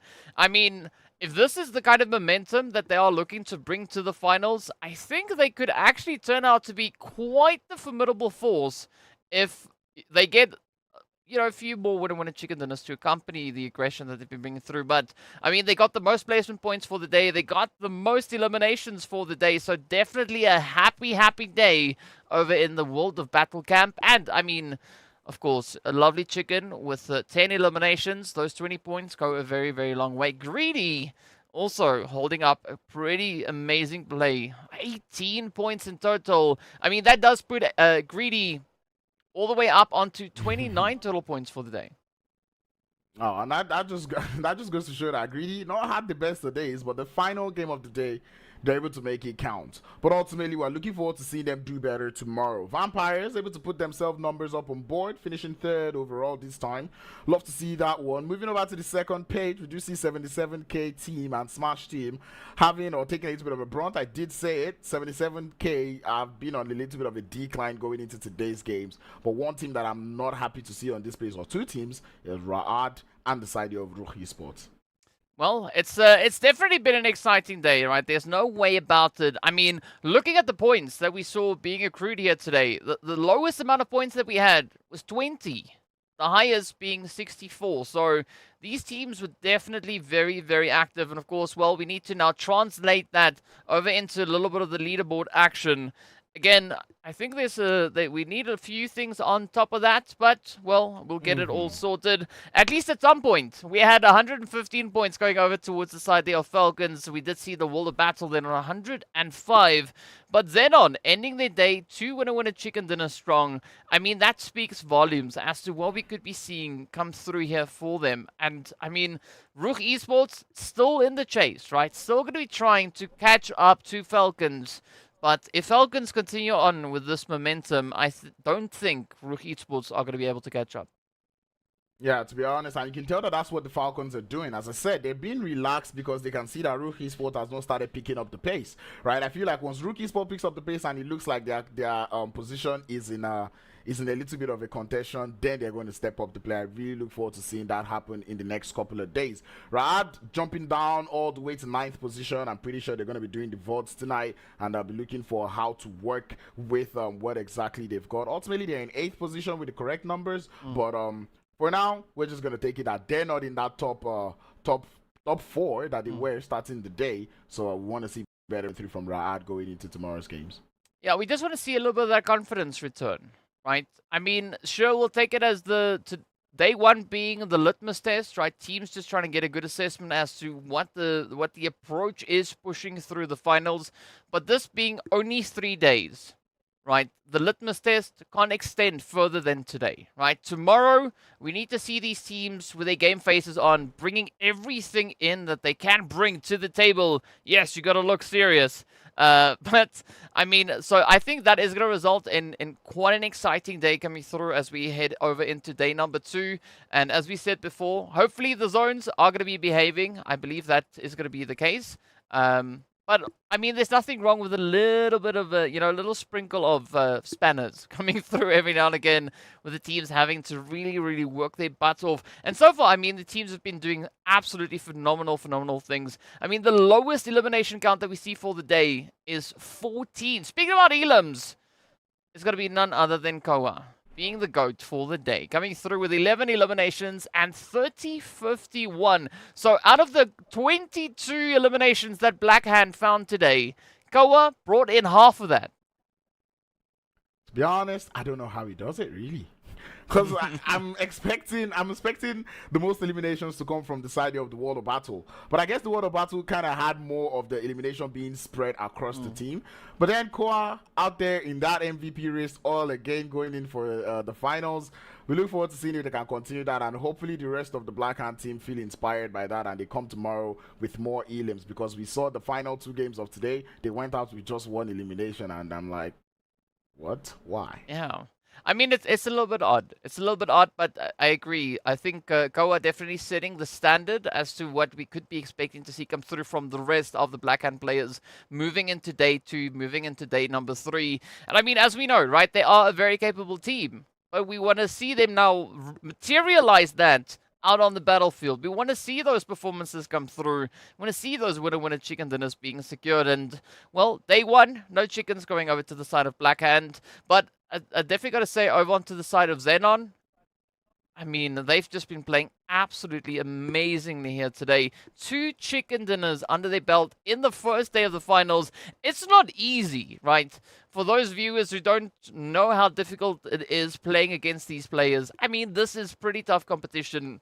So, mad respect going out to the side there of XENON. But I think that is going to lead us a little bit closer to the end of our day here. Tomorrow, we are going to be returning with all the crazy, insane action that these teams can pack into 6 matches. And potentially a little bit of an upset could maybe happen somewhere along the way. Who's going to be playing that upset? We don't have the foggiest clue. But we are going to be here. We are going to be looking to see exactly what these teams are going to be bringing in. Grounds, what are you looking forward to seeing tomorrow? Better zones, better plays. I really want to see more tactical play coming through from many of these teams. I saw a little bit today. All of that did get thrown in the mud in Sanhok, but I really want to see more consistent strategies being played by all these teams going into tomorrow's games. More consistency. Ra'ad, I still got my eyes on you, and let's just see what that top 6 will start to shape up from tomorrow. Well, speaking about tomorrow, you should all stay fresh, stay frosty, and we'll see you back again tomorrow. Same time, same place. See you later.